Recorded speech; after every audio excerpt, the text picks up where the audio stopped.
Brand disclaimer. The views and opinions expressed on this platform by individuals, callers, or invited guests are their own. The information you hear does not reflect the overall views of all parties associated with this brand. We encourage everyone to research all things heard live or via archive for edification purposes. Discretion is advised. Don't touch that dial. You're now listening to Debate Talk Free Radio.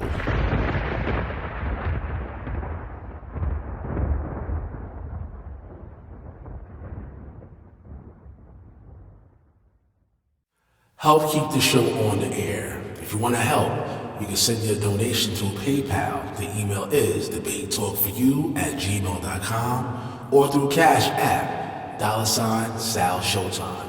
Thanks for your support. Thank you, Sal. I thank everybody once again for tuning in and listening to tonight's class. This is one of the most important classes you can probably hear, either as a Christian, a Hebrew Israelite, or even a so-called Jew. I titled this The Bible Vs Egyptology because a lot of people don't understand this or know this, but a lot of Christians and even Hebrew Israelites are being lured away into this thing known as Egyptology. And what these Egyptologists basically like to do is they like to use the Bible to promote their agenda and yet at the same time attack the Bible. They claim that the Bible was plagiarized from Egyptian documents. They also claim, most recently now, that the story of Jesus Christ, Yeshua HaMashiach, whatever name you want to call him, is a direct rip-off of the story of Horus. They say that the concept of Jesus being born of a virgin was borrowed from Egypt mythology. And they go on and on and on and on. They twist verses in the Bible to try to make it seem like the Bible is actually pro-Egypt. And it has just gotten out of control. You got popular teachers even like Ray Hagan, who have became both wealthy and famous off of promoting this false doctrine. So what I was going to do is put everything on the table and show you what the Bible actually says about Egyptology. Look up the word Egyptology, and it just simply means the study of Egypt or Egyptian culture. That's what it means. So an Egyptologist is somebody who studies this stuff or promotes it as truth. That's what an Egyptologist is. And I hope they're listening in tonight, and I hope they call in, because I got a lot of myth busters that I'm going to hit them with. If they try to call in with that, well, Horus comes from Jesus. Jesus comes from Horus. Or the virgin birth was borrowed from the story of Isis, Horus, and Osiris. I got some documentation showing that it's a lie. But most importantly, I'm going to show you a few things about the Hebrew Israelites as they pertain to ancient Egypt. Things that Egyptologists love to promote that they claim is only exclusive to Egypt. Things like the building of the pyramids. They love to talk about that. All the Egyptians built the pyramids. They only had that knowledge and that technology. Actually, they didn't. I'm going to show you that the Hebrew Israelites knew how to build pyramids too. Well, the Egyptians, they were real deep in astronomy and arithmetic and trigonometry and all kinds of high math and science. They were the people who invented that. Actually, according to history and other historical sources, that's not necessarily true. So what we're going to do is we're going to start with the earliest patriarch in the Bible who was said to go down into history, and we're going to go to other documentations showing you the history of this patriarch, and we're going to show you that when compared to Egypt or the Egyptians, the patriarchs were always considered superior in wisdom. So what we're going to do first is we're going to go to Genesis chapter 12. And we're going to read verses 1 through 4, and then we're going to skip. Because I'm getting so tired of these people. Everything comes from Egypt. The Bible was plagiarized from Egypt. Really? So in Egyptian culture, pork was forbidden. catfish and shrimp were forbidden. There are laws in the Bible. That's what made the ancient Hebrew Israelites distinctly different from the surrounding nations, the Most High's laws. But we'll get off to that a little later. But now, Genesis chapter 12, verses 1 through 4. Read when you get there, please. Genesis 12:1. Now the Lord had said unto Abram, Get thee out of thy country, and from thy kindred, and from thy father's house, unto a land that I will show thee. Mm-hmm. And I will make of thee a great nation, and I will bless thee, and make thy name great, and thou shalt be a blessing. Now this is what he told Abraham. I'm going to bless you and make your name great, and you shall be a blessing. Continue, please. Verse 3. And I will bless them that bless thee, and curse him that curses thee, and in thee shall all the families of the earth be blessed. Mm-hmm. So Abram departed, as the Lord had spoken unto him, and Lot with him. And Abram was 75 years old when he departed out of Haran. Now, when he departed out of Haran, a lot of people don't even realize that Abram was born in what we know as ancient Babylon, Ur of the Chaldees. That's where he was from. So Abraham, by nativity, was a Babylonian. But by race, he was a Shemite. That's what he was. He was also a Hebrew, not a Hebrew Israelite, just a Hebrew, right? But skip down to verse 9 and continue. Genesis 12:9. And Abram journeyed, going on still toward the south. Mm-hmm. And there was a famine in the land. And Abram went down into Egypt to sojourn there, for the famine was grievous in the land. Okay, that's good. That's good. It said he went down to Egypt to sojourn there, right? Now, here's the thing. There's no denial that ancient patriarchs and figures in the Bible constantly came in contact with the Egyptians. There's no doubt, there's no denying that if you are an honest student of the Bible. But what the Egyptologists don't understand is that there are other historical references concerning this ancient patriarch, Abram, later to be called Abraham, that state why he went down to Egypt. Now, they find it okay for them to go to all sources to other sources to discredit the Bible, so I don't think it should be a problem for us to show sources that support the Bible. That's playing on even terms, right? So what we're going to do is we're going to go to the book of Josephus. Josephus was a Hebrew Israelite historian, and he wrote about the ancient patriarchs. And he contains things in his writings that are not even found in the Bible, but are found in extra-biblical books, which means these extra-biblical books were around for him to reference and put in his writing, right? But we're going to go to the book of Josephus, and we're going to a section known as Antiquities. And this is Antiquities 1.8.1. Again, for everybody who's familiar with the book of Josephus, we're going to Antiquities 1.8.1, and I'll read it, Antoine. I got it. Antiquities 1.8.1, and we're going to read paragraph 161. Because I want y'all to understand this. And they're gonna see something in here that they don't like, because they want you to believe that Egypt is just the best and everything knowledgeable and everything of higher learning came from Egypt. But according to history and Josephus, that's not necessarily the case.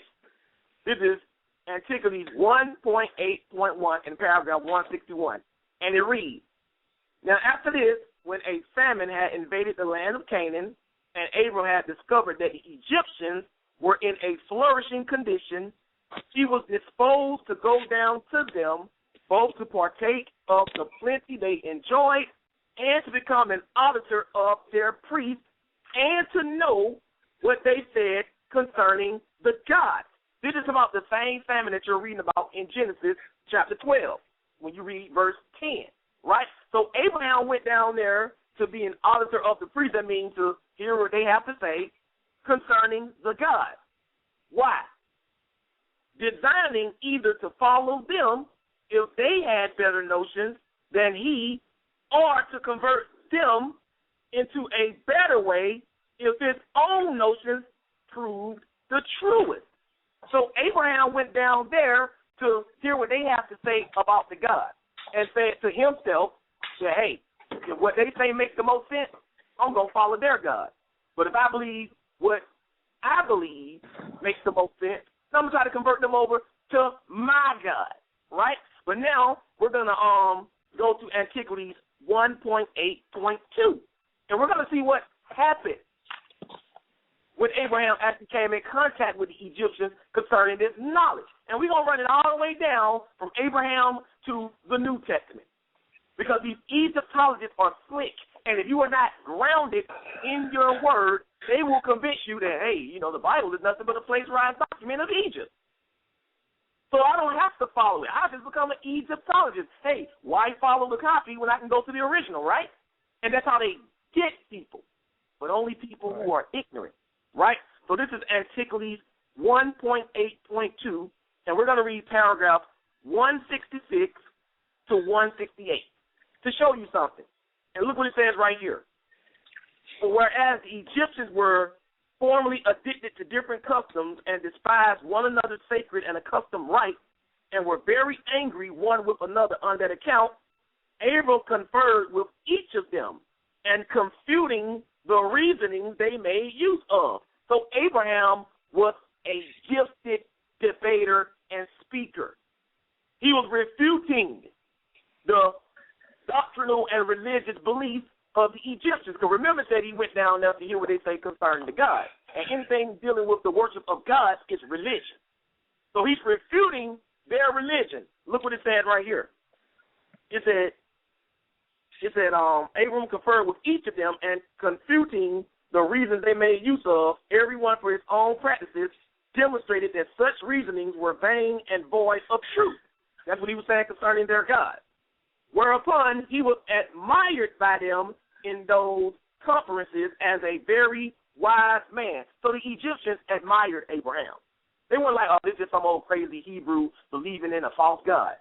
He was able to convince them. But look what it says right here.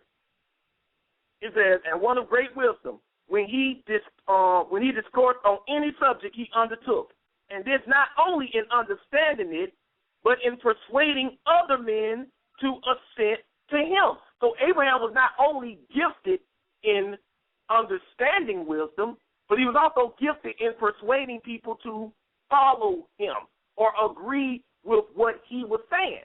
Well, let's see what else he brought into Egypt. Look what it says. He communicated to them arithmetic. Y'all know what that is. That's math, right? And delivered to them the science of astronomy. Astronomy is the study of the heavenly bodies, the stars. Look what it says. For before Abram came into Egypt, they were unacquainted with those parts of learning. It said before Abram came into Egypt, they were unacquainted with those parts of learning. But it wasn't Abraham alone that introduced it to Egypt. It's going to tell you who introduced this stuff into Egypt. And it says, for that science came from the Chaldeans into Egypt, and from there to the Greeks also. So it was the Babylonians that introduced arithmetic and astronomy to the Egyptians, and the Greeks got it from the Egyptians. Now, the Egyptologists will tell you, the Greeks got it from the Egyptians, but they'll say the Egyptians originated it. But according to Josephus, a historian, he said it came from the Chaldeans, and Abraham was a Chaldean by residence. He was an ancient Babylonian by residence, but he was a Hebrew by blood. He was a Shemite by blood. This is what people don't get. So Abraham was coming down to Egypt, and he was refuting the Egyptians, sisters and brothers. The Egyptologists want to make you seem like that the Egyptians have always been superior in knowledge to every other culture on the planet. But Abraham went down to Egypt, and he was shutting them down.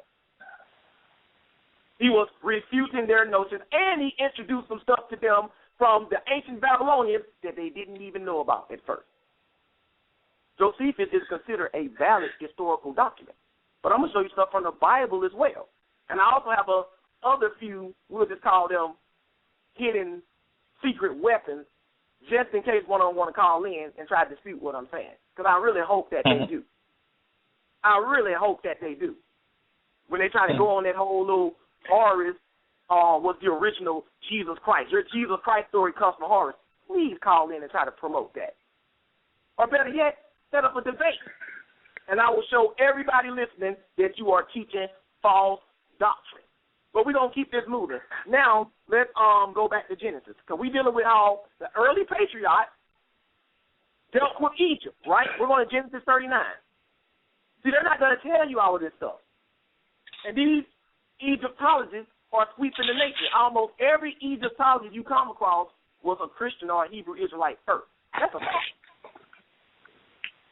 And they ran into another Egyptologist that started telling them all these things.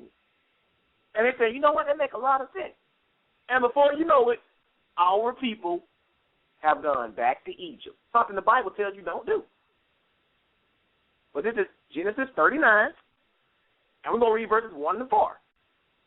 And this Egyptology stuff is so strong that you even have Messianic Hebrew Israelites that cannot accept the virgin birth of the Messiah because they think it comes from Egyptian paganism. That's how powerful it is. These are not even Egyptologists.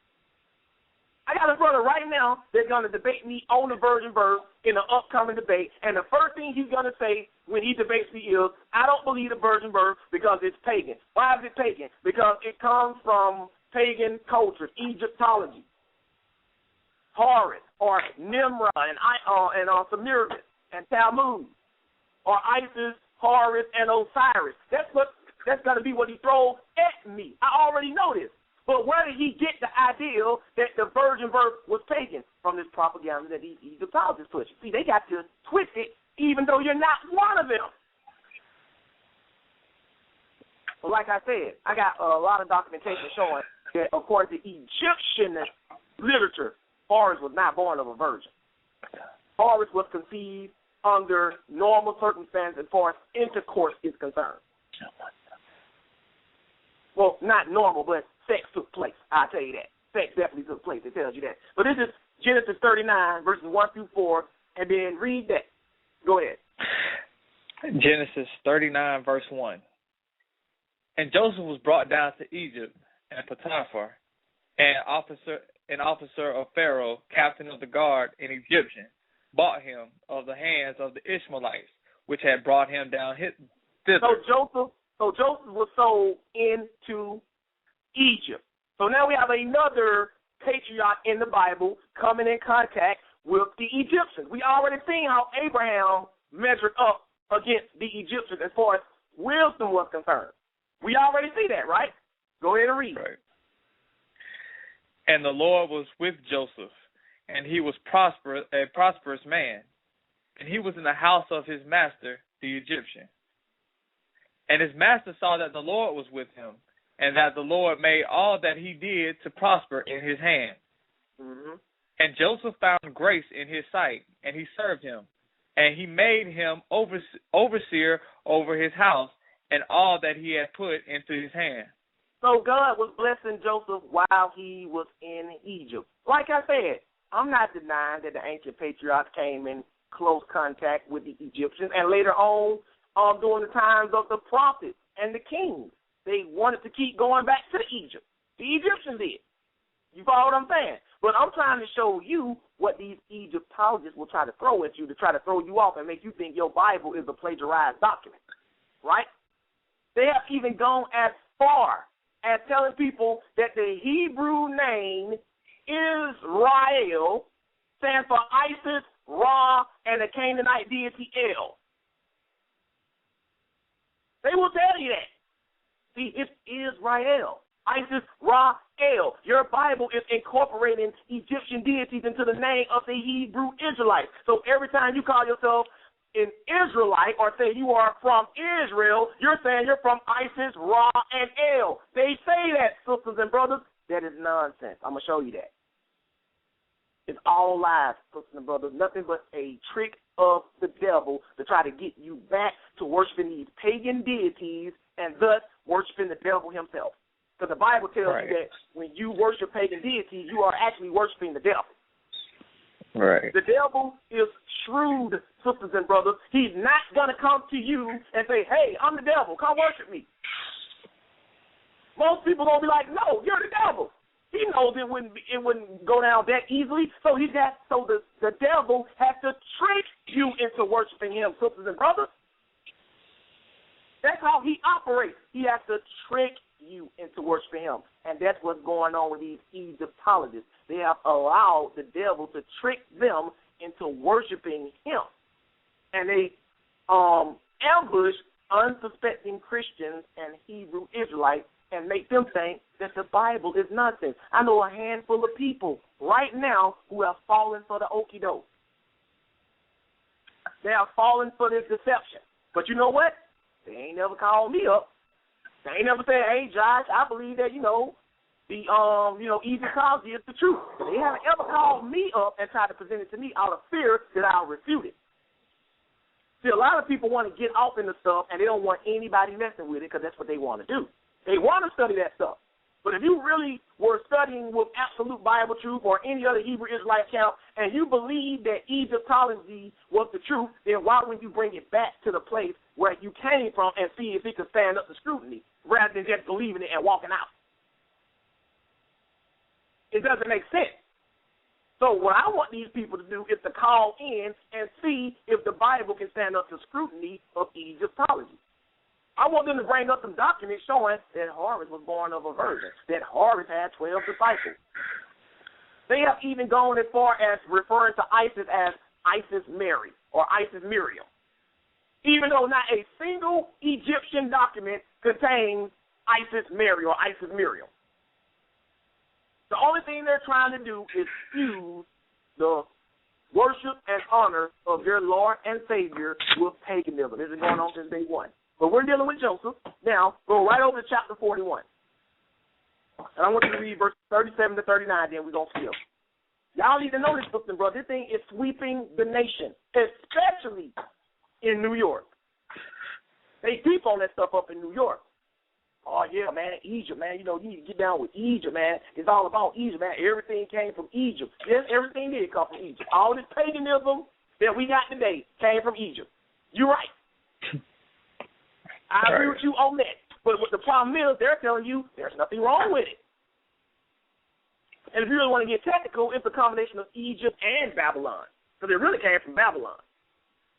So Genesis chapter 41, and give me verses 37 to 39. Go ahead and read. Genesis 41, verse 37. And the thing was good in the eyes of Pharaoh and in the eyes of all his servants. And Pharaoh said unto his servants, can we find such a one as this is, a man in whom the Spirit of God is? Now, Joseph had just interpreted Pharaoh's dream. So he was very impressed by Joseph's wisdom, which came directly from the Most High God of Israel. Go ahead and read. And Pharaoh said unto Joseph, for as much as God has showed thee all this, there is none so discreet and wise as thou art. Now he said, there is none so discreet and wise as thou art. Now skip down and read verse 45. Let's see what happened to Joseph. Most of y'all know this. I'm just showing y'all the interaction of the ancient patriarchs with the Egyptians so you can get an understanding. We're going to get to where we're going. Trust me. But go ahead and read. Verse 45. And Pharaoh called Joseph's name Zephaniah, and he gave him to wife Asenath, the daughter of Potiphar, to Potiphar, priest of On. And Joseph went out over all the land of Egypt. So Joseph had a very high position in Egypt. In fact, he was second in command. And if you really want to get technical, he was first in command because he told his brothers, God have made me a father to Pharaoh. So if he was a father to Pharaoh, that means he was actually over Pharaoh. But as far as officially concerned, he was second in command. Because Pharaoh told him, only in the throne will I be greater than you, meaning I still rule over all of Egypt. So he didn't know that really Joseph was ruling over him. So Joseph said he made me a father to Pharaoh, right? But Joseph married an Egyptian woman, and that's where we got his kids from, right? I'm throwing all of this in here Because people will try to make a big deal out of it. He married Egyptians, so I mean, they half Egyptian. According to the Bible, it goes by what your father is. Joseph was a Hebrew Israelite. That's why there are no tribes of Israel from a daughter. They had a sister named Dinah.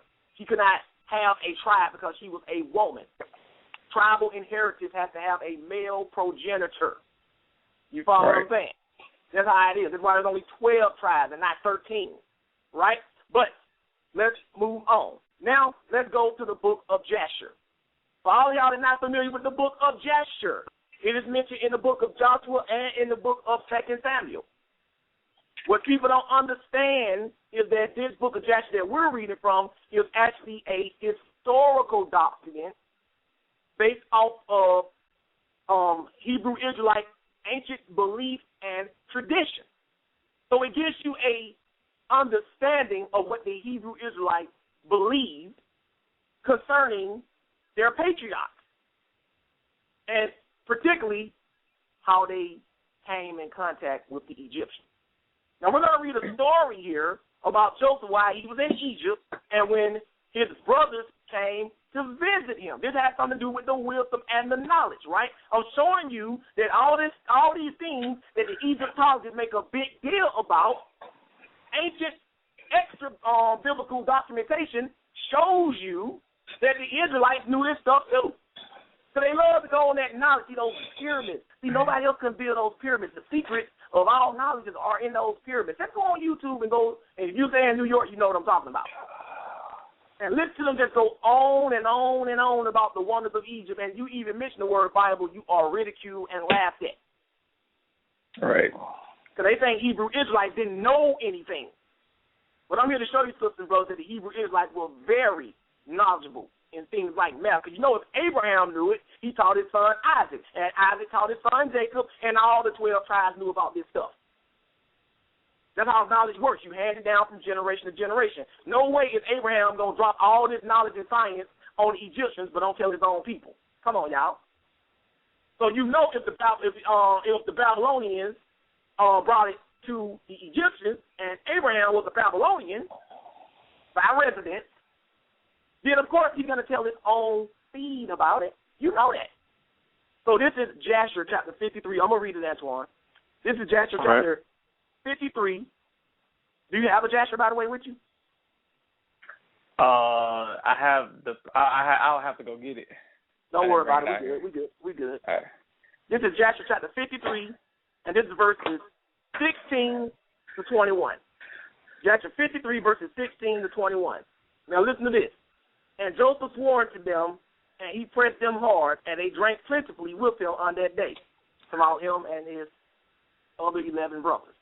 It says, and Joseph afterward turned to his brother Benjamin to speak with him, and Benjamin was still sitting upon the throne before Joseph. Right? Hast thou begotten any children? And he said, thy servant has 10 sons, and these are their names. And we're going to read all the names. We're going to get on to verse 18. And he ordered them to bring before him his map of stars, whereby Joseph knew all the time. And Joseph said unto Benjamin, I have heard that the Hebrews are acquainted with all wisdom. Does thou know anything of this? Because what many people don't know is that that the moon and the sun can be used to determine signs and seasons. But a lot of folks didn't know that stars can do it too. Now, I'm not talking about astrology.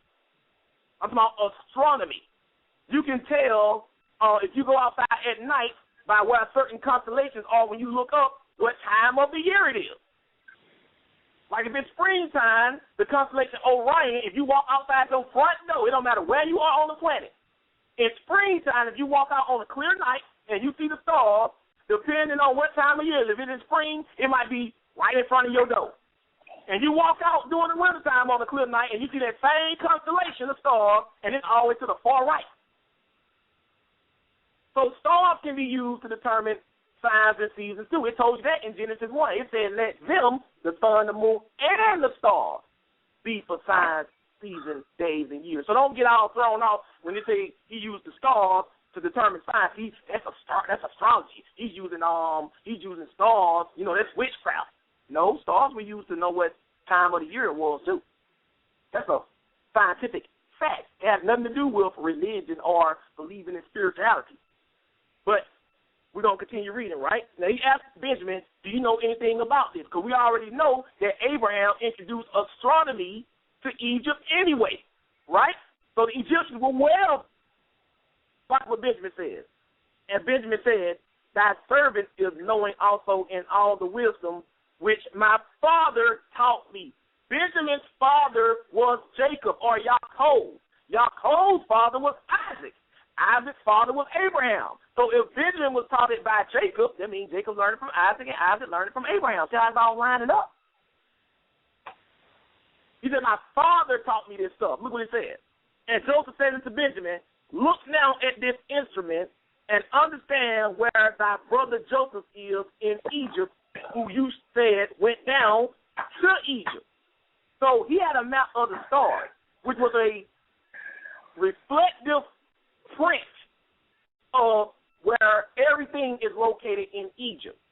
If you work in any kind of construction field like I have and do, you would know that you have a print called reflective ceiling print.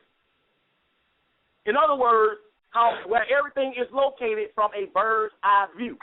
And if you go online, you can read about the Great Pyramid of Giza and how they line up perfectly with these other 3-star constellations. In other words, what they have laid out in Egypt perfectly reflects the stars and their alignment in the sky.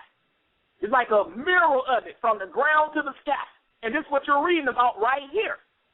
So we had a map of the stars, which you could use to know where people are in Egypt or in certain locations, right? So look what it says right here, verse 20. And Benjamin beheld that instrument with the map of the stars of heaven.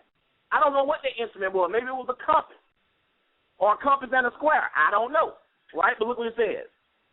With the map of the stars of heaven. And he was wise and looked therein to know where his brother was. And Benjamin divided the whole land of Egypt into 4 divisions. And he found that he was sitting upon the throne before him was his brother Joseph. And Benjamin wondered greatly. And when Joseph saw that his brother Benjamin was so much astonished, he said unto Benjamin, what hast thou seen, and why art thou astonished? So he asked him, what have you seen, and why are you so shocked? He was using this map and this instrument on this map to locate areas in Egypt. Remember, it said he was on the throne. Benjamin was sitting on the throne. This is a form of astronomy that you're looking at, sisters and brothers. Joseph was well versed in it, and Benjamin said he was too. But Egyptologists will tell you this is just Egyptology knowledge. It's just knowledge from Egypt. The Hebrews didn't know anything about this. They were nomads. They just wandered around in the desert and stuff. They were shepherds. They didn't have this kind of knowledge. They will tell you stuff like this. But is this what we've been reading? No. That is not the case. And it gets deeper, sisters and brothers. Look at verse 21. And Benjamin said unto Joseph, I can see by this that Joseph, my brother, sitteth here with me upon the throne. And Joseph said unto him, I am Joseph, thy brother. Reveal not this thing unto thy brethren. So, look at what's going on here. Using this instrument of the map of the stars, astronomy. It didn't say anything about him trying to determine future events. Nothing like that. Just using a map to show a location. The map was a reflective print, sky print of the layout of Egypt. And Benjamin knew how to use it. Joseph didn't have to show him. We know Joseph knew how to use it. How did he know how to use it? How did he know about this stuff? Because the ancient patriarchs were deep in science. They were deep in astronomy. The atheists want you to believe that these folks were just a bunch of slack-jawed yokels just ignorantly believing in a God that they can't see. These folks were very intelligent, as the ancient monuments testify. They were very intelligent. They did not just ignorantly believe in God, and God was not just telling people about commandments. God was telling people about stuff concerning science, too. The biggest thing that atheists don't know is that at one time, science and religion was the same in one. Then Satan comes along and splits the two in half, and now you're thinking you can't believe in God and at the same time be a scientific-minded person. Right. When the ancient Egyptians believed in many gods, and you can clearly see these people were a very advanced civilization when it comes to science and math. One of the biggest lies is science and religion have been enemies from day one. No, science and religion once coexisted. And then somebody came along and made you believe that you can't believe in religion and still be scientific. Well, Abraham believed in God. Look at all the stuff he knew. He knew about astronomy. He knew about math. And yet he still believed in God. The Egyptians still believed in God. Yeah, they knew about astronomy and knew about math. But how do you figure that just because you got some knowledge that you got to just throw God away? It's deeper than that, sisters and brothers. It's very deep, right? But now let's move on. Let's take it back to the Bible. Let's go to Exodus chapter 1. And I want to show y'all this stuff. The ancient Hebrews knew about this Egyptian knowledge, even the pyramids. I'm going to show y'all that too, even the pyramids. Every time you think of a pyramid, you think of Egypt. Nobody can deny it. But did you know that Hebrew Israelites knew how to build pyramids too? Did you know that? I'm going to show y'all that too. And I mean not just build them, the cunning devices involved in them too. On how to set up huge pillars and stuff. They knew about that. As late as the time of the Greeks, Hebrew Israelites knew about that. It wasn't something that perished during the days of Moses. As late as the time of the Greeks, Hebrew Israelites knew how to build pyramids. But the Egyptologists don't know this. And because you don't know this, they'll captivate you with all this knowledge of Egypt. There's no getting around the fact that Egyptians were wise. Even the Bible tells you that. That's why it compared Solomon's wisdom to that of Egypt. Because what it was trying to get you to believe is that, hey, if Solomon's wisdom surpassed the wisdom of the Egyptians, he had to be very wise. Because the Egyptians set the standard for wisdom in the ancient times, and still do today. People still look back to Egypt and are fascinated by the pyramids and the monuments. They still look to Egypt. But this is Exodus 1, 6 through 11. We're dealing with the birth of Moses. Exodus 1, 6 to 11. Exodus chapter 1, verse 6. And Joseph died, and all his brethren, and all that generation. And the children of Israel were fruitful, and increased abundantly, and multiplied, and waxed exceedingly mighty, and the land was filled with them. Mm-hmm. Now there arose up a new king over Egypt, which knew not Joseph. And he said unto his people, Behold, the people of the children of Israel are more and mightier than we. Come on, let us deal wisely with them, lest they multiply, and it come to pass that when there falleth out any war, they join also unto our enemies and fight against us, and so get them up out of the land.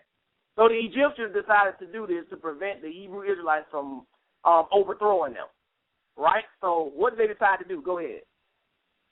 Therefore, they did set over them taskmasters to afflict them with their burden. And they built for Pharaoh treasure cities, Pithom and Ramses. It said, so they built for Pharaoh treasure cities, Pithom and Ramses, right? Now, notice that they built treasure cities, right? But this is in Egypt. And anybody will tell you, when you think about the land of Egypt, more often than not, the first thing that comes to mind are pyramids. Mm-hmm. That's the first thing that comes to mind, pyramids, right? So did Egypt, so when it says that the children of Israel built treasure cities, Pithom and Ramses, did that include pyramids? Let's see. Let's go back to Josephus. We're going to Josephus, the book of Josephus, the Hebrew historian. This is Antiquities 2.9.1.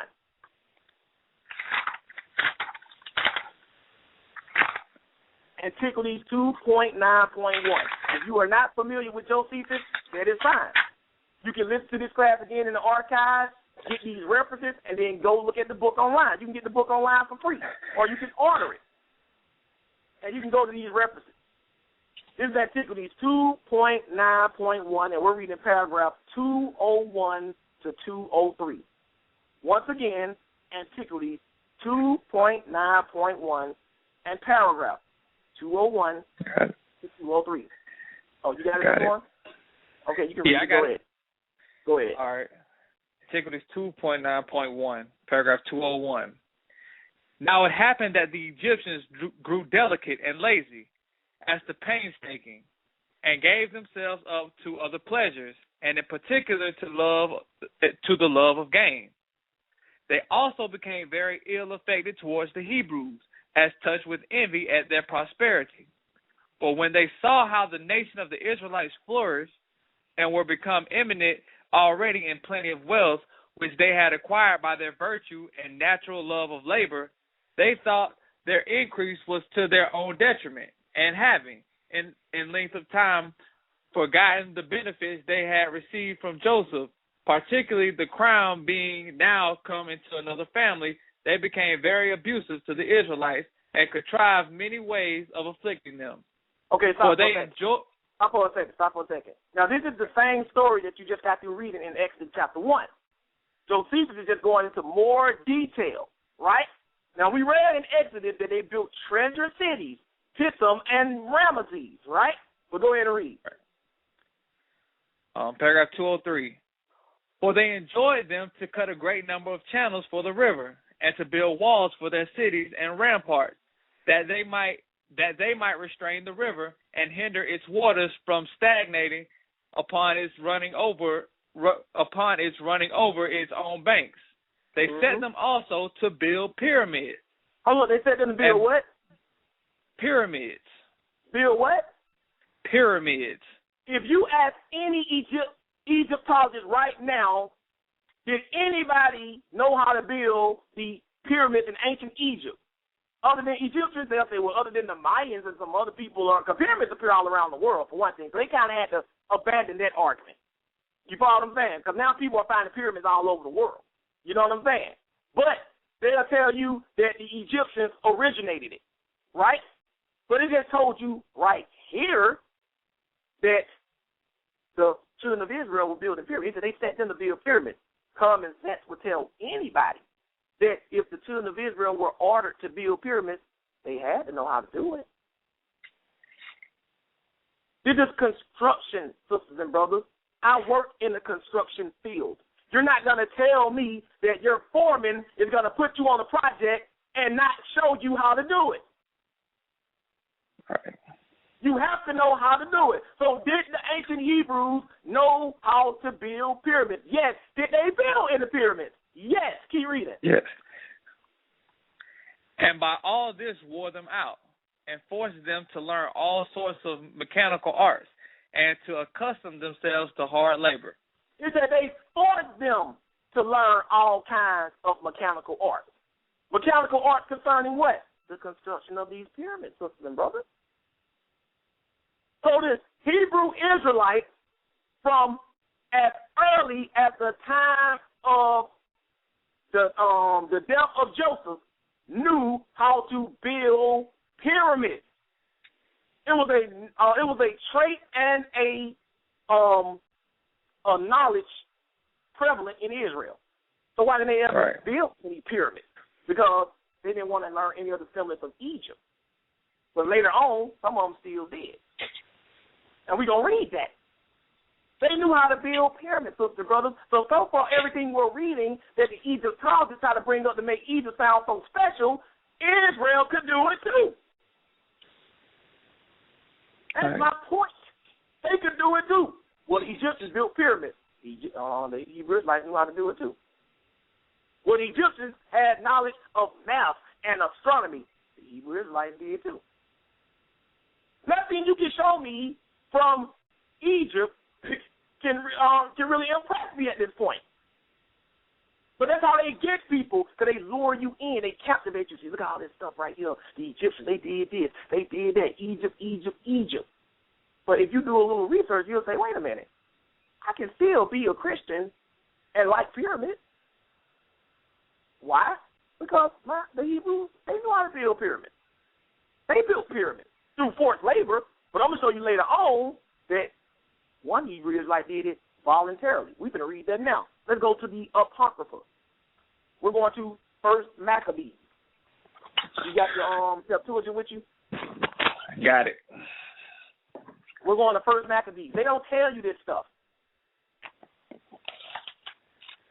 I got all kinds of ancient Egyptian documents right now. I got the Egyptian Book of the Dead. What many people don't know is that Brother Josh studied Egyptology for 10 years. You follow what I'm saying? So just like I dive into that Quran, I can dive into this Egyptology stuff too. It makes no difference to me. So Egyptology don't scare me. They don't impress me. They don't do anything for me. They don't shock me. They don't wow me. None of that. Neither do Nuwabians. I wrote a whole book against the Nuwabians, which no Nuwabian ever had tried to refute to this day. They don't impress me either. I'm trying to show y'all that Satan's plan from day one was to get you to start worshiping your God. And he's doing that through all kinds of outlets, Egyptology being one of them. But we're going to deal with a lot of stuff. We're going to 1 Maccabees, chapter 13. And after we read this, Sal, if you got anybody in queue, we'll take some questions. 1 Maccabees, chapter 13, and verse 25 through 30. 1 Maccabees, chapter 13. Let's read about this. I'm not speculating this. I'm giving you documentation. And this is the Maccabean period. This is as late as the Greek Empire. That means the Babylonian Empire has fallen in the hands of the Medo-Persians. The Medo-Persian Empire has fallen in the hands of the Greek Empire. This is the empire we are in right now. Hundreds of years removed from the children of Israel being in slavery to the Egyptians. Hundreds of years removed. Hundreds of generations removed, right? So let's take a look at something. Go ahead and read. 1 Maccabees 13, verse 25. Then sent Simon and took the bones of Jonathan his brother and buried them in Modin, the city of his fathers. Now Simon was one of the Maccabees. He was one of the Maccabees. You follow what I'm saying? He was one of the Maccabees. You got Judas Maccabees. He was part of that family. Right? Go ahead and read. Verse 26. And all Israel made great lamentation for him and bewailed him many days. Mm-hmm. Simon also built a monument upon the sepulchre of his father and his brethren, and raised it aloft to the site with hewn stone behind and before. Mm-hmm. Moreover, he set up 7 pyramids. Hold on, he set up 7 what? What pyramids. How many pyramids? 7. 7 pyramids. You mean to tell me this Hebrew Israelite this late in history knew how to build pyramids? Right. And I'm not that, and don't try to say, well, it was just a pyramid shaped structure. Because you got people that can do that right now. I can make a pyramid made structure, right? But no, it don't tell you that he just want a pyramid made structure. Look what else it says about it. Go ahead. Verse 28 again. Moreover, he set up 7 pyramids, one against another, for his father and his mother and his 4 brethren. Mm-hmm. And in these he made cunning devices, about which he set great pillars. And upon the pillars... Wait a minute, Antoine. He said, in these he made cunning devices. Remember what we read in Josephus? They forced them to learn mechanical skills and all that stuff?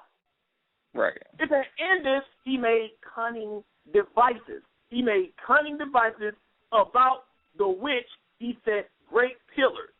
Cunning devices. Mechanical arts. Mechanical arts. Right. That's what this is talking about. Notice how it all agrees with each other. So they did not just know how to build pyramid shaped structures. They knew all the intricacies of the pyramid, inside and out. These are Hebrew Israelite sisters and brothers. This man built 7 pyramids. Where did he get that knowledge from? The children of Israel knew how to do that since the days of Joseph. You know, immediately after his death, they were forced to do that. And we already know when Abraham came into Egypt, he already had a great understanding of astronomy and math. We know math is definitely involved in building pyramids. And there are some scholars that think astronomy is needed too. It doesn't matter. Abraham knew them both. Joseph knew it too. Now, here we are in the Greek Empire, and we got this guy named Simon, who was a Hebrew Israelite that built 7 pyramids. And you know he didn't literally do it by himself. I mean, come on, this guy didn't build 7 pyramids by himself. He had people doing it. So they all knew how to do it. So finish reading. Verse 29. And in these he made cunning devices, about which he set great pillars. And upon the pillars he made all their armor for a perpetual memory, and by the armor ships carved, that they might be seen of all that sail on the sea. This is the sepulchre which he made at Modin, and it standeth yet unto this day. So this guy made 7 pyramids. He knew the mechanical art. So Egyptologists cannot come to you and be like, hey, we know how to build pyramids. The Egyptians built the pyramids. Hebrew Israelites built pyramids too. They knew how to do it. It's just common sense. They knew how to do it. The mechanical arts. They were forced to learn it. They built pyramids, sisters and brothers. I know a lot of y'all didn't know that Hebrew Israelites possessed the knowledge to build pyramids. This guy built 7 of them for monuments to his his brother and his mother. That's what it says. Right. So it says father and his brother. His father and his brother. His father and mother. It says it's verse 28. Moreover, he set up 7 pyramids, one against another, for his father and his mother and his 4 brethren. There you go, right there. 7 pyramids for each of them.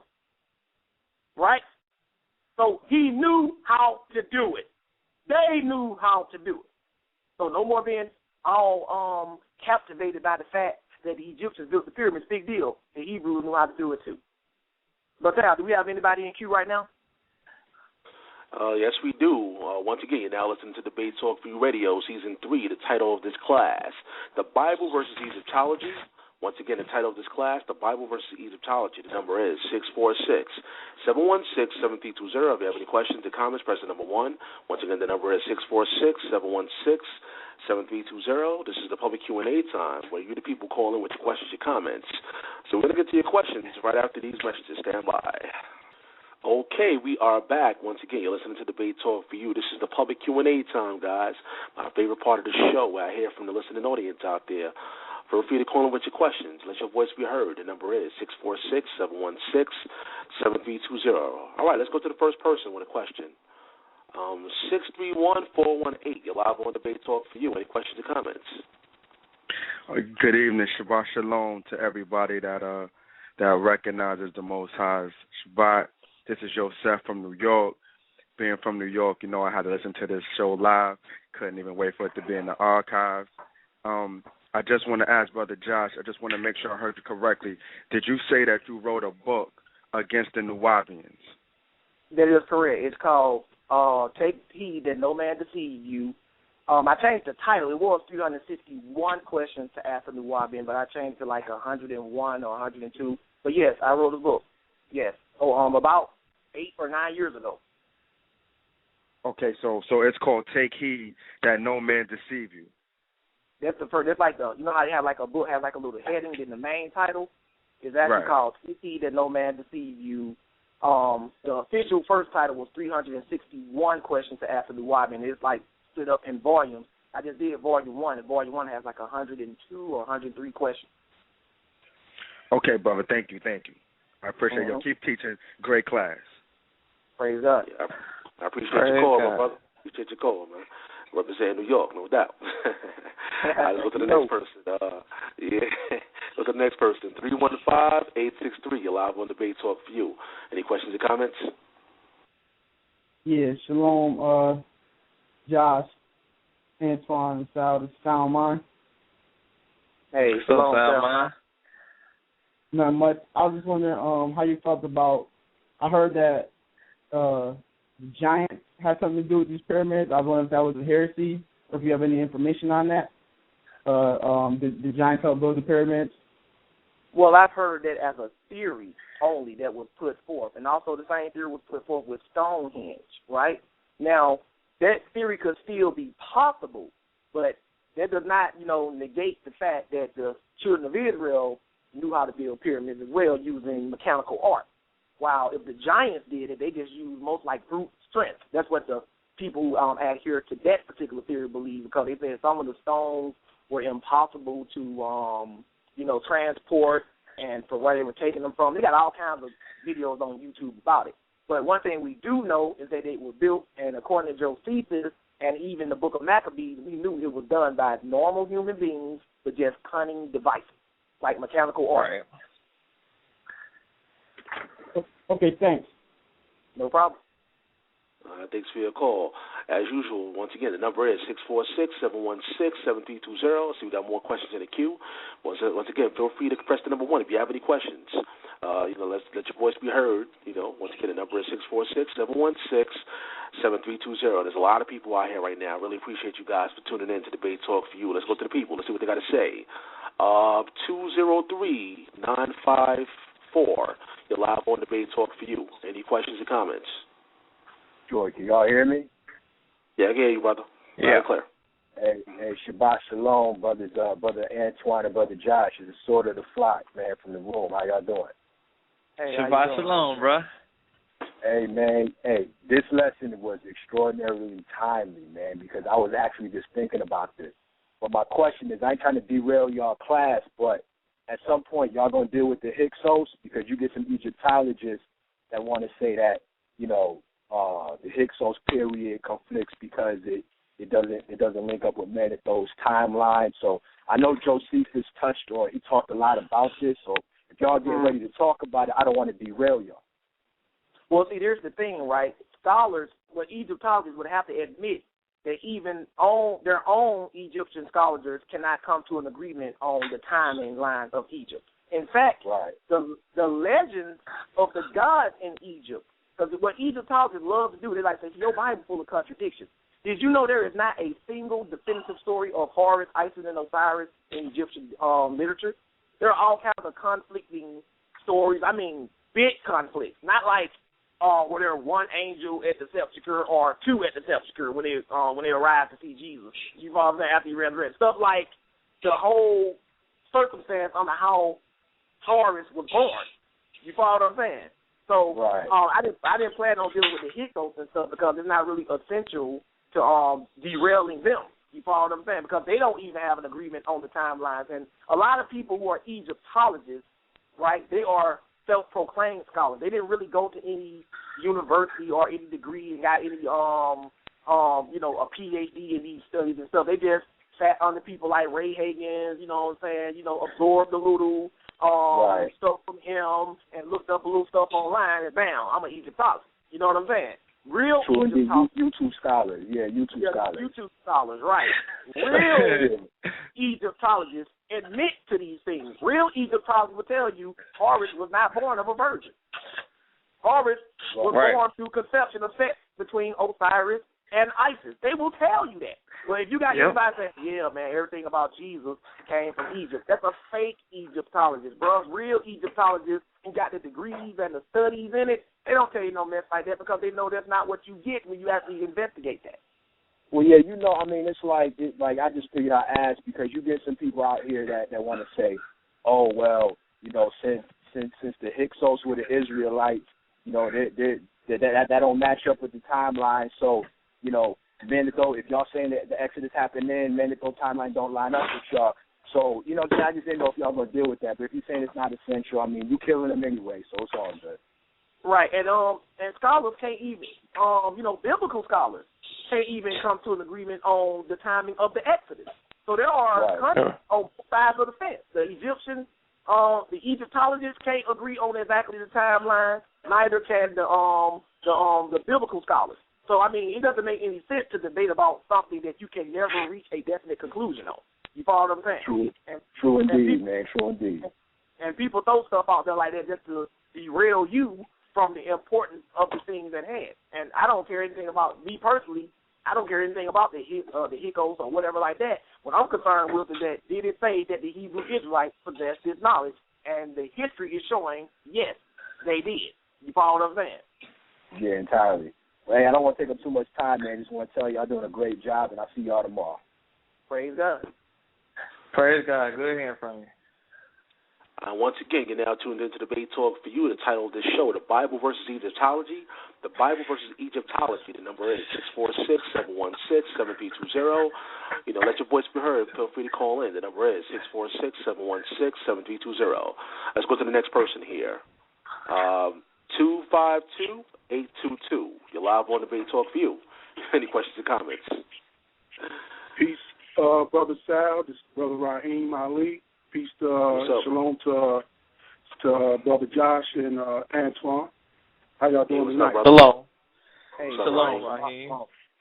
Yeah, this is a good show. I hope I can get a little time in because Josh touched on some things, and I wanted to say first and foremost, fringes, the cross, circumcision, basically.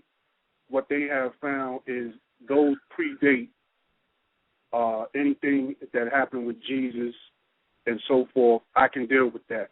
But like Josh says, these new Egyptologists or commissions that's out on the street like Sarnetta, Sarah Steady, these crazy black power cats, what they're doing is taking black power and putting it with Egyptian teaching and starting this new stuff. It's just like the Israelites. They're down with the white man, and I want to kill them, and they're going to be slaves, and stuff like that. And it's not really what Egypt taught. And it comes from Dr. Ben or Dr. Joseph Ben Yakinen, if anybody knows who he is. Are you right? Okay.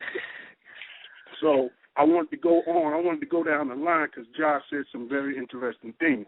First of all, me, myself, I studied under doctors, and they ain't had nothing to do with those guys. They told the truth. Egypt was never on the map, first of all. It took hundreds of thousands of years for the silk to come from the south to make Egypt. Egypt, basically, where it's at now, was a marsh, okay? The people that came up out of, really, Kush is the Barbarians, and the Egyptians came up out of the Barbarians, first of all. So they told Herodotus, who's a very good historian, just like Josephus, he was there, and he said the Egyptians told him that they came from the south. So they wasn't always there, and no people got to stop telling people that the Egyptians is this, and they started everything. No, they didn't. They got influenced by outside influence just as much as they influenced people. That's right. That's true.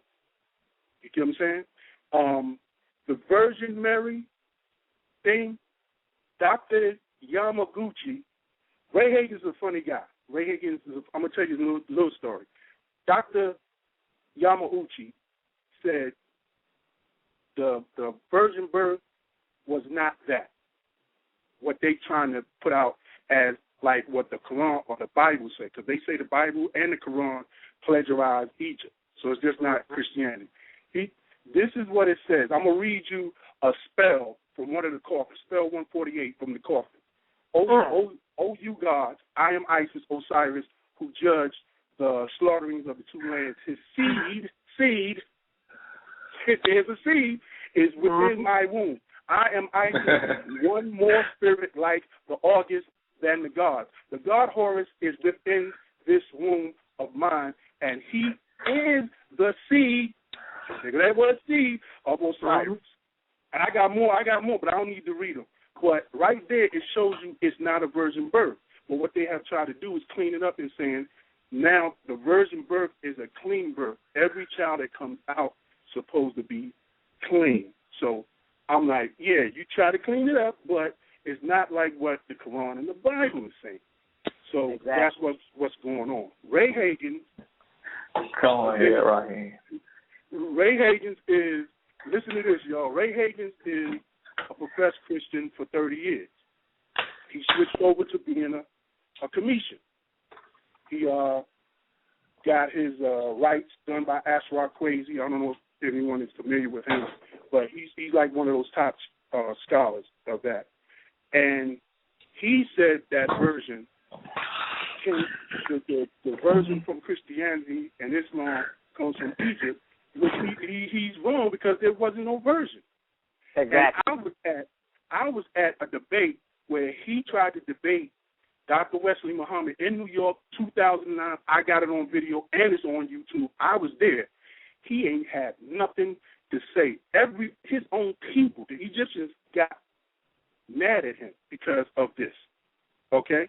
So he is not qualified. He was there in Christianity for 30 years. He knows nothing about Islam. He really don't know nothing about Kemet. And that's the correct name. It's Kemet.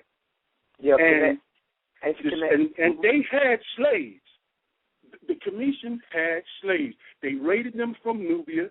And if you really want to get technically with it, they basically did have Hebrew slaves because we all come from the same spiritual system. And Taharka is in the Bible. He was a king of Egypt. So it wasn't like this one type of people and they made everybody and gave everybody mathematics. As an example, the Hyksos. Let's talk about them. Yeah, my bad, right? Yeah, I apologize, man. You got like a whole bunch of callers here, my brother. But I appreciate that. I got to bring you back on the show to bring some of that stuff out, brother. But go ahead, Brother Josh. You can reply. Oh, man, I kind of hated that you had to cut him off, but I know you got to speak because you dropped some mad knowledge just then, man. And it's true. You know what I'm saying? And some of the stuff he was putting out there was stuff I was kind of saving for just in case one of these fools call in with the nonsense and try to be like blah, blah, blah, whatever.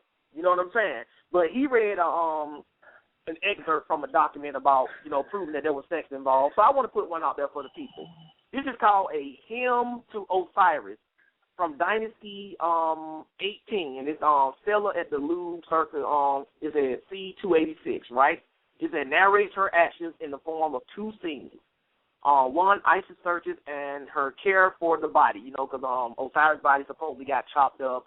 And it says the conception of the birth and the childhood of Horus. Look what it says. It says, Isis the powerful, protectress of her brother, who sought him timelessly. A lot of folks don't know that the Egyptian deities and the Greek and Roman deities were all brothers and sisters. They practiced incest. That's what they did. It said, who traversed this land in mourning and did not rest until she found him, who gave him shade with her feathers and air with her wings, who cried out the mourning woman of her brother, who summoned dancers for the weary of heart, who took in his seed and created the air, who suckled the child in solitude, no one knew where. It says he took in Osiris' seed and created his heir, his son, Horus. In order for a woman to take in a man's seed, what has to happen? Sex. Sex has to happen. Okay.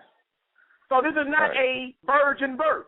You cannot read where Isis just got pregnant out of nowhere. You can't read that. Right. Well, Isis just got pregnant out of nowhere.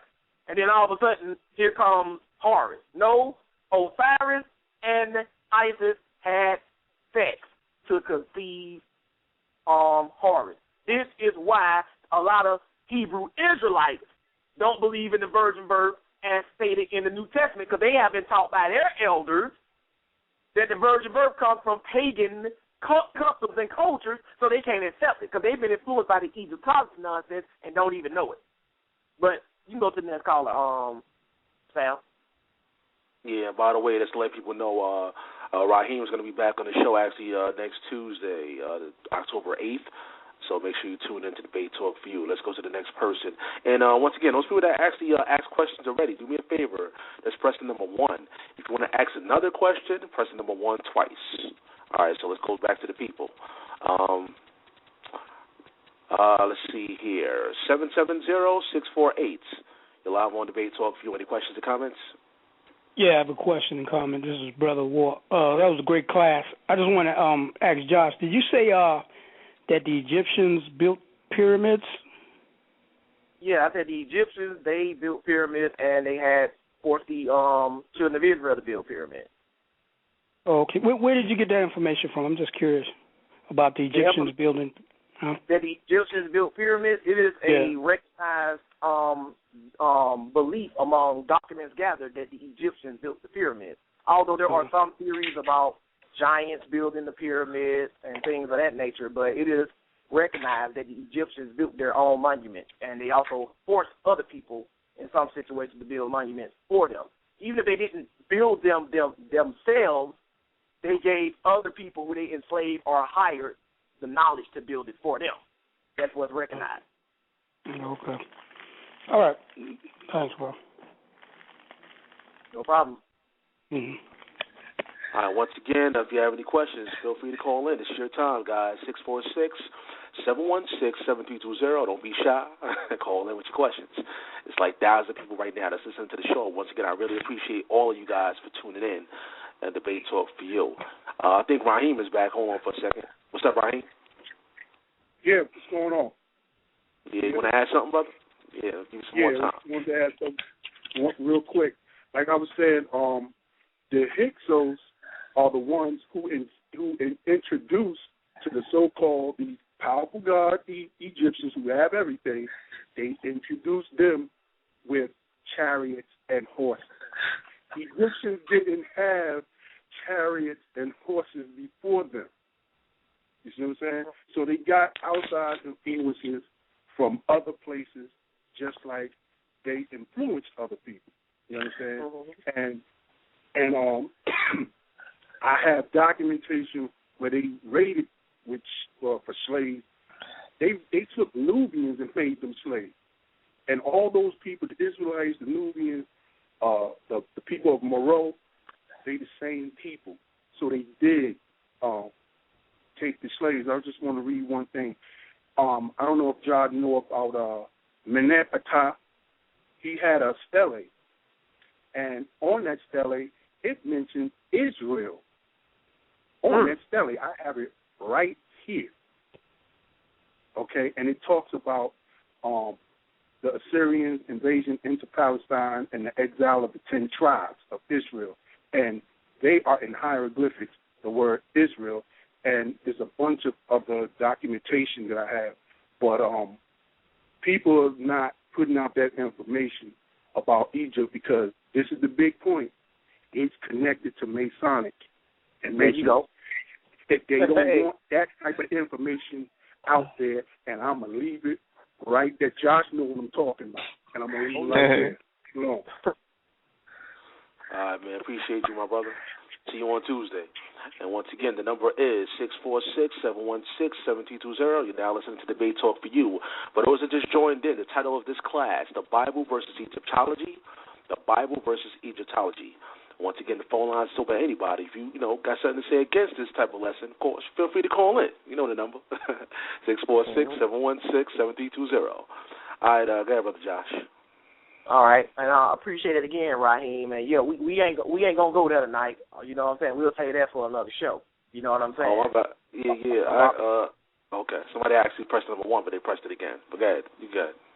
Yeah, we'll save that for another show about the Masons and stuff, and how people don't understand that the Masons have actually, for the most part, infiltrated every major religion. And guess what, sisters and brothers? Hebrew Israelites are not exempt. In fact, they are deep in the Israelites, the Freemasons. And I got a whole documentary that I'm working on showing that. It's part of that conspiracy I was telling you about. We know they got the Christians, you know what I'm saying? That's neither here nor there, but they got the Hebrew Israelites too. Infiltration is a common trademark of the Freemasons, but we ain't going to get off into that tonight. But now, let's move on. Let's go to Exodus chapter 2. Because the brother raised an interesting point. Yeah, whenever you're ready, we had another question. Whenever you're ready, we got it. Okay. Well, now let's take the question. I like the people, then we'll move on. We'll take this one right here, and then we'll move on. Let's do it. 718-216. You're live on Debate Talk View. Any questions or comments? Yes, this is Zion. I just want to add to the conversation pertaining to Egyptology and the Bible. I mean, pretty much what people would do is they would start to read like the Book of the Dead. And you, for instance, take page 267, which they call the Coming of the Book by Day. And you would analyze what that book is talking about. It's dealing with folklore and witchcraft, and it's promoting cannibalism. It speaks about on 267 how Ra, he castrates his own self, and from the blood that comes from his sexual organs, two gods, Sa and Na, born. Now, if we would use our common sense, there's no way in the world that this information, what they call Egyptology, is the foundation where the Bible comes from. You can't find that in the scriptures. Right. I just want to add that, to the conversation. And you study the Book of the Dreams. I mean, you study the formulae. You study the necrophilia and all the stuff they was into, having sex with dead bodies, praying to mummies and human sacrifices. The Bible speaks against this. Right. So I just want to add that, because this is something that's needed, and we that's really defenders of the faith, we really need to get on this. But that's all I got to say. All right, Appreciate your call, man. Appreciate your call, my brother. And, once again, like I said, if you, feel free to call in. The number is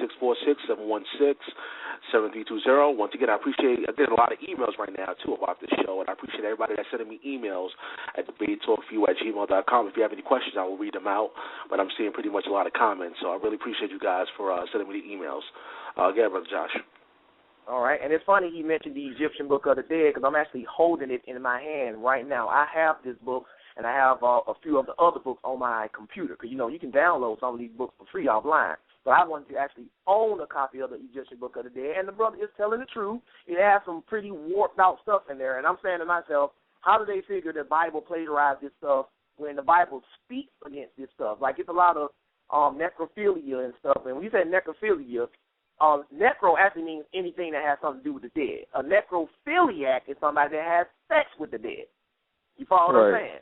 It's talking about stuff like that and things of that nature. The Bible definitely speaks against these kind of things. How they get plagiarism from that is beyond me. But like I told y'all, Satan tries to trick people. So when you say you're an Egyptologist, you really a real advocate of Egyptology, then you supposed to be doing this stuff. But if I told you supposed to do that, I'm not going to do that. That's crazy. But that's what you're a part of.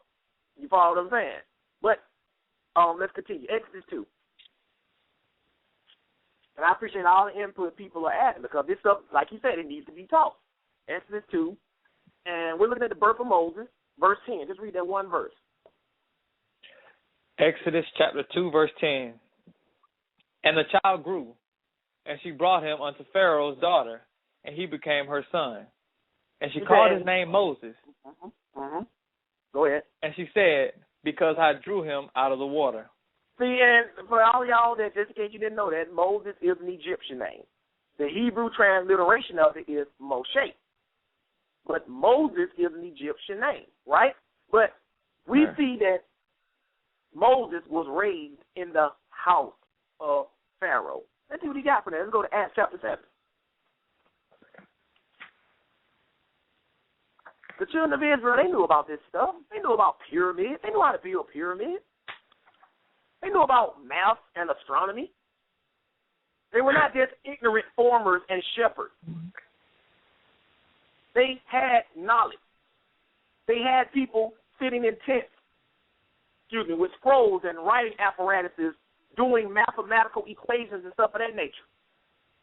They had to. If you know anything about construction, you have to be familiar with a advanced knowledge of math. You have to be. And they were building things, so they had to. And if they knew how to build a pyramid, yes, that man knew about some math. Yes, they knew about some math. They knew how to build pyramids. So my whole question is, if we're proving to you that not only there's nothing that the Egyptians had that the Hebrews couldn't do, but also nothing that the Hebrews believed came from Egypt, then where is the debate? Where is it? Where people like Ray Higgins and SETI coming up with this stuff? Why are they drawing so many followers after them? Because the followers are ignorant of their own faith, and they get you. See, Absolute Bible Truth, we study it all. I got the Egyptian Book of the Dead right here. I got another book called Mythology, the Illustrated Anthology of World Myth and Storytelling. It has a very extensive section on the Egyptian gods and Egyptology.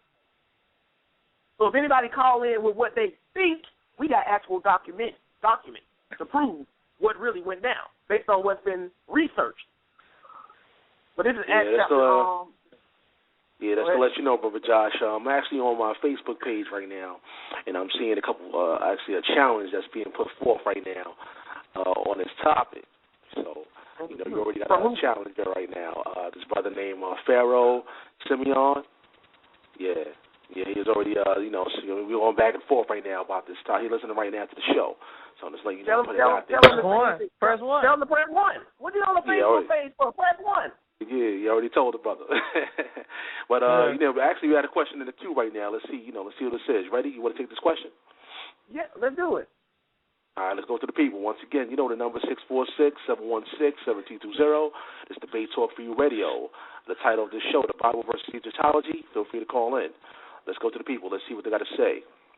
201-667. You're live on Debate Talk for You. Any questions or comments? Hey, I caught the program late. I got it from Facebook, so I don't want to ask a question that you probably answered already. But let me ask. Can I ask a question and wait for a response and then ask a question? Can I do that? All right. I don't even know whose name. I know I heard a brother Josh or whatever, but you know what? Let me just greet you guys in peace, in a respectful manner before I even ask a question. What is your concept of the Egyptian slavery, Exodus, Hyksos? What is your opinion of what happened? What actually happened in the time span? If you could tell me like 30 seconds. Oh, okay. And this was already because I need to understand before I ask you a question, because I just caught it. I'm on Facebook arguing with somebody, and I saw this thing about Blog Talk Radio, so I clicked on it, heard you, and I said, let me ask you a question. Obviously, based on what I heard, though, you're saying that the Hebrew Israelites, if I'm incorrect, correct me. The Hebrew Israelites helped build pyramids, and they had all this knowledge. Okay, I'm not even gonna argue that. What I really want to know is, you're saying that the slavery took place in Egypt for 400 years based on the Bible, or are you basing this off archaeology, Egypt, external evidence, internal evidence? What are you basing this on? First of all, the Bible doesn't say that the slavery took place for 400 years. That's another misconception at a later time. Right, 200 and some years. I think it's 200 and some years. All right. You're with me. Yeah, let him explain. Give him some time. Very good. I'm glad he knows that, right? So my conception of the time span of the place of when the Exodus took place, or the time when it was in Egypt, I don't have an exact dating time, because scholars on both sides of the fence, both Egyptologists and biblical scholars, can't even agree. Even if you remove the Exodus from the whole scenario, they can't even agree on what pharaoh sat on the throne at what time in history, or if it's somehow Ramses the First or Ramses the Second. But what I believe that the Bible is telling the truth when it says that the children of Israel were in slavery to the Egyptians. I do believe that. That's my concept. All right. You know what? I respect that. I respect that a lot, because you know what? I'm coming from an angle from an angle of looking at it as a researcher, and you're right. There's a lot of confusion with the date, which is true. Because technically, if you talk to like the Tel Aviv University, they did a whole little thing. I'm sure you're aware with them, and they basically said nothing happened, nothing existed, whatever. All right. Then you have on the other side, you have people saying, hey, this happened, but there's no big time archaeology evidence saying one way or the other. But let me ask this question now. This is my next question to you. Are the Hyksos the same folks as the Hebrew Israelites? Well, there are some people that believe that. But as you stated earlier, nobody is certain about that. Nobody is certain. Some scholars believe they are. See, I'm not going to give a direct yes or no for something that people who do archaeological research and professional historians don't even know for sure. So if they can't answer it, you can't expect me to. Because there, like you said, there is conflict among them on who the Hyksos was and what time in Egypt they came and left and all that stuff, right? All right. You know what? You sound why a lot of them listen to the radio. You don't sound like the same guy I'm talking to right now. You sound totally different. You sound totally. I'm telling you right now, based on what I heard when you were talking, you kind of sounded. Don't get this wrong. You kind of sounded arrogant. And talking to you now, you sound like a good guy that has fair, balanced arguments. Now let me ask a next question. Now, the Tempest steel. Do you regard that as evidence? The what of steel? The Tempest steel. That during Amos the first, when he was Pharaoh in around 1550, he wrote. They had this record of him called the Tempest steel. Now, do you regard that as evidence for anything regarding the Exodus? Because it's a Tempest steel. Archaeology has looked at it. They're basically okay. This happened, that happened, or whatever. Do you take that into consideration with any of your evidence when you're talking about the Israelites, the Hyksos, the Egyptians, and so forth, as far as the Exodus or as far as an expulsion? Do you take that as evidence for anything? No, I don't. The only thing I see that as evidence for is that this individual actually existed. But as far as trying to use it to, chronicleize when the Exodus actually took place, if and when the Exodus took place, then no, I don't promote that as evidence. All right.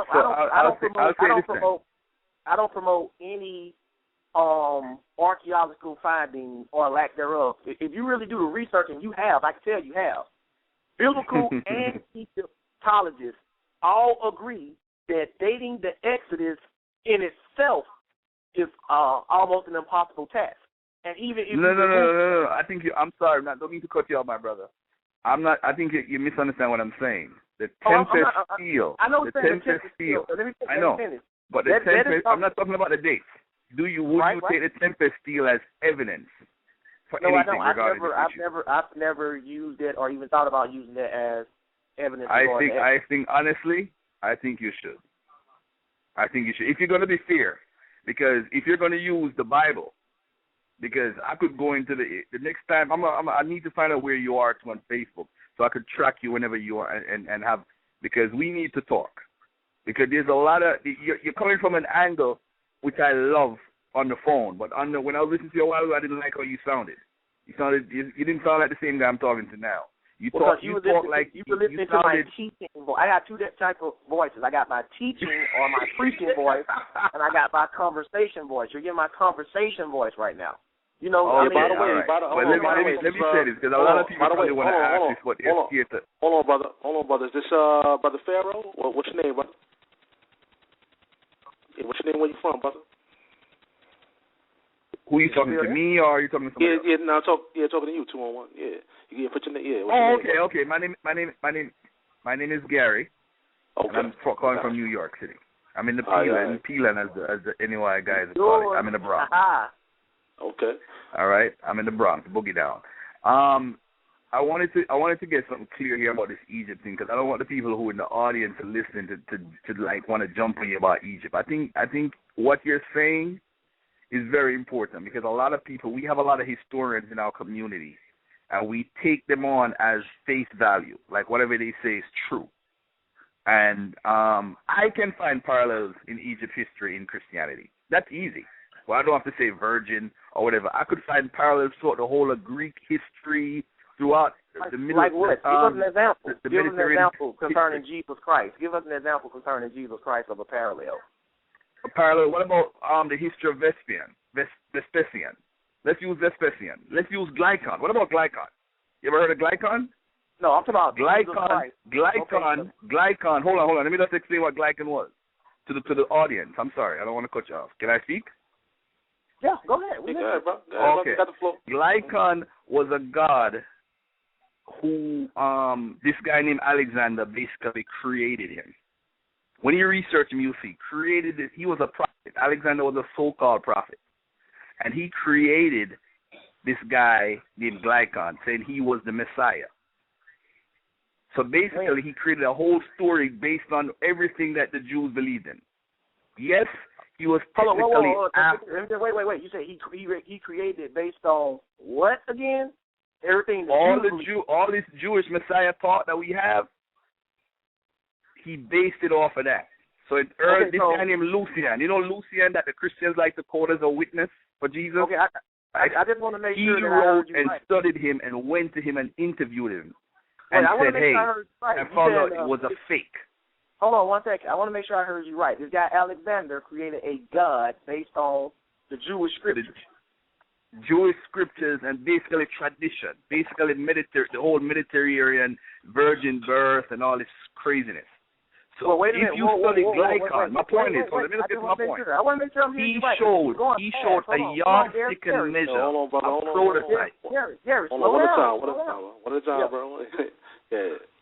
Slow down, Gary. It's like you got a bowl of food and you taking out a spoon and you ain't giving people time to chew and swallow. You just put it in their mouth. You know, slow it down. Let's take it one step at a time. Give them time to chew and swallow before you start offering them another spoonful.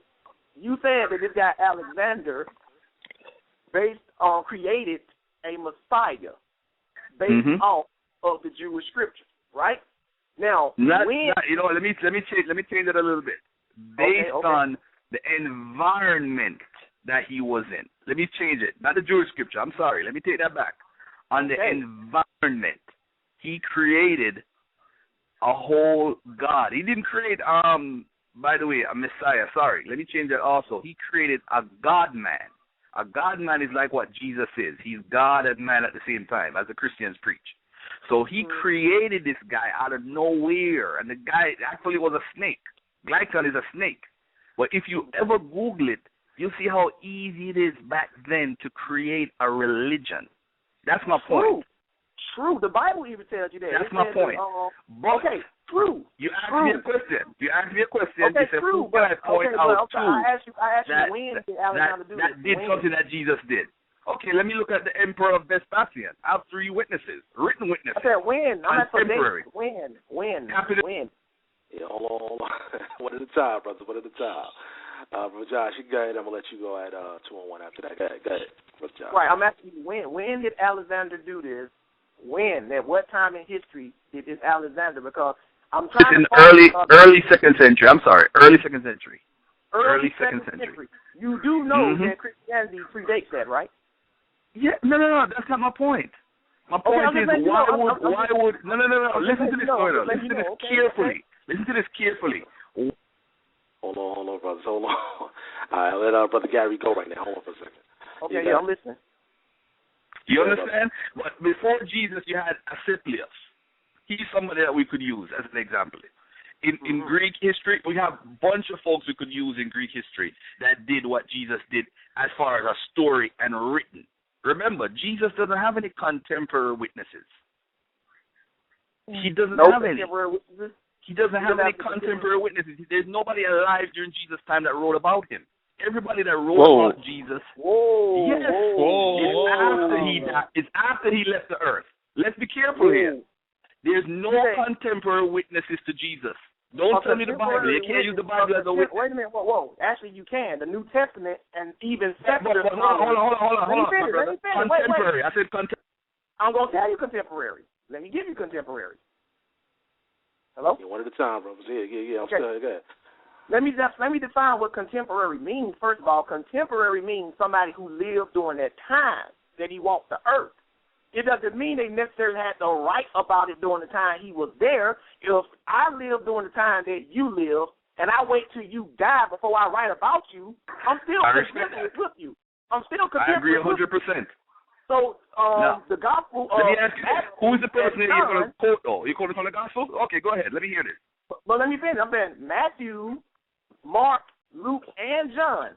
These are all contemporary people that lived during that time. And even non-secular scholars will tell you that the New Testament is well established in history more than any other historical document. Can I respond? Go ahead. I'm having fun. Go ahead.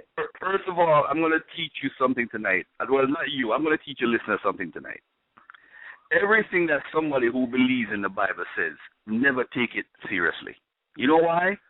Because it's based on a concept that was brought in our mindsets from the Roman Catholic Church. But let me finish before you interrupt me. Listen, you cannot use the Bible as a witness because you know why? There's nowhere in history, and I'm going to tell you this tonight, that you can provide me any manuscript of the Bible before 200 A.D. And you can't provide any church father quoting a book of the Bible, New Testament, before 169 A.D. Luke, hold on. Let me finish my point. I'll make you talk. Because you like to say contemporary. I'm going to try to show you why you can't use the Bible. Because the Bible itself, when Marcion wrote 140 A.D., the first New Testament ever, he used the Gospel of the Lord and he used Paul's 10 letters from Paul. That was the first New Testament ever written by Marcion, 140, right? Now, after him, the next New Testament that was written was by Irenaeus in 180 A.D. Now, in 180 A.D., that's the first time you ever heard of a Gospel of Mark, a Gospel of Matthew, a Gospel of Luke, a Gospel of John. They didn't have any names. So for you to say contemporary, and if you read Matthew 9 verses 9, it also tells you that he wasn't a witness. It's just like the other part when Herod, they said that somebody came into Herod's mind. Herod was thinking something. How did Matthew know Herod was thinking something? That's like me saying, Josh, I just heard you thinking something while I was talking. That's not an eyewitness testimony. That's somebody else writing a history. There's no manuscript that you can find, my brother. Hold on. Let me just finish. There's no manuscript you can find, Josh, and any listener out there, I dare them to find it, that could predate before 200 A.D. because there was no Bible written. There were books. Everybody had their books. The Ebionites, the Jews, the Essenes. They had the Gospel of Hebrew, which was in Hebrew. But there's no book by the name of the Gospel of Matthew, Mark, Luke, and John. You're throwing a lot of stuff around, and you're being vague about a lot of stuff. First of all, it is a historical fact that the Bible, as we know it today, has been retranslated and copied from manuscripts over time. The Bible, as we know it, like the entire New Testament, we know that it wasn't finished to almost a century later after the event took place. I'm not denying that. What I'm saying is you seem to be forming these conclusions saying that, well, since the Bible or the New Testament as we have it was not finished, then this, that, and that. You can get stuff like the Dead Sea Scrolls, bro. What about the Dead Sea Scrolls? You know anything about them? What about the Septuagint? What about the Septuagint? Can I teach? Can I teach because you're not telling me anything I don't know. Well, let me teach the audience something. Do you know anything about the Dead Sea Scrolls? Yes or no? And how far back they date? Do you? Yeah, yes Brother Gary, man. Hold on, Brother Gary. I'm going to let you reply, but after that, I got to go to the questions out here. So I'm going to let you reply, though. Go ahead, brother. You want me to reply? Let me ask the question again. Let me ask the question again. Let me ask the question again. All right. Let me just reply real quickly and say this, my brother. The Dead Sea Scrolls refers to a teacher of righteousness. And if you really know the Dead Sea Scrolls, you realize that there was a Jesus before the Jesus of the Bible from 100 BC. If you really want to talk about the teacher of righteousness, his story is the same exact story that's in the New Testament. This is why Jesus doesn't have any contemporary witnesses, because the story that's being told in the New Testament happened 100 years before. This is why there's no witnesses to it. Also, let me say this. If I killed you tomorrow, let's use Malcolm X as an example. Malcolm X died. When Malcolm X died, how many people can tell you exactly what happened to Malcolm X or what story he told? There's a lot of people around him we can point to, although it's 2,000 years later. For Jesus, my brother, you had Philo. Hold on, let me just say this.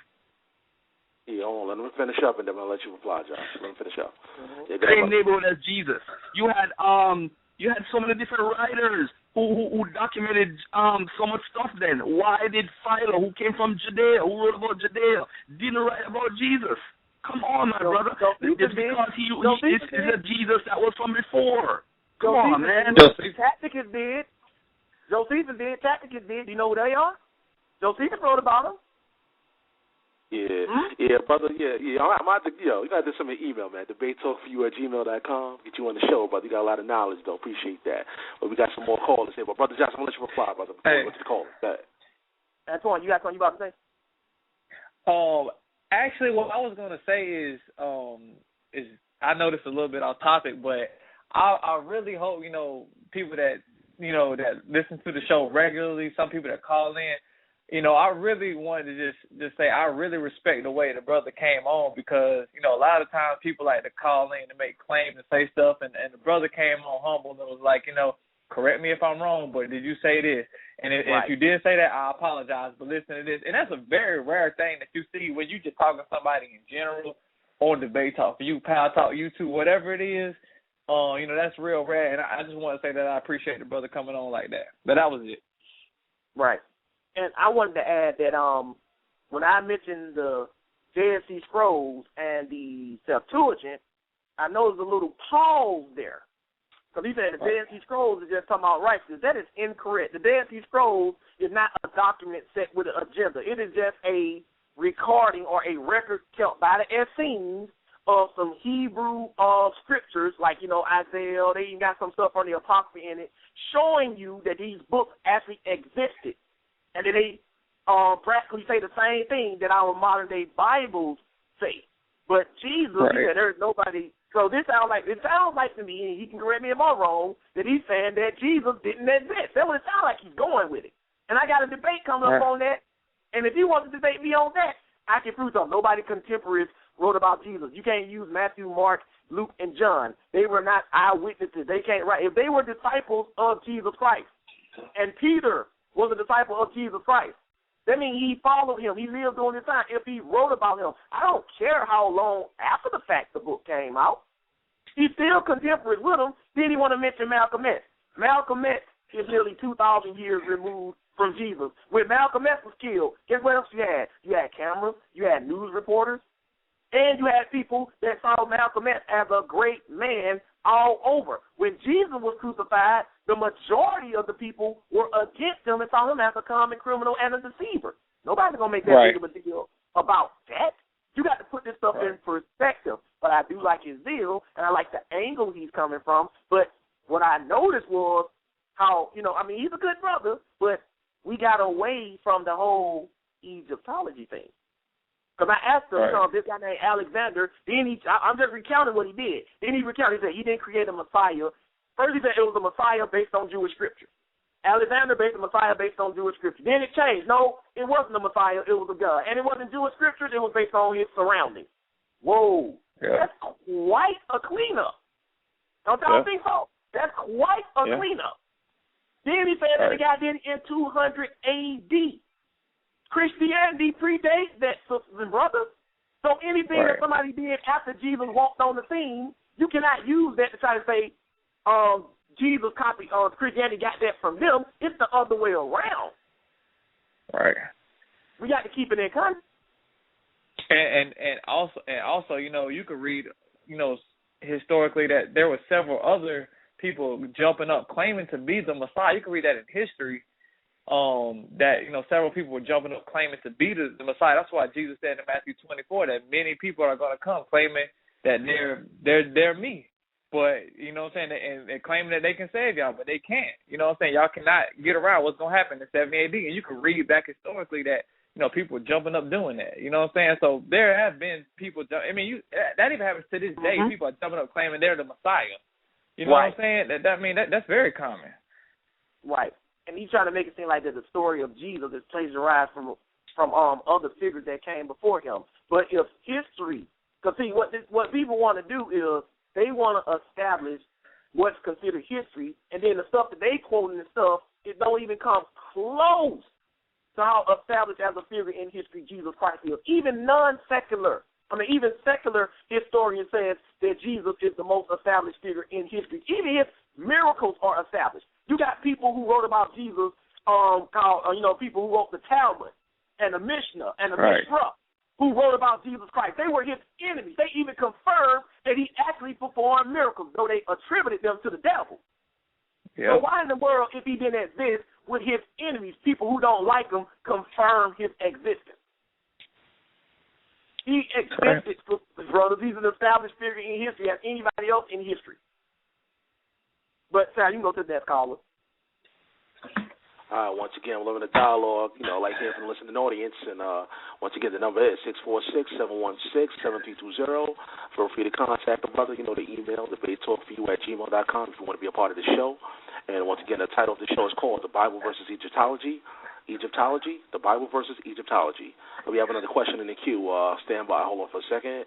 404-993. You're live on Debate Talk for you. Any questions or comments? Hey, how y'all doing? Hey, what's doing up, all right? It's Mr. DeAndre. Good class. Doing, Andre? What's going on? I just want to ask a question about the Sphinx. Josh, I've heard various theories about the Sphinx in terms of some say the Sphinx. Then some come out and saying the Sphinx is thousands and thousands of years old. Some come along and say the Sphinx is 6, 7, 8, 9,000 years, 10,000 years old. Some say it's one of the pharaohs that was in Egypt. Some say it's one of the queens of Egypt. What do you have documented or your understanding about the Sphinx? Well, basically the same thing you just brought forth. I mean, there's no agreement. And it's funny, too, because here's the thing. It's funny you brought that out, because the reasoning that the brother who called in was using to dismiss the New Testament as a historical, reliable document, yet as an Egyptologist, they have no definite, definitive book at all. And what they do have contradict each other significantly. They will go in your Bible and they'll make a big deal about the number of horses that it says Solomon had. They'll do that. And they'll point it out. See, your book is unreliable, but yet your book has 3 conflicting stories about Osiris, Isis, and Horus. I mean, when I say conflict, I don't mean one say he was 2 when he was born, the other say he was 2 when he did something, the other say he was 1. I mean, the whole circumstance by how he came to be, right? Mm-hmm. Now, they want to get all technical and all specific when it comes to the Bible, but when you look at their document, they not only don't have a definite, definitive document for it, not only does the document they have was a translation by somebody that came later on, a Greek. They'll tell you all of that. But when it comes to the Bible, they want to get all willy-nilly. Gee, you don't have to do this, you don't have to do that. But the brother did admit this. I love his honesty. He did admit this about the Hyksos and about the Exodus. He did admit that on both sides, nobody is really certain. So why waste time debating about something that nobody knows? Right. You follow what I'm saying? That nobody knows. Let's put our finger on some stuff. We're trying to see if the Bible is a plagiarized document from Egyptology, as the Egyptology claims. And so far we're seeing the answer is no. Go into any Egyptian document and show me where they have their gods commanding them to keep the Shabbat, or commanding them to keep the Passover, or saying incest is wrong. Right. In Egyptology and in the doctrine of Roman mythology, Greek mythology, the gods were all brothers and sisters having sex with each other. Right. The Bible says you're not supposed to do that, and you can't read anywhere where God is having sex with his own sister or something like that. But I'm glad they brought this out, because let me show you something, right? Let's get down to this, because I was going to read this, so let's get to this. Let's go to Joshua chapter 24. All right. Let me show y'all something. This is what the Bible says about Egyptian gods. This is Joshua 24.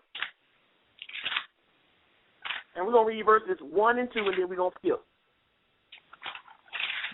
Now, I want y'all to know the truth, because what the Egyptologists try to tell you is that, number one, Jesus was plagiarized from Horus. If Jesus was plagiarized from Horus, that means Jesus does not exist. He did not exist. But if we can prove that Jesus, number one, was not plagiarized from Horus, they don't necessarily prove that Jesus existed. But what that does prove is that whoever came up with Jesus, if he didn't exist, didn't get it from Horus. Next, then we prove that Jesus actually existed in history. That's what we do, right? But this is Joshua chapter 24, verses 1 and 2. Go ahead and read. Joshua chapter 24, verse 1. And Joshua gathered all the tribes of Israel to Shechem, and called for the elders of Israel, and for their heads, and for their judges, and for their officers, and they presented themselves before God. Mm-hmm. And Joshua said unto all the people, Thus saith the Lord God of Israel, Your fathers dwelt on the other side of the flood in old time, even Terah, the father of Abraham, and the father of Nachor, and they served other gods. When it says on the other side of the flood, it actually means the river. It don't mean flood like Noah's flood. It means river. You can look that up, right? So it said they serve other gods. This is what Joshua was telling the children of Israel. Now, skip down to verse, let me get you at verse 14 and read. Read that. Joshua 24 and 14. Now therefore fear the Lord, and serve him in sincerity and in truth, and put away the gods which your fathers served on the other side of the flood, and in Egypt, and serve ye the Lord. Wait a minute. He said put away the gods you serve where? In Egypt. In Egypt, right? The Hebrew Israelites were commanded by their God, to put away the gods that they served in Egypt. Y'all do understand when you talk about serving God, that means the religion. That's what that means. Because people seem to forget that when you talk about worship, that means religion. When you say you worship a God, there is always a religion involved. I mean, there are practices, there are rituals, there are ordinances, right? The brother called in earlier, and he was reading some of the ordinances that came with Egypt, Egyptian God worship in the Egyptian Book of the Dead. And you tell me if the Israelites were practicing any of that type of stuff as a commandment from their God. Right. No, they were not. He said, put the God of Egypt from among you. So if he told you to put the God from Egypt from among you, how do these people figure that the Bible came from Egypt? Mm-hmm. It doesn't make any sense. Whoever wrote it would have to be a complete idiot. Well, I'm copying Egypt, but I'm saying put the gods of Egypt from among you. Anybody who read that and know what Egyptian God practice was will automatically see, wait, but we're still doing this. It's the same thing. But let me show you something else. See, now I want to tell you this. Let's go to Jeremiah chapter 44. Yeah, you got another question in the queue whenever you're ready, brother. All right. Let's go to Jeremiah 44. The Bible tells you to leave Egypt alone. As far as the worship of their gods, their practices, their idols, their aunts. You follow what I'm saying? All of that stuff. Right. The Bible tells you to leave that alone. And then he said something about Roman Catholicism. You remember me say that? Roman Catholicism? He just went off the left field with that. That's why I kept telling him to slow down. Let's address one issue at a time. Ain't no Roman Catholicism, bro. Not at A.B.T. No, sir. We don't go to church on Sundays. We don't practice Mass.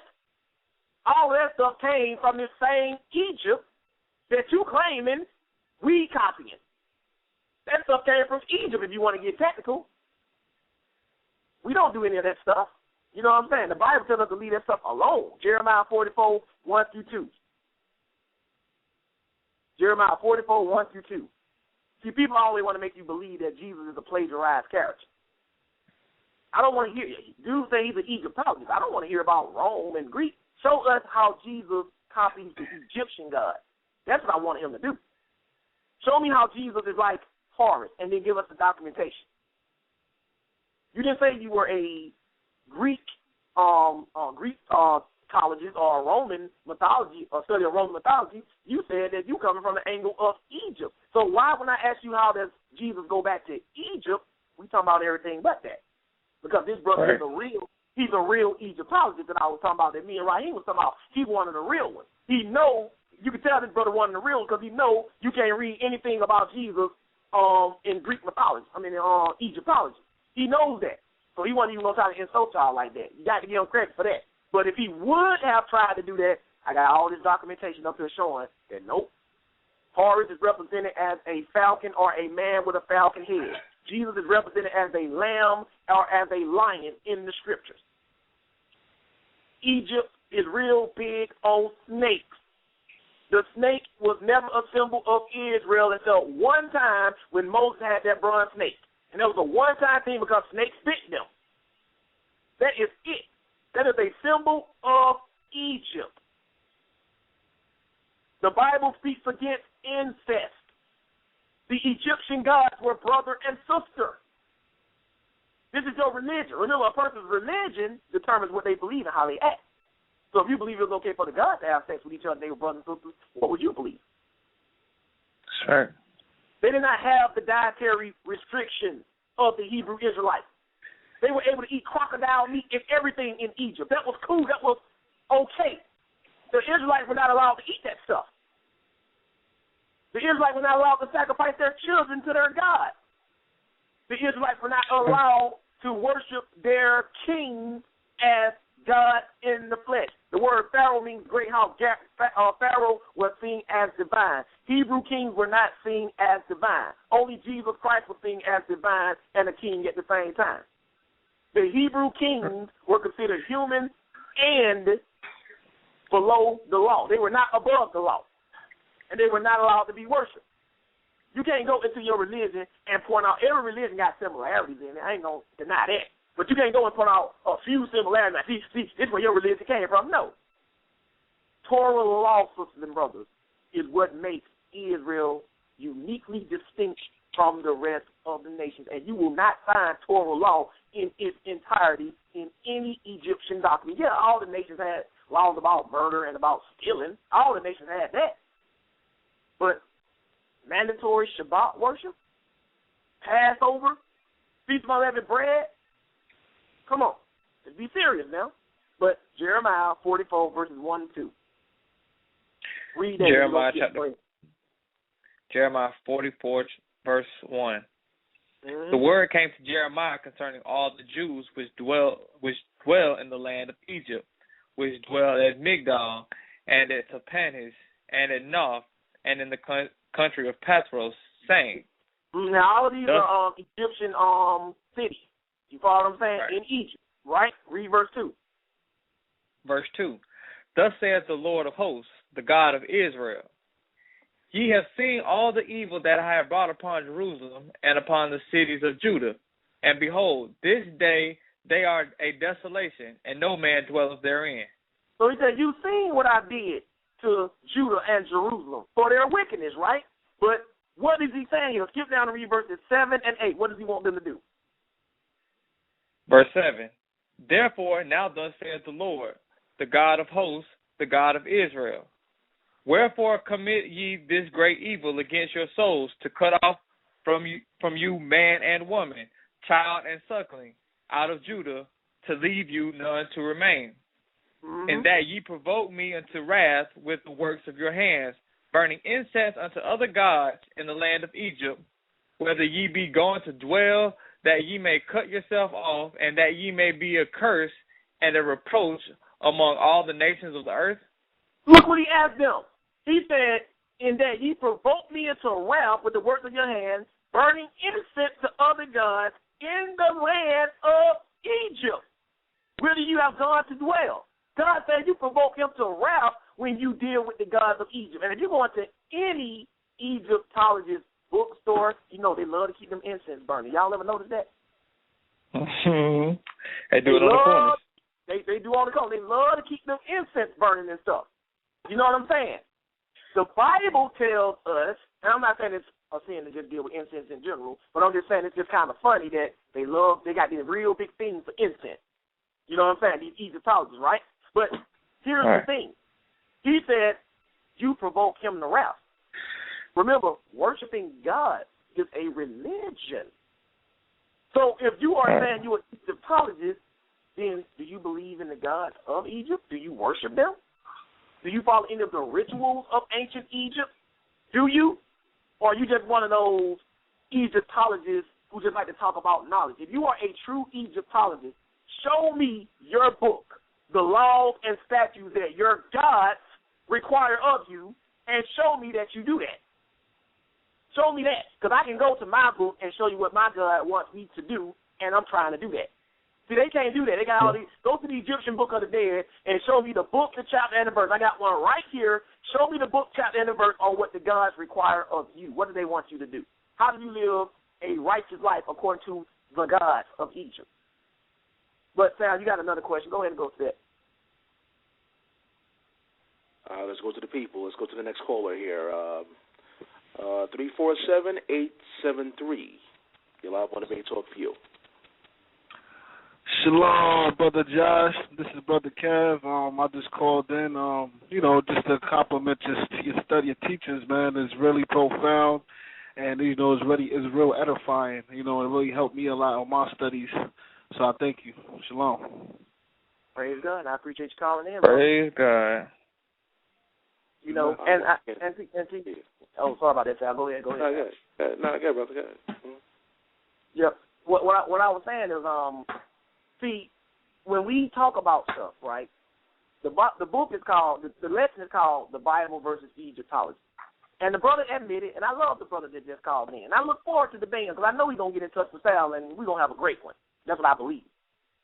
But we got to learn to stay on the topic at hand, right? And he admitted that, he came in late and, you know what I'm saying, and this is that, and that. See, me personally, when I arrive at any event late, and it's an event that I'm trying to gather information from and see what it's about, I'm going to listen to the rest of it because I already missed a great deal of it, and then I'm going to say, okay, I think I can kind of surmise from what I heard up to the end what he said. And then I come to you like this, that, and that. You follow what I'm saying? But what I'm trying to show people is that the Bible is not plagiarized from Egypt. And it speaks against Egypt. How you going to plagiarize something and speak against it? When everybody knows that what you're doing is the exact same thing you're speaking against. He said, don't learn the ways of the Egyptians. And you got a lot of Hebrew Israelites that are still doing this. They don't even know that 6-point star is an Egyptian thing. They don't even know that. They don't even know that the 6-point star ain't nothing but a pyramid and an inverted pyramid, making an interlocking triangle. They don't know that stuff. And you can read all of this stuff. All this stuff go back to Egypt and back.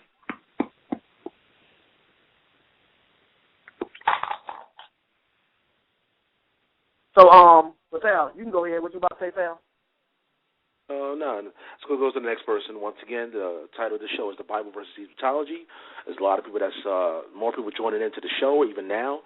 Once again, I appreciate you guys for tuning into Debate Talk for You. The number is 646-716-7320. That's 646-716-7320. Let's go to the next person. If you have any questions, press the number 1. I'll add you into the conversation. All right, 770-648. You'll have one Debate Talk for You. Yeah, this is Brother War again. I just want to add this to what he's saying. This is Leviticus 18, starting at 1. It says, And the Lord spake unto Moses, saying, Speak unto the children of Israel, and say unto them, I am the Lord your God. After the doings of the land of Egypt, wherein ye dwelt, shall ye not do. After the doings of the land of Canaan, whether I bring you, shall ye not do. Neither shall ye walk in their ordinances. Then I'm going to go to the 30th verse. And you read all those ordinances, they were dealing with homosexuality, looking on each other's nakedness and all that. Then it says, this is the 29 and 30. It says, whosoever shall commit any of these abominations. So the customs of the Egyptians were abominations to the Most High. It says, even the souls that commit them shall be cut off from among their people. Therefore shall ye keep my ordinances, that ye commit not any one of these abominable customs. That's what the Lord feel about the Egyptian customs. That's all I wanted to bring up. You're right. All right, and see, here's the thing, right? And that's in Torah law. So it's letting you know the Bible is giving you a testimony of the stuff that it runs down. Because the first thing he read and he correctly broke down was that first God told you not to do something, and because he said these other nations do it. Then he gave you a long list of examples of what they do that he didn't want you to do. You follow what I'm saying? Right. And it names stuff like homosexuality, incest. Go ahead, Antoine. No, I was going to say, and what's funny is that, when the brother brought it out, is that when he tells you don't do the stuff you read in Egypt, it's funny that it goes through a whole list of things that, God is telling you not to do, but they're actually documentation And, like, you know, like in the Book of the Dead, where it talks about some of this stuff that they were doing. You know what I'm saying? And that they were okay with. And this is right here in your Bible where God is telling you not to do it. Right. But yet they want you to believe that the Bible was plagiarized from Egypt. Then why doesn't the Bible promote incest? I didn't say that the Bible, that the God of the Bible ain't ever winked at incest. But why doesn't the Bible promote incest? Why doesn't the Bible promote homosexuality? Why doesn't the Bible promote sacrificing your children to the God of Israel? Right. Why doesn't it promote that? Why does it speak against? Everybody knows that the Egyptians were deep into the occult or sorcery.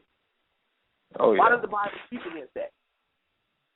Why does the Bible speak against horoscopes, which where you get horoscopes, horrors, horizon, anything dealing with the sign and time, hour, all of this horror. Right. Why does the Bible speak against all of this? If it was plagiarized from Egypt and Egypt say, that's okay, go ahead and do that. But let me show you something else. Let's move on. Let's go to Ezekiel chapter 20. Ezekiel chapter 20. The Bible does not promote Egyptology. The Messiah was a Hebrew Israelite. Some people forget that. Amazingly, even some Christians don't know that. He was a Hebrew Israelite, and the Bible tells you that he believed, practiced, and taught Torah law and the prophets. That's what he believed. So the Messiah was walking the earth with the same mindset as the Most High God of Israel, that anything that the Egyptians do that go against the ordinance of the Most High is an abomination. And yet these people want you to believe that somehow the Bible plagiarized from Egypt. When it's speaking against Egypt, this is Ezekiel 20. And we're going to read verses 6 to 8. Ezekiel 20, verse 6 to 8. Go ahead. Ezekiel chapter 20, verse 6. In the day that I lifted up mine hand unto them to bring them forth out of the land of Egypt into a land that I had espoused for them, flowing with milk and honey, which is the glory of all the land. Then said I unto them, cast ye away every man the abominations of his eyes, and defile not yourselves with the idols of Egypt. I am the Lord your God.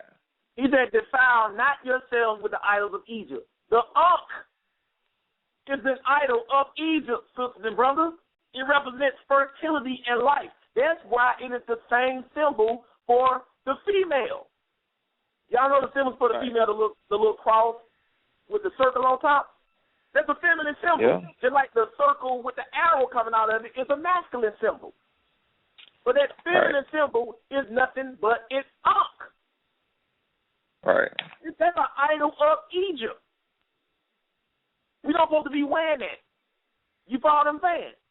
How you going to tell me that the Bible was plagiarized from Egypt and it's telling you put away the idols of Egypt? I don't understand how you can tell me the Bible plagiarized your religion and every page I'm turning on, it tells me to leave your religion alone. Right. Or your way of life or your philosophy. How do you come to that logic? Matter of fact, this is one that I want to read right here. Check this out. Let's go to what I'm going to do, excuse me, what I'm going to do is I'm going to look up the word Israel, because I got to deal with this. This Isis, Ra, and El. They tell you that Israel is Isis, Ra, and El. First of all, it's not really even pronounced Israel. It's really pronounced Yisrael with a Y sound, because it's spelled in the Hebrew with a yod. So out goes Isis and Israel, because in the original Hebrew, it's not pronounced with a is. It's pronounced with a yod. Yisrael. Right. But look what it says it means. This is the Strong Concordance 3478. You about to add something? Go ahead, Antoine. Oh, no, I'll say you're exactly right with that. Mm-hmm. And look what it says. Look what it means. He will rule as God. That's what it means in the Strong Concordance. You can also look it up when he was given a name, and the angel told him, for as a prince, you shall have power with God and with men, which is the same thing, because God has power with himself and with man. Right? That's what it means. It don't mean anything about no Isis, Ra, and El. Now, if it did, somebody explain this to me. Now turn to Exodus 23 and 13. Because he's called the God of Israel. That's what he's called. Right. And Israel was the name that God, through the angel, gave to Jacob. So it's his name that he gave upon his children. You got a whole lot of questions, brother. You got a whole lot of questions. Just letting you know, brother. So whenever you're ready. Okay, they must have just filled up on me. Let's go ahead and get this out the way then we'll answer them. This is Exodus 23 and 13. Exodus chapter 23, verse 13.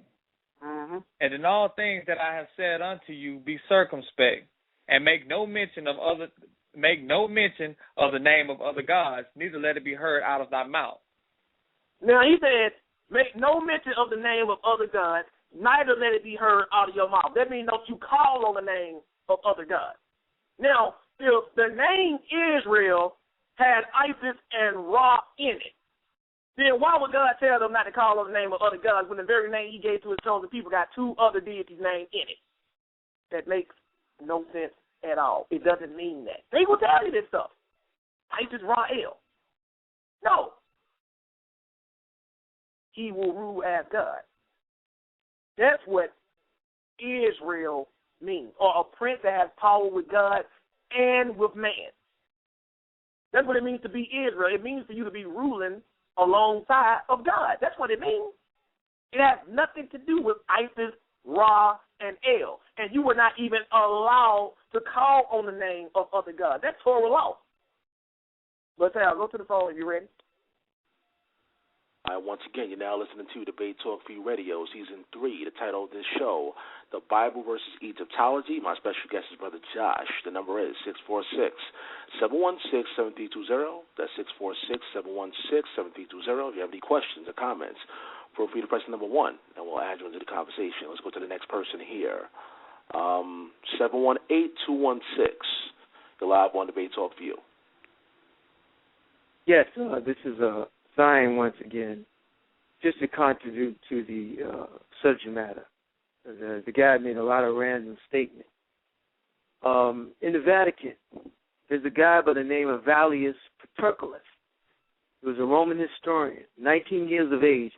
He spoke about the Christ. These records are in the Vatican. Cornelius Tacitus, Suetonius, one of the last prophets of the Mayans, Shalom Balam Shumael. He spoke about the Christ. You mentioned the Dead Sea Scrolls in Cave 4, because there were a lot of scrolls in those caves besides what's in the Scripture. Enoch spoke about the Christ. The same Enoch in Genesis 5th chapter and 18th verse. Enoch was way before the first Egyptian dynasty ever rose. That's right. Matter of fact, Egypt is nothing but a replica of ancient wicked Babylon. All they did was change the name of Semiramis to Isis. Mm-hmm. Okay, that's all it is. And like you said before, this is just another attack from Satan, the Book of the Dead. You go to page 92. It speaks about a king, and I'll make this brief, from the 5th dynasty. And it talks about him eating the intestines out of a man's behind. Wow. So, one more last point, and I'm going to leave this because, there's just so much here, but I don't want to take up all the time. There was no Egyptians on the slave ships. No Egyptian came across the Atlantic Ocean. No Egyptians were sold on the auction blocks on Wall Street. How do you configure the people over here that came across the Atlantic Ocean with the Egyptians? They was not even in the geographical location of the west coast of Africa. Most of the slaves went to Brazil by the million, in Bahia. And the other ones that were scattered through different parts of South America and America. So these are lies. This is deception. This is heresy. This is attack from Satan. They discredit the Most High, discredit Christ, and now they're using Egyptology, which ain't no different than the atheist. Yep. Right. That's it. Praise God, and I'm glad the brother called back in again because he said some really profound stuff about. And see, here's the thing: somebody, please show me in this Bible where God told you. We'll just say, that's just crazy, man. Eating the intestines through a man's behind. You know what I'm saying? I mean, come on, really? Right. You know what I'm saying? God told that's in the Bible. I'm commanded to do that. That's an abomination. You follow what I'm saying? Right. This is the Egyptian Book of the Dead. And it's funny because Egyptologists or always talking about life. The Ankh is a symbol of life. But yet you're reading a book called the Book of the Dead. I know I was debating and even called this a long time ago. You know what he told me? He said, you follow that Bible. Everybody who is mentioned in that Bible or who wrote something in that Bible is dead. I said, and what's your point? You follow a bunch of dead people. I said, you read from a book called the Book of the Dead. Oh. So what's your point? And he kind of just stopped and thought about it. It's called the Egyptian Book of the Dead because that's who it's obsessed with, the dead, communicating with the dead, talking about death and all this stuff. Jesus came talking about life. That's right. And it's also why they go ahead. I'll say it's also why, you know, they were so into, like, when you do, you know, those ancient Egyptian pyramids, how they were so into the death and the afterlife and wanted to bury treasures with them. They were all about the death. That's what they were about. And that's why that book is called the Book of the Dead. They would just bury themselves with treasure. I mean, treasure upon treasure upon treasure upon treasure upon everything. They had it all in there. So, thinking they went all out. Thinking they could take it with them, or that one day they would rise again and spend it again. You know what I'm saying? Right. Job said, naked I came into this world, and naked shall I leave. Okay. You know what I'm saying? Right. We brought nothing into this world, and it's certain we can take nothing out of it.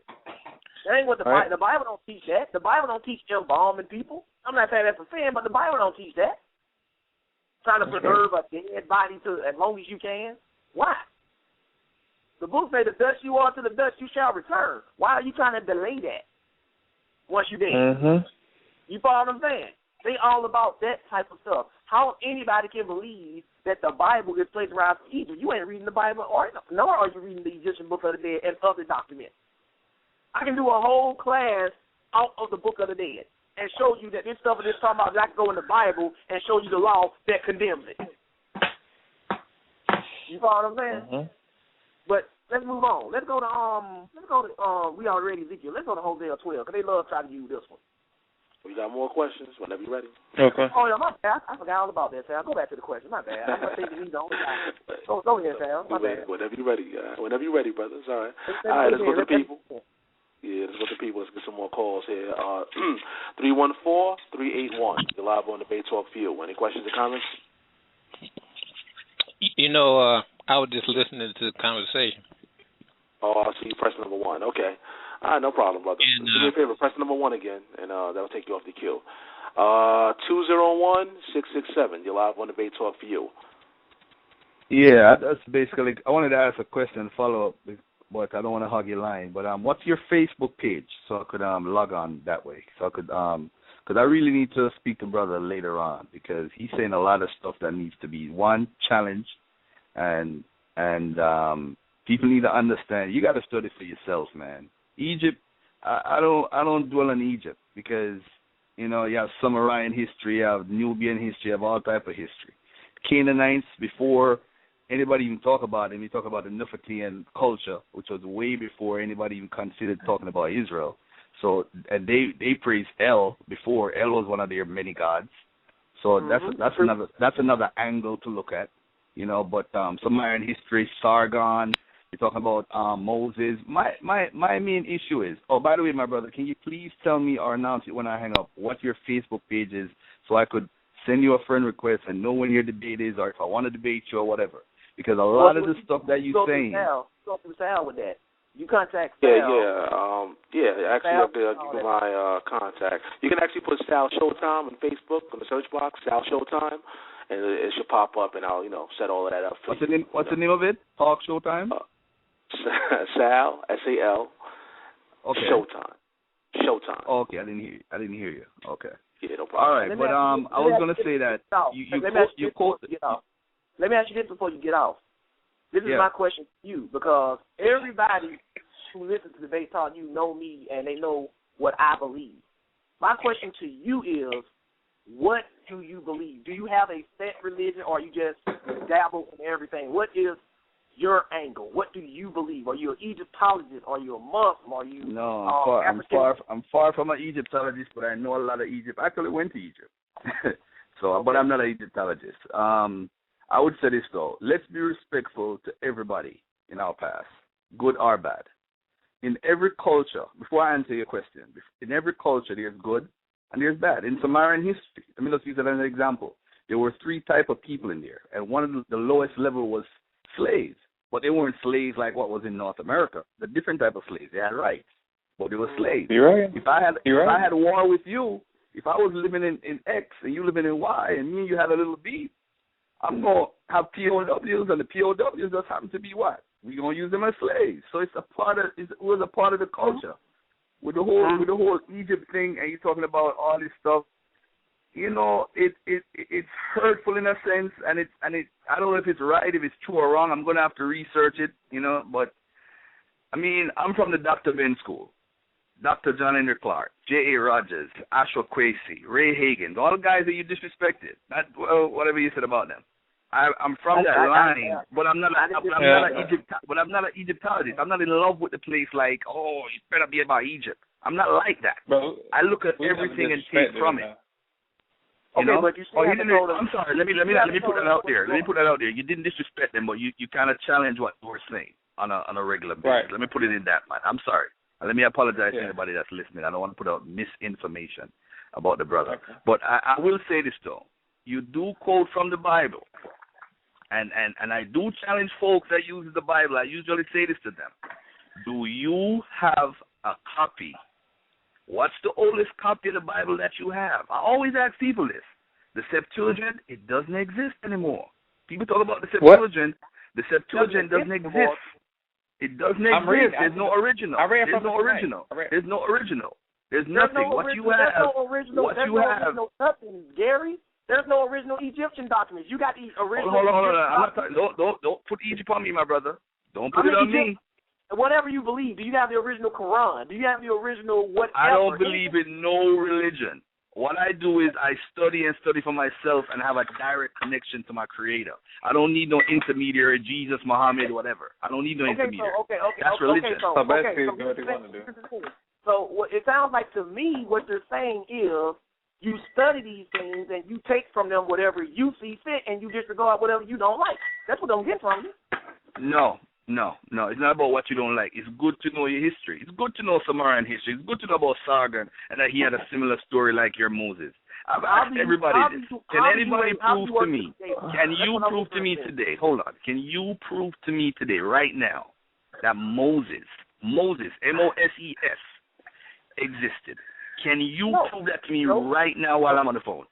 No, and I can't prove to you that Osiris. Can you prove to me? Can you prove Osiris? What is the time, fellas? Let Gary go, and then Brother Josh, you can go after that. Horus is a myth. Horus is a myth. Forget about Horus. And you said something that's very, very disturbing. That's why I actually called back. You said that people come to you. How stupid can people be to come to you and say that the Bible plagiarized Egypt to the point where it's actually in the Bible? That doesn't make any sense, my brother. Why would they say that? Whoa. I didn't say that. I said you said that the Bible is like a copycat of Egyptian history. They are stories. Wait a minute. Don't misquote me, bro. I said people come to me and claim that the Bible is plagiarized from Egypt when the Bible speaks against things that are written in Egyptian culture and religious documents, saying we can't do that. That's what I said. Have you ever heard of the Hammurabi Code from Samaritan history? Code of Hammurabi? Yes, I have heard of the Code of Hammurabi. All right. Do you think there's any similarities with that and the Ten Commandments? Yes, and there is similarity with all cultures. See, that's the thing. But would you hear me say that every culture has laws like thou shalt not commit kill or commit adultery, right? But those are not the only laws. The Bible has other unique laws that are only unique to Israel. You're right. You're right about that. That you can't find in other cultures. So if Israel was plagiarizing anything, you better find their laws and statutes in all these other cultures or some other cultures, but you can't. Okay. You can't. You know what? I get what you're saying, but to me personally, based on what I've studied in my lifetime, there is nothing. When you open the Old Testament, this is what you think of. You think of Noah, you think of Abraham, you think of Moses, you think of David, you think of Solomon, right? Those are the five main guys or main stories. Now let's look at it. Noah. There's the Epic of Gilgamesh from Sumerian history. We think of Abraham. Abraham is a true individual because he's actually in Sumerian history. But the whole story about him crossing the river Euphrates and all that stuff, that's biblical. But historically, we know that Abraham or somebody called Abram or Ibrahim or whatever it was originally existed. I know that. I don't know if they parlayed it into a whole different character in the Bible. I don't know. I'm still studying on that. Third, hold on, let me finish. Third, Moses. There is no history of this guy written down anywhere in the history of mankind except in the Bible. The only Moses that I know is two, Moses and a Moses 1, who was the Pharaoh when there was the expulsion of the Hyksos. But that's the only Moses I know. Hold on, I'm not saying. Absence of evidence is not the evidence of absence. Exactly. Yeah. That's the biggest thing that. That's the biggest thing. But that's the biggest thing that people that believe. What you're trying to say is just because Moses is not written about in other cultures, then by default he must be a mythological character. And I don't buy that. That ain't how it works. You follow what I'm saying? Just because you haven't found something yet, doesn't mean that it didn't happen. At one time, they believed the earth was flat. You couldn't tell them any different. The earth is flat, the end of the story. And then they did a discovery and say, you know what, the earth is not flat. The earth is round. But they had to discover that first. And now mankind has evolved to a mind state where they don't just write anything out anymore just because they haven't found evidence of it yet. They just say, well, this is the only evidence we have. Everything in the Bible is not going to cross over into other cultures because if you read the Bible, it tells you that Israel was to separate themselves from the other nations. God wanted you know what? I have a very important question to ask you about Israel because this is something that's blocking me in my study right now. All right? Okay. When Abraham, according to the Bible, and I really want you to explain this to me like I'm a 2-year-old, because this is serious stuff right now. When Abraham crossed the Euphrates River and he was given the name Haripu or whatever, Hebrew whatever, how many folks went with Abraham when he went across the river? How many Hebrews existed at that time? How many Hebrews existed? Well, it all depends on the concept of the word Hebrew, because Hebrew comes from, it's two concepts. One for him crossing over, right? Them Canaanites saw him crossing over, and also he had an ancestor named Eber. This is where the name Hebrew comes from. You can read this in any dictionary on the Bible you look up and in Josephus, right? Okay. So anybody who came from this Eber was actually a Hebrew, and anybody, so if Abraham had a father who was Terah, and anybody until you get to Eber, those are all Hebrews. So the Hebrews, then you had Abraham, he was the Hebrew. Then you had Isaac, the Hebrew. Then you had Jacob and Esau. They were still, both of them were technically Hebrews, but the name Hebrew became synonymous with the covenant lineage. That's why you don't read anywhere in the Bible about anybody else being known as Hebrew. So Abraham was the first Hebrew, right? No. He was not the first Hebrew. I did not say that. I said Eber. Okay. His ancestry line is where the name Hebrew comes from. So anybody in that ancestry line would be technically a Hebrew. Okay, so you're saying that, I got you. I never heard that before. Heard that before. And, matter of fact, just to let you know that I'm not making this up, let's go to No. You don't have to. Trust me. I'll take your word for it. I think you haven't said anything that I mean, I might disagree with you, but I don't mean you're a liar. You know what I'm saying? Right. So I'll take your word for it. I'll take your word because you're on the ear. You're not going to lie when you're on the ear because people will call in and tell you that you're a liar. So trust me. I'll take your word for it. I'll take your word for it. So the ancestry line of the chosen seed became known as Hebrew. Then you got Jacob, whose name was turned to Israel, Israelite. So that whole ancestry line was known as Hebrew or Israelites or Hebrew Israelites together. So if you say Hebrew, you're referring to the ancestry line of Abraham, even though technically Abraham was not the first Hebrew. Yeah, Brother Gary, I actually received your friendship request on Facebook, so I'm going to keep in touch with you, brother. And thanks for the call and the information you put out there. But once again, you're now listening to Debate Talk for You. The title of this show, The Bible Vs Egyptology. The number is 646-716-7320. Brother Josh, you actually have more questions in the queue, but, you can go ahead. It's up to you. Let me know when you're ready. You so I'm more concerned with the people than with myself. Go ahead and put them through. Yep. Let's go to the people. Let's see. 314-381. You're live on Debate Talk for You. I wonder if you can, since you say the Bible verses, you say that the Egyptology doesn't hold any presence over the Bible. I wonder if you could explain 2 Kings 19 and 35. 2 Kings 19 and 35. 19 and 35. 2 Kings 19 and 35. You ready for me to read it? Yes. Okay, 2 Kings 19 and 35. And it came to pass that night that the angel of the Lord went out and smote in the camp of the Assyrians 184,500, and when they arose early in the morning, behold, they were all dead corpses. Now, the Syrians was led in that particular time, and you see in your Bible, their leader was a man, was a warrior by the name of Sennacherib. Okay. This is the 8th century before the Common Era, around 701. I thought it was Sennacherib. Pardon me? I thought it was Sennacherib.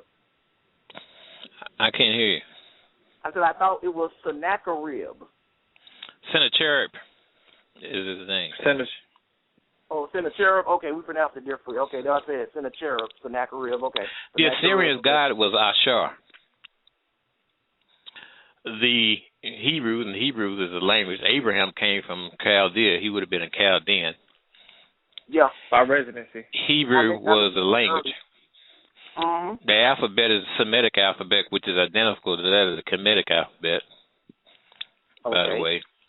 Now, Sennacherib was an Assyrian, and they was coming down on to destroy what's called Jerusalem. And the Yahwehs who created Yahweh, they was going to be basically destroyed by the Assyrians. But historically, it was the Cushites who marched 1,200 miles to come to protect their kiss and kin and defeated the Assyrians. The Cushites' god was Amun, had always been for over 10,000 years. Yahweh was a god. Yahweh was a local god of no importance at that point in time. Now, here's the thing with this. Is that this happened before there was any Judaism. If there wasn't no Judaism, there wouldn't have been any Christianity. If there wasn't any Christianity, there wouldn't have been any Islam. Wait, back up. What happened before there was any Judaism? What happened? Well, it had to be Judaism because it wasn't no J in the alphabet, right? There wasn't no what in Africa? I said there was no J in the alphabet. It wasn't any vowels, so it was Judaism. Judea. Okay, I'm not talking about how you pronounce it. I'm saying what I said before there was Judaism, there was Yahwehism. Before there was Judaism, there was Yahwehism. What is Yahwehism? Let's say Judaism. Okay? To simplify it, because everybody is pretty much familiar with Judaism, which is a religion that's practiced by Jews. Here's the thing, brother. We got other callers. Can you please come to your point? You know what I'm saying? You kind of like, Well, if you stop, somebody needs to stop muting. Then what I'm trying to say is that historically, it was Taharka and Shabiko, his relative, that marched the Cushites to defeat the Assyrians. Because the Assyrians' god was beaten up on Yahweh. Yahweh was a god of no importance, a local god. Historically, this is true. This battle did happen historically. Now, I'm saying this. As the guys of the first 5 books, because the first 5 books, even the Ethiopians in Gondor don't even that's all they adhere to is the first 5 books. It was the new. Yeah, sorry about that, brother. We got like 14 minutes left of the show right now, so got to get to the other people and everything. But I'm gonna let Brother Josh respond. You want to respond, brother? I can't really respond. I don't really know what his point was. You got to just keep moving. Yeah. I apologize, man. Running out of time right now. It's 14 minutes left in the air, but let's try to get as much people as possible. Let's see who's here. 252-822. You're live on Debate Talk View. Any questions or comments? Yes, this is Brother Raheem again. I just like the subject. I wanted to come in one more time before you go out. They said that Jesus didn't exist, which is a lie, because there's an outside source that I have that said he existed, and from India. Okay? So Asar, who was really Osiris, he didn't exist. He was a myth. He began in the 5th dynasty of the last king in Saqqara, who that king name was Winis. So Asar is a made-up myth. He wasn't a real man. So Jesus, the son of Mary, was a real man, and that can be proven. Akhenaten. If like they'll tell you they worship one deity. Okay, how come did Akhenaten uproot and made his own exodus from Karnak and went to Amarna and worship what is called the Aten? He didn't worship Ra no more. He renamed it Aten. That's why his name is Akhenaten. His name was Amenephis IV, and he renamed himself Aten. And then they talk about, Josh said about the laws, which Josh is right, because the Hebrews had 613. They have what is called 42 negative precepts of Ma'at. How do you get 613 laws from 42 laws? Somebody got to explain that to me mathematically. Right. It doesn't even add up. You get what I'm saying? Right. So it is the stuff I got. You would never want to practice it. When you didn't pay taxes in Egypt, they tie you to a pole and beat you. They'll beat you. That's what they did. If people don't read this stuff because they don't tell them that stuff. Okay? But I wanted to ask Josh this one question. Josh, you said they practice incest, which they did. That's why you have different dynasties, which was a bloodline to make it rich with a bloodline. So that's why you had different dynasties. My question to you is 2 points I wanted to make. Abraham married his half-sister Sarah, and Lot slept with his daughters. How would you answer that question if somebody put that towards you and said they practicing incest? Well, I would take them to the very beginning where Adam and Eve, their children were brother and sister, which Islam also attests to and believes as well. But here's the thing, though, right? At a certain point in history, God did not, for whatever reason he saw fit, didn't want us to do that anymore. And once he said we can't do that anymore, we had to stop doing it. That's just the way it is. And at that point, it was a no-no. You follow what I'm saying? We couldn't do it anymore. I agree with you 100%. I just wanted your answer. Right, and that's what I would I would tell them. That's why when you go to the laws, and then on top of that, you would have to also read where God commanded Abraham to marry his own sister. Just because Abraham married his own sister don't mean God was necessarily cool with it, even at that time in history. You follow what I'm saying? There's a lot of things that people did in the Bible that were wrong, but the Bible doesn't give an immediate response or even a commentary on what they did, even though you can look back on and say, oh, that's wrong. So you can't always look for a commentary on a wrongdoing to try to determine if it's wrong or not. You follow what I'm saying? You know, it's a lot of go ahead. They'll ask that question. You know what I'm saying? That's why I brought it up and see what your answer would be. But I mean, I'm going to tell the truth. Yeah, I'm going to tell the truth. Like at one time, God allowed it, and then at a certain point, he said no. Just like at one time, God allowed people to break the Sabbath, and at a certain point, he said, no, you can't do that anymore. I'm not going to allow it. God winked at a lot of the sins of mankind. And then at a point, he said, okay, you can't do that anymore. Same thing with All right, peace, y'all. Peace. Appreciate it, too, Raheem, once again. Yeah. We wound it down to the final 9 minutes of the show. So what I'm gonna do, I'm gonna let Brother Josh just go ahead with any other information you want to put out there that you probably forgot to put out there, or just finish up with the lesson or whatnot. But once again, I appreciate all the people that called in, and do me a favor, all those people that asked the question already, do me a favor, just press number 1 one more time, and that'll take you off the queue. Again, Brother Josh. Yeah, we're going to go ahead and finish this out with some scripture. Let's go to Hosea chapter 12 and 9. I've got to pull this out, because they try to use this. It's Hosea 12 and 9.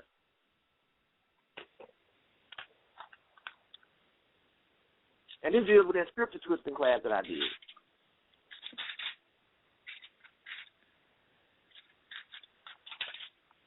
When you get there, go ahead and read, Antoine. Hosea chapter 12, verse 9. And that I am the Lord thy God from the land of Egypt will yet make thee to dwell in tabernacles as in the days of the solemn feast.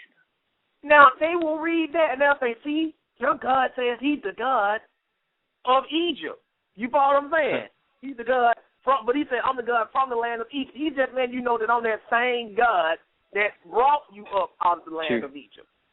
Right. That's all he's saying. He ain't saying he's the God of Egypt or he's an Egyptian deity. In fact, if you read the same thing in Hosea 12 and 9 in the Septuagint, which, by the way, sisters and brothers, was the Old Testament that the Hebrew Israelites used during the New Testament period, it says, but I, the Lord thy God, brought thee up out of the land of Egypt. I will cause thee to dwell in tabernacles according to the days of the feast. So notice what it says in the Septuagint. I brought you up out of the land of Egypt. He's letting you know I'm that same God that brought you out the land of Egypt. I am not an Egyptian deity. He is not saying that. So they try to twist it to say that. But let's go to the last one. I had more, but we'll end it with this. Let's go to Revelation 11. So let me show you how God thinks of Egypt. See, and the brother who called in who said, he feels like a little offended or whatever because culture. I mean, the Bible is what the Bible is. The Bible speaks against almost every other nation there is. Because God considers these nations and their customs to be wicked. Right. He does. The Bible is a very anti-book. It's anti-abortion. It's anti-incest. It's anti-adultery. It's anti-blasphemy. God ain't with all that, I dabble in this, I dabble in that. It's okay if you to study it and research other stuff, but as far as your practice, God only wants you doing what he wants you to do. So that's Revelation 11 and verses 6 to 8. This is talking about the two witnesses, and look what he calls Jerusalem. Go ahead. Revelation chapter 11, verse 6. These have power to shut heaven, that it rain not in the days of their prophecy, and have power over waters to turn them to blood, and to smite the earth with all plagues as often as they will. And when they shall have finished their testimony, the beast that ascended out of the bottomless pit shall make war against them, and shall overcome them and kill them. And their dead bodies shall lie in the street of the great city, which spiritually is called Sodom and Egypt, where also our Lord was crucified. Jesus Christ was crucified in Jerusalem, sisters and brothers. But it said this place, Jerusalem, had become so wicked that spiritually it's called Sodom and Egypt. Now, we already know whenever the Bible calls something Sodom and Gomorrah, we already know where he's going with that. But this time, he threw Egypt in there with that because that's how God views Egyptian culture. It's on the same level of Sodom and Gomorrah with wickedness. So you're not going to tell me that my Bible is plagiarized from Egypt when the Bible is constantly going in on Egypt for being a wicked society. So sisters and brothers, once again, Brother Josh has done a lesson that has gotten him a debate. I don't know. I'm starting to think, Sal, that I can't do any more lessons without a debate coming out of it. The last lessons I did, I got like 5 debates lined up. You know what I'm saying? So I can't even do no lessons anymore without pulling the debate out of it. You know what I'm saying? But that's fine. It's called Debate Talk for You. Don't come on Debate Talk for You and cry when somebody wants to debate you. It don't make sense, right? But I appreciate everybody tuning in. And Sal, I turn it back over to you. Help keep the show on the air. If you want to help, you can send your donation through PayPal. The email is debatetalkforyou@gmail.com or through Cash App, $Sal Showtime. Thanks for your support. I appreciate the donations out there. You guys are making it happen. It's the only way we can expand or even start doing live audience debates, and it's determined by your support out there, guys. So if you appreciate the information taught on this show, please help us have longevity and grow by sending in your donations. Again, I appreciate those people once again that's been sending their donations and helping the brand grow. And if you have new listeners on the show, make sure you sign up at Blog Talk Radio so you can keep up with the schedule. The easy way to sign up is just sign up at blogtalkradio.com. Just type in the search box Debate Talk for You and click the follow button. It's another easy way to follow the show. All right, guys. I want to jump right into the show because I know it's a lot of information that the brother want to present to the people out there. So let me introduce my special guest. You can view some of his lessons on YouTube by typing in the search box Truth Teacher 3010. Again, that's Truth Teacher 3010. You can tune in live every Saturday at 4 p.m. Eastern Time or 4:30 p.m. Eastern Time. Check out the Absolute Bible Truth Show on Blog Talk Radio. Go to www.blogtalkradio.com/Absolute Bible Truth. You can also tune in live by dialing the number 646-716-8249. That's 646-716-8249. She's been on the show since season 1 of Debate Talk for You from the very beginning. He's the most requested by the contenders to challenge in the debate. He's also the most requested by the people to hear his biblical lessons. Some of you love him and appreciate the information that he presents. Some of you are new listeners and are wondering what will be taught tonight live on Debate Talk for You. And then there's some of you are tuning in right now but really don't think he's a righteous teacher. One thing is for sure, though, friend or foe, you want to hear what this brother's going to say next. He is the lead teacher of Absolute Bible Truth. This is the grand champion of the Lion's Den, the people's champ from the ATL. This is Brother Josh. Welcome to the show. Hey, Shabbat Shalom, Sal. Shabbat Shalom, Debate Talk for You audience. Thank you for that grand intro, Sal. It's always a pleasure to come on Debate Talk for You and bring the word to the masses. Your show, a.k.a. your ministry, as some people have seen it, has helped bring the truth to a lot of people, as well as bring a lot of people who were once at odds with one another together and on peaceful terms. And I cannot fail to always thank God and you for everything you're doing. Thank you, Sal, once again. And just to remind everybody, once again, the title of this class is The Bible Vs Egyptology, Volume 2, The Conspiracy to Return to Egypt. And as the title implies, there was another part done on this class, which you can review in the archives on Debate Talk for You, The Bible Vs Egyptology, in which several things that the Bible says about Egypt, letting you know that as believers, we're not supposed to associate ourselves with any of the ways of Egypt or the gods, the customs, anything in general.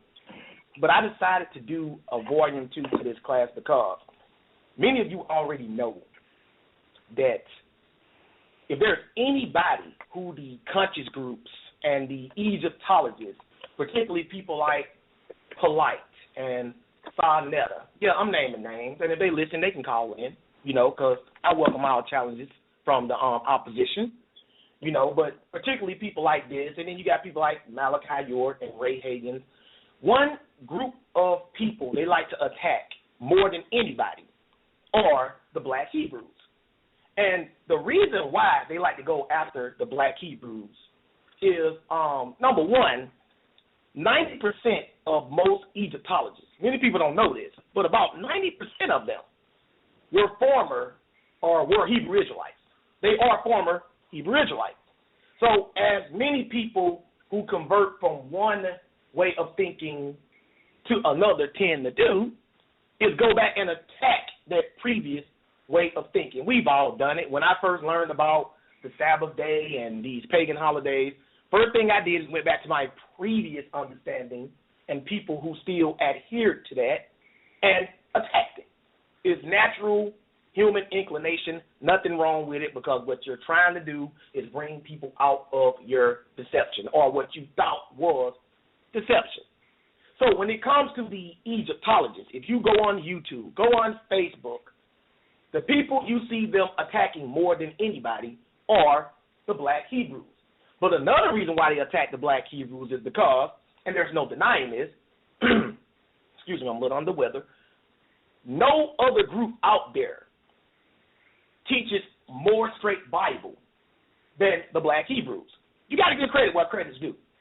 You know, now whether or not they are presenting everything in the right context is another debate altogether. But they go in the Bible and read and present information from the Bible more than any other group out there. There's no denying that.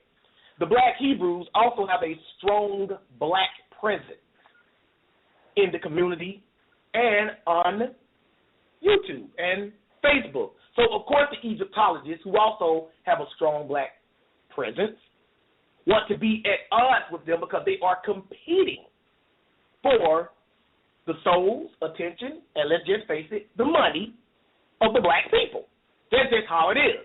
So what these Egyptologists like to do mainly is go in the Bible and try to find things either in the Bible that they can say are contradictions, or they'll try to use scriptures in the Bible to actually support and promote Egypt.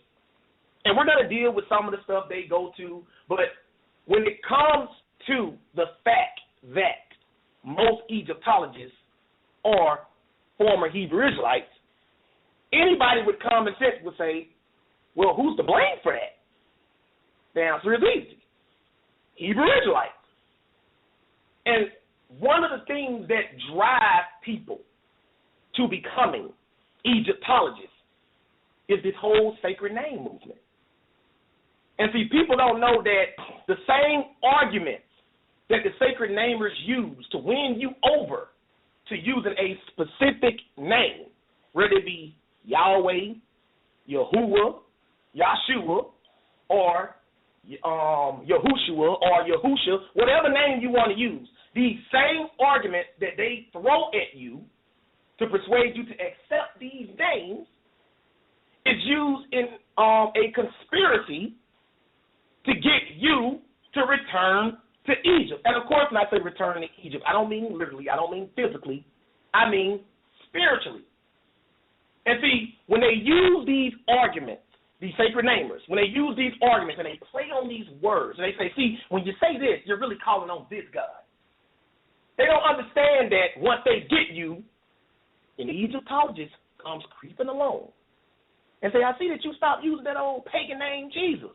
Like, yeah, man, you know, Jesus in Latin or Spanish, Jesus. You know, see, you calling on Zeus. That's right, brother. See, you coming into the truth. But then they'll throw something at you concerning the name you have adopted when you abandoned the name Jesus, and they'll tie that into Egypt. And the scary thing is they present enough information to make it sound convincing, just like the people present enough information to make it sound convincing to get you to abandon the name of Jesus.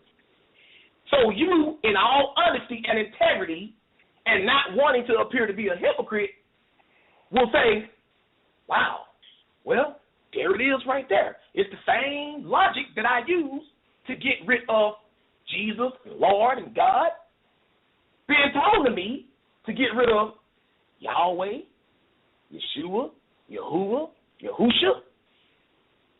And now I have to become an Egyptologist because they threw and flipped that same argument on you. And now you are an Egyptologist. And I'm going to show you tonight all of these arguments that they throw at you to try to get you to become an Egyptologist. That's why I say it's a conspiracy to return to Egypt. Some of y'all might say, well, wait a minute, Josh. I've never been to Egypt. So how can you say it's a conspiracy to return to Egypt?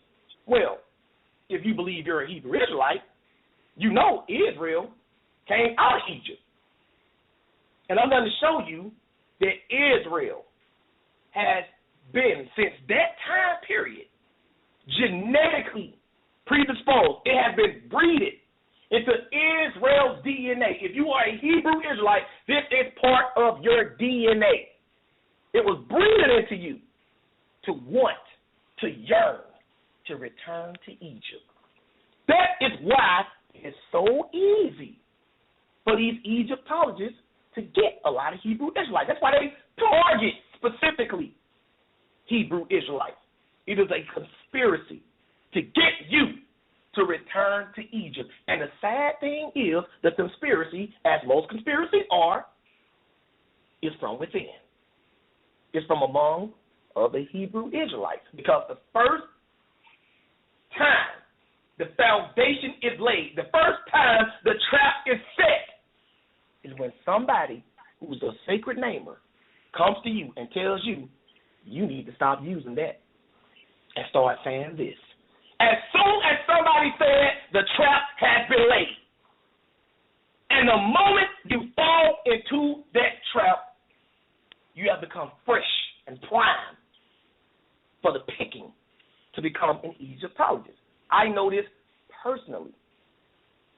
So I'm going to get this started first in Exodus chapter 20 and verse 1, because y'all have to understand that they don't know. Just because you are a part of a conspiracy or being used by a conspiracy or playing the role in a conspiracy does not mean you are deliberately deceiving the people. You may not know. That's how most conspiracies work. Most of the people who are involved in conspiracies, sisters and brothers, don't even know there is a conspiracy. They have to keep it like that, otherwise the truth would come out. So most people who are being used and played don't even know they are nothing but pawns in this chess game. They have no idea. This is why I tell people, you're crossing into dangerous territory when you start saying stuff like, you shouldn't say Lord. Don't say Jesus. That's Jesus. The Hebrew word for Jesus sounds like horse in Greek. In Latin, Iesus. That means swine. And all that stuff, playing on words. I'm going to show you how the Egyptologists and anybody can flip that same logic back on a sacred namer, a black Hebrew, and you would have to accept their logic or you would have to be a hypocrite. In other words, don't come to me and say you can't say Jesus because it sounds like the name Zeus in Latin or in Spanish. But then I go and I show you how the names you use sounds like pagan gods in the Egyptian language and in the Canaanite language, and you then say, no, I'm not calling on no Canaanite god. I'm not calling on the Egyptian god. That's a double standard. Why do I have to give up the name I use? Because it sounds, not is equal to, but because it sounds like a pagan god, but you don't have to give up the name you use, even though it sounds like a pagan god too. It's all part of the conspiracy, sisters and brothers, to return to Egypt. But first, I'm going to show you how the Bible defines Egypt. This is how every true Hebrew Israelite should see Egypt as, because this is what your Bible calls Egypt. Exodus 20, we'll start with you, Antoine. We're going to read verses 1 and 2. Go ahead and read. Exodus 20, verse 1. And God spake all these words, saying, I am the Lord thy God, which have brought thee out of the land of Egypt, out of the house of bondage. Now notice how God defines Egypt, the house of bondage. Another word for bondage is captivity, or plainly put, slavery. Your Bible defines Egypt in the eyes of the Hebrew Israelite as the house of slavery, or the place of slavery. So understand, as a Hebrew Israelite, any attempt to get you to spiritually return to Egypt, to adopt their gods, to adopt their ways, to adopt their customs, is an attempt to get you to spiritually return to bondage, return to slavery. Because that's how your Bible defines Egypt. That's what Egypt meant to a Hebrew Israelite. After they came up out of Egypt, that place symbolized slavery. So all these conscious groups trying to get you, hey, man, you need to put that Bible down. I heard Polite say it. We need to put that Bible down. Yeah, so we can put them shackles back on. So we can put that yoke back on our neck. So we can be burdened with heavy loads. That's all I hear when I hear Polite and Sonetta say, put the Bible down. All I hear is, let's be slaves again, brothers. But notice, your Bible defines Egypt as the house of bondage. Let's see what else it defines it as. Let's go to Deuteronomy 4. It's all a conspiracy, sisters and brothers, and the heart of most conspiracies is always somebody from within, whether knowingly or ignorantly. They don't understand. And the heart of being tricked into returning to Egypt lies at the center of the sacred name movement. That's how they get people. I'm going to show you exactly what they throw at Hebrew Israelites who use sacred names, and that's how they get them. These arguments would not work on somebody who doesn't believe you have to use a sacred name. They just wouldn't. But if you believe you have to use a sacred name and you're honest with yourself, you'll say, hey, that's the same logic I use to get rid of Jesus and Lord, so I got to use this same logic to get rid of the names I use. But if you turn around and say, that don't make no sense, you're just playing on words, brother, well, you're doing the same thing. You follow what I'm saying? So we're going to read Deuteronomy 4 and 20. LeVar, if you will, one verse, verse 20. Give me that, please. Deuteronomy 4 and 20. But the Lord hath taken you and brought you forth out of the iron furnace, even out of Egypt, to be unto him a people of inheritance, as ye are this day. Notice how the Bible describes Egypt as an iron furnace. That's like a gigantic pot or a gigantic oven made out of iron. For all my scientists out there, y'all know that metal is a good heat conductor. Y'all know that. So what this is saying is Egypt represented an iron furnace for the Hebrews, a place where they would be cooked alive, burned, baked. That's an iron furnace, sisters and brothers. Notice how your Bible is describing Egypt. This is how the Hebrews were expected to see Egypt. That's what it was to them. But yet, you go on some of these videos and you hear these Egyptologists, these conscious groups, they actually say verbatim, man, we need to go back to Egypt. I have to return to Egypt. We need to go back to Egypt, our true heritage. You hear them all saying that. But as a Hebrew Israelite, all you should see Egypt as is slavery and an iron furnace that was designed to cook me alive. Why am I showing you this? Because the people, the Hebrew Israelites, that lose members to the Egyptologists ain't telling people that this is what Egypt is supposed to symbolize for you. But remember, I already told you, it's hard. Why? Because wanting to return to Egypt has been genetically bred into every single Hebrew Israelite on the planet. It's part of your or ours, because I could be one, DNA. I'm not going to lie. I was once fascinated with Egypt. I never became an Egyptologist. But I was fascinated with Egypt. Their gods, their culture, their advanced technology for their time. It is a very alluring way of life. So as a Hebrew Israelite, you have to understand that you are at a disadvantage anyway because it has been bred in you to want to go back to that place. And I'm going to show y'all that. This is not my opinion. I'm going to show you that from the time the children of Israel came out of Egypt, all they wanted to do was go back. And when I say go back, I don't mean just to live there. I mean to live there, worship their gods, practice their customs, all of that.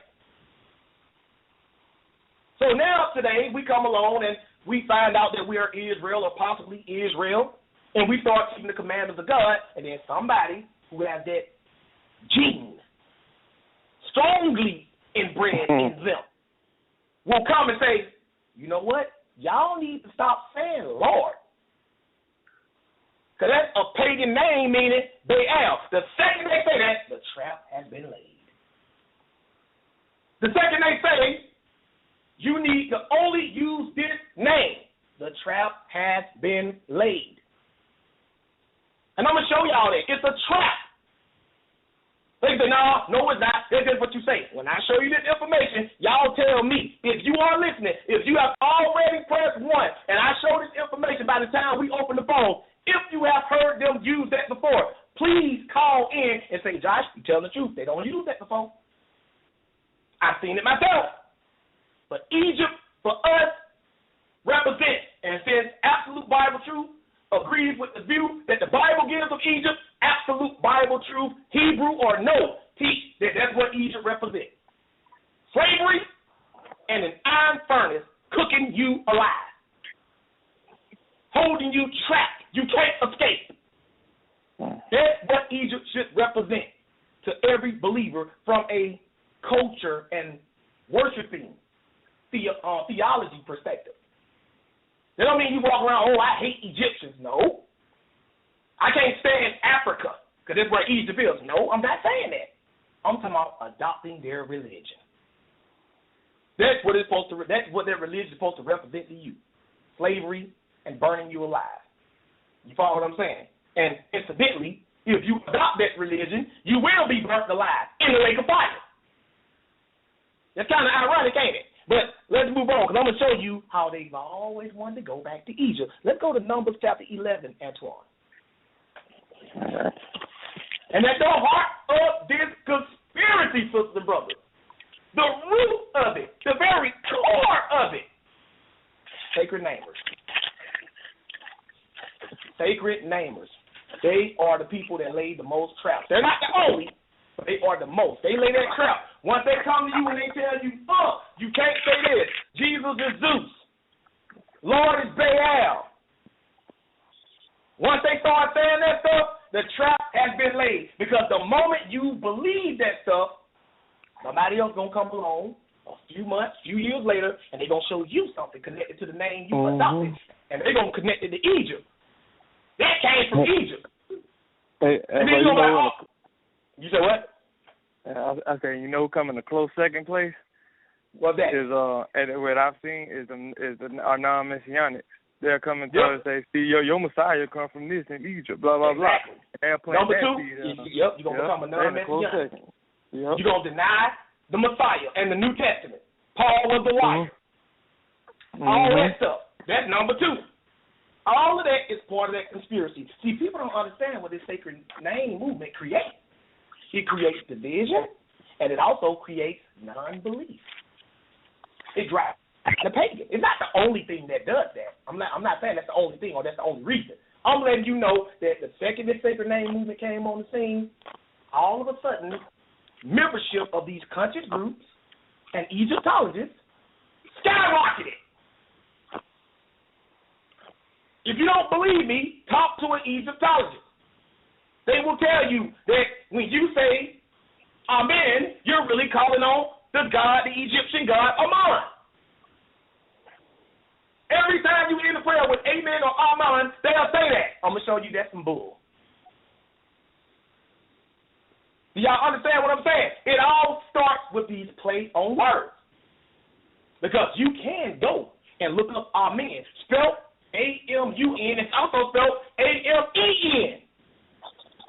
Even some Bible dictionaries give Amen, A-M-E-N, as the definition that's used in the Bible. And in the second definition, it tells you Egyptian God. Even some Bible dictionaries do it. But I'm trying to reveal this conspiracy to you so you won't be fooled by it. But this is Numbers 11, verses 1 to 5. Go ahead and get that for me, Antoine.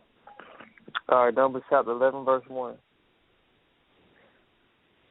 And when the people complained, it displeased the Lord, and the Lord heard it, and his anger was kindled, and the fire of the Lord burned among them, and consumed them that were in the uttermost parts of the camp. See, God don't play. When you get God upset, he starts putting some vengeance on them. God don't like a complaining servant. That might be something you want to keep in mind. Go ahead. Verse 2. And the people cried unto Moses, and when Moses prayed unto the Lord, the fire was quenched. Mm-hmm.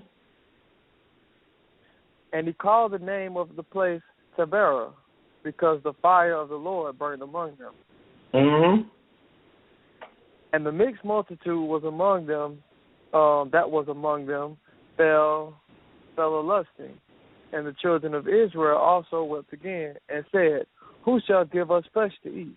So they wept again, said, Who shall give us flesh to eat? We want some meat, right? Flesh. Mm-hmm. Verse 5. Verse 5. We remember the fish which we did eat in Egypt freely. First of all, it said we remember the fish that we did eat in Egypt freely. First of all, if you're a slave, you're not eating anything freely. Mm-mm. You follow what I'm saying? But go ahead and read. Right. The cucumbers and the melons and the leeks and the onions and the garlic. And if you do some historical research, you will see that these were things like the cucumbers and the melons. These were things that were very abundant and ripe in Egypt. This is historically accurate and geographically accurate. But notice what they're doing. They're reminiscing on Egypt. There ain't nobody reminiscing about how bad they were getting beat or how much hard labor they had. All they are doing is remembering the few good times they had. But notice they're already longing for something concerning Egypt.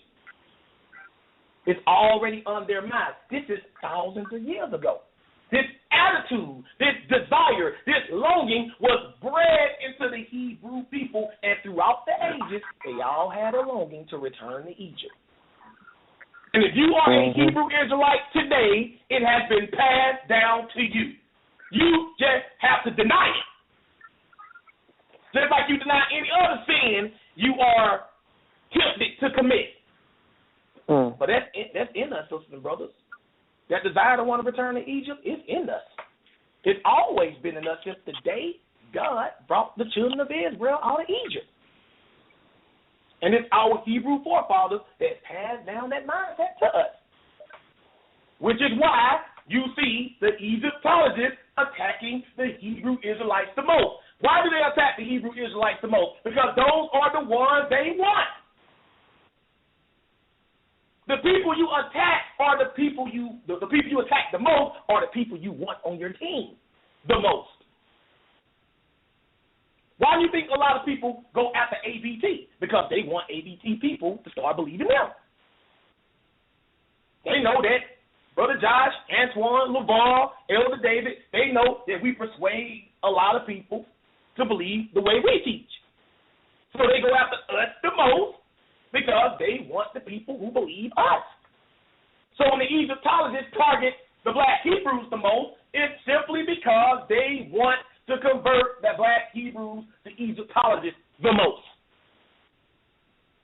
It's really simple, sisters and brothers. And they know they can do it because they know about the conspiracy. The Egyptologists know about it. And they come at you, and they creep at you, and they say, I just heard that you said that you don't supposed to be saying Lord. You don't, because that's Baal. That's good, brother. You're educated. You're on your way. But did you know? And once they say that, now you're sitting at home conflicted.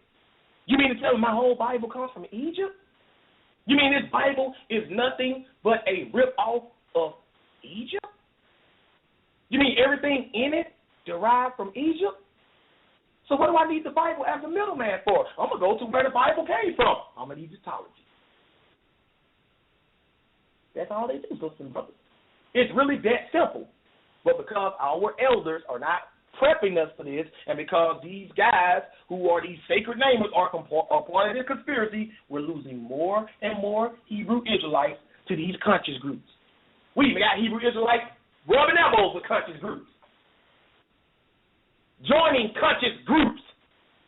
The people who tell you every day your Bible is garbage and your God is weak. Why in the world would any Hebrew Israelite want to join a conscious group ran by an Egyptologist? What is wrong with y'all? And then you got the nerve to say, I'm about the truth. Egypt is a house of bondage. Egypt is a fiery furnace. Why are you joining a conscious group that is telling you it's all about Egypt? I don't understand some of these they're Hebrew Israelites. Aren't they, Antoine? Aren't they, LeBron? They're Hebrew Israelites. Yes, sir, they are. That's what they are. And they join these conscious groups. Giving praise to somebody, you know, and props to somebody who's telling you your Bible is nothing but plagiarized. Everybody in your Bible was a liar because they copied material from other people and claiming it as their own. A plagiarist is a liar and a thief. I hope y'all know that. When they say that the Bible was plagiarized from Egypt, they're calling every author in it a liar and a thief, because a plagiarist will take somebody else's information, which is stealing, and then lie and say they are the author of it. And here you are joining their groups, trying to be part of their debates, trying to be seen on their forums. What is wrong with y'all? Well, I just want to be part of their group so I can expose them. You don't have to join them to expose them. We're exposing them now. Have we joined any conscious groups? Never. Nope. Never. You guys ought to be ashamed. But let me show you something else. LeBron, still in the book of Numbers, let's turn to chapter 14.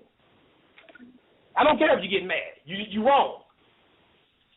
You should know better. But then again, I don't entirely blame you. You know why? Because it has been bred in your DNA to want to be a part of Egypt. So I'm not entirely putting you at fault. But now that you know, what are you going to do? This is number 14. Well, it's just a neutral group. They let anybody in. You ain't got to accept their belief to be a part of it. I am not going to be under the umbrella of any organization ran by somebody that says my God is false and my Bible is false. Because they black. That's why. They'll be like saying, okay, y'all, we're going to change the name Debate Talks for you to The Bible is Bull. But guess what? Josh, you still welcome on my show, and you too, LeBron and Antoine, but the name of the show going to be The Bible is Bull, and there is no God. Right. Y'all would never see me in the lion's den again. Man, the reason why these guys join this group is based off racism and bigotry, period. They always But they sell out God in the process. Yeah. They sell out God in the process. Yep. But number 14, and we're going to read verses 1 to 4. You sound kind of low, too, LeVar, or too close to the phone, so just make a little adjustment and go ahead and read, please. Numbers 14 and 1? That's good. 1 through 4. Go ahead and read. All right. And all the congregation lifted up their voice and cried, and the people wept that night.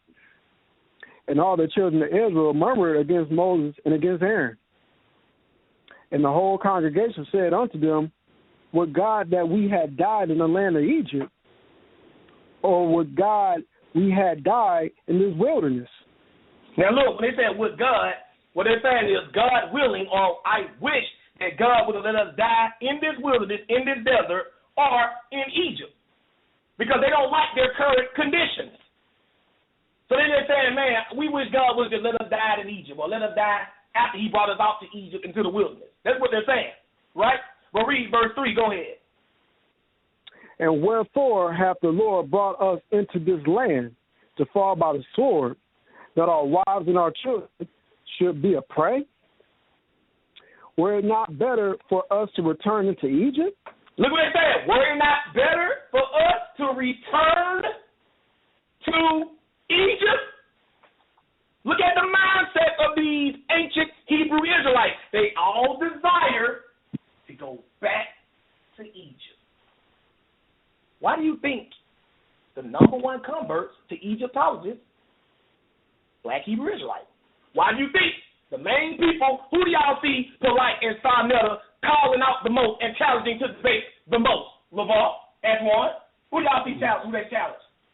Black Hebrews. Black Hebrews. Black Hebrews. I'm not saying it never happened, but I've never turned on YouTube and seen Sarnetta challenge Creflo Dollar. I ain't never seen him call him out. I ain't never seen him call out Fred Price. I ain't never seen him call out any Mormons, any Jehovah's Witness. I don't never see them do that. I ain't never seen Sarnetta do it. They're always going after Israel. You know why? Because they want you to return to Egypt, just like you want to do anyway, because it's in your DNA. It's been bred into you. But read the next verse. Watch what they say. Verse 4. Look what they try to do. Verse 4, they said one to another, let us make a captain and let us return into Egypt. Let us make a captain and return into Egypt. They want to physically appoint a leader and do a reverse exodus. Moses was the captain that led them out. They want to get a new captain to bring them back. And look at the way they left. So you know if they left ugly, what happens if you quit a job ugly and you try to go back? If they let you back, how they going to treat you? They going to treat you bad. Mm-hmm. They knew that Israel left ugly, in a very ugly way. So they were willing to go back and subject themselves to whatever punishment the Egyptians were going to inflict upon them when they returned. This is how bad they want to go back to Egypt. But nowadays, we don't do it literally.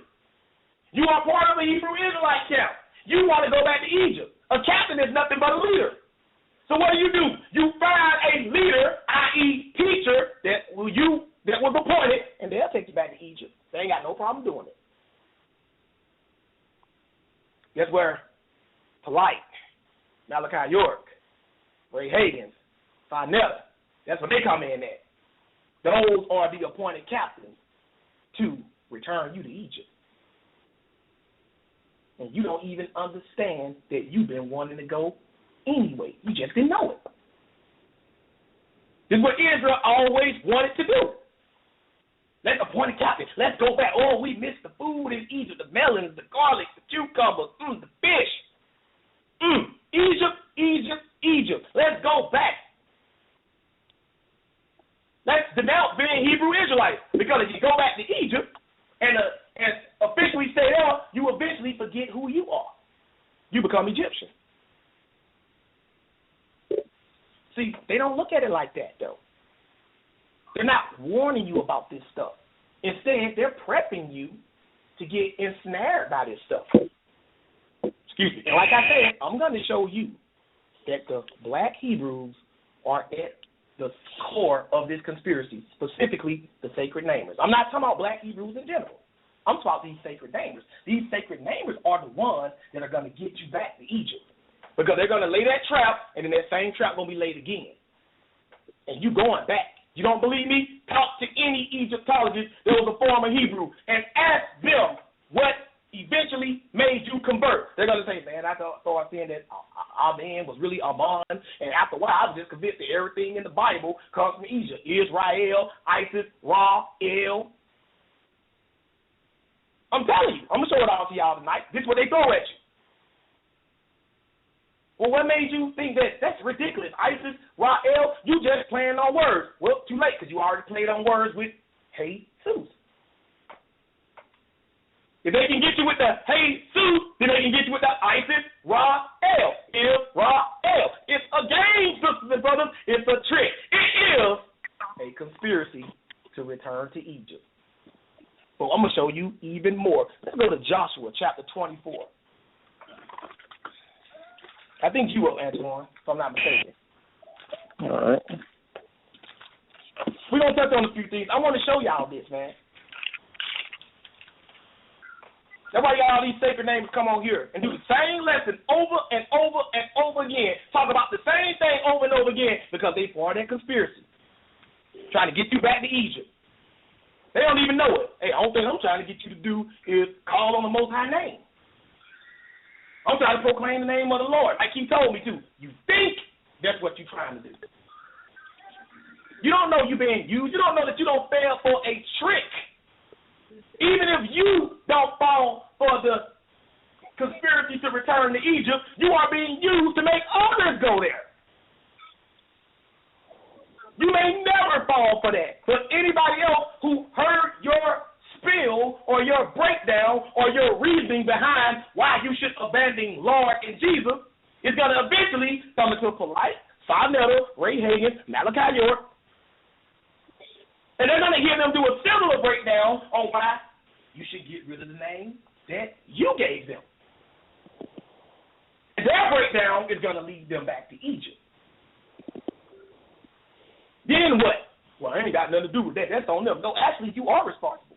Because it was your logic that they went by that made them do that. Terrible logic at that. And it's terrible logic. You don't even understand what you're doing. You're just a pawn in this chess game.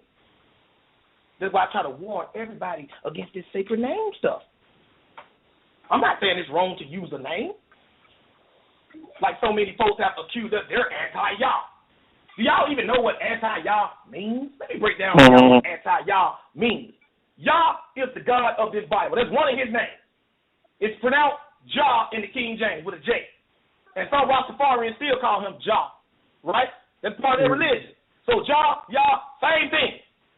Anti-Yah means being against anybody who says the name Yah because they say the name Yah, or being against them or anybody saying the name Yah, like you're not allowed to say that, or being against the commandments given by Yah. A.B.T does not fall into either of those categories, so why are people saying that we're anti-Yah?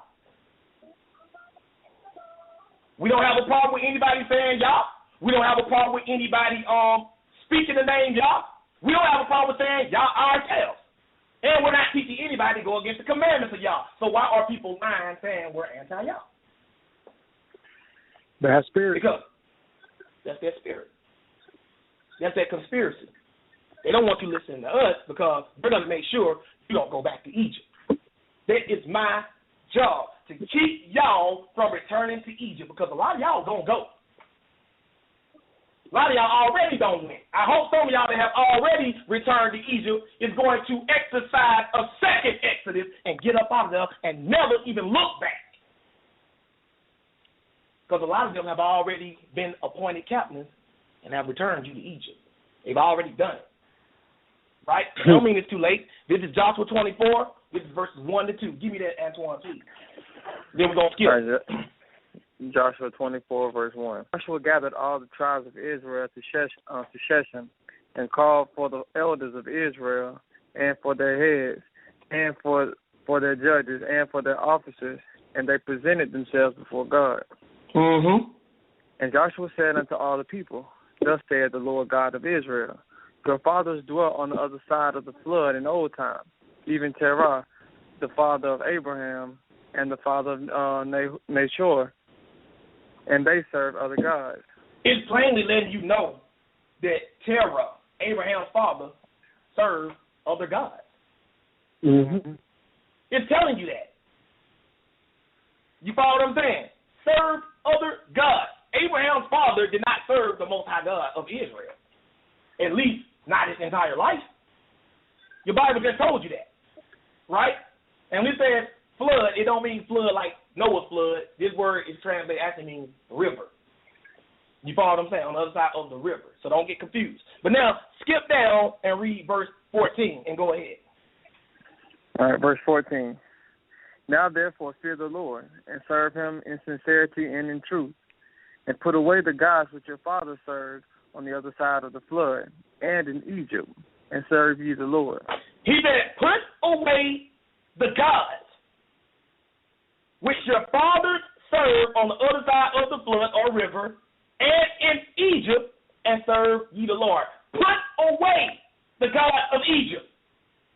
That means throw them away, cast them out, have nothing to do with them. Don't worship them.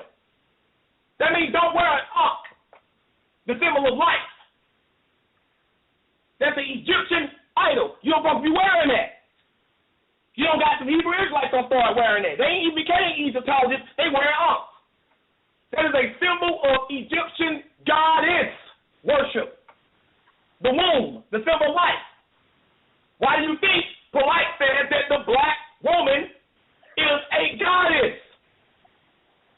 They say, the symbol of life, because they believe women, like many other ancient Eastern cultures believe, that women were revered as goddesses because they gave birth to men. That's what that ankh represents.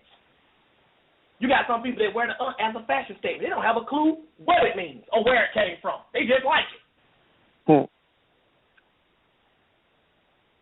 we don't understand this stuff. Put it away. You know what I mean? That means don't try to cut your hair to resemble an Egyptian hairstyle. My Horus rock. You follow what I'm saying? Don't be wearing no unks. No unks. Don't be talking about Horus, Isis, Sal, or Set, Anubis. Y'all study this stuff. Amon, Atum, Ra, Amon, Ra. We're going to read about some of these gods, sisters and brothers. Don't think we not. Put them from among you. But now you got to ask the question, how in the world could the Bible be plagiarized from Egypt when all throughout the Bible it's telling you, don't you mess with Egypt? Put the gods of Egypt from among you. They telling you the Bible leads you back to Egypt. No, the Bible telling me get away from Egypt.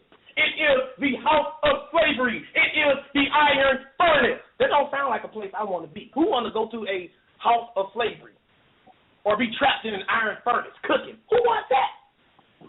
Mm-hmm. Nobody wants that. So what they'll do is they'll call in, and they want to play Stump the Scholar. And what that means is they'll call in, and they want to question me endlessly, trying to get me to defend the Bible, but they don't want to put their beliefs out there. Well, let me ask you a question about this, or what do you think of that? Whoa. What is your belief as far as theology is concerned? Well, see, when you really get down to it, my belief is, and you walk around this tree, and you go down the street, and you go fish in the lake, you're not really telling me what their belief is. All you want to do is attack my belief. That's what they'll do. You follow what I'm saying? That's also part of the little conspiracy that these Egyptologists do. You ask them a simple question. If the Bible is wrong, what should we do? You will get a different answer from every last one of them. But all of them swear their way is the way. You follow what I'm saying? It's time for us to stop falling for this conspiracy system, brothers. It's getting real old. You follow what I'm saying? Put the God of Egypt from among you, Israel. Let's move on. Let's go to Jeremiah 44. Let me show y'all something. We're going to go to a few more, then we're going to open up this phone. Because you know I love hearing from the people. I haven't even got to the root of this thing yet. Oh, boy. If y'all only knew what I had in store for y'all tonight, the debate's all for you. Oh, my goodness. Y'all going to see these sacred names, boy. They are the key players in this conspiracy to return to Egypt. Oh, boy. They don't even know it. I don't think that any sacred name that I've met or talked to is deliberately knowingly part of a conspiracy to get you to return to Egypt. But I'm going to prove that you are a pawn in this chess game. I'm going to prove that. Now, if you want to continue to be a pawn or not, after you know, that's entirely up to you. But there will be no denying that you are being used. You will not be able to deny that. It's a trick that has been laid. And I discovered the trick about 10 years ago. That's why I never got caught up in that stuff. Praise God. Or hallelujah. Or some people, well, I've only heard one person pronounce like this, hallelujah. You follow what I'm saying? It's all the same to us. I know what you mean when you say it. I'm not gonna knock you. I know what you mean. You mean the God of this Bible. When you say that, I know that's who you're talking about. And that's all I care about. You follow what I'm saying? So I ain't gonna knock nobody for what type of pronunciation they use or whatever. I know. As long as I know who you talking about, we good.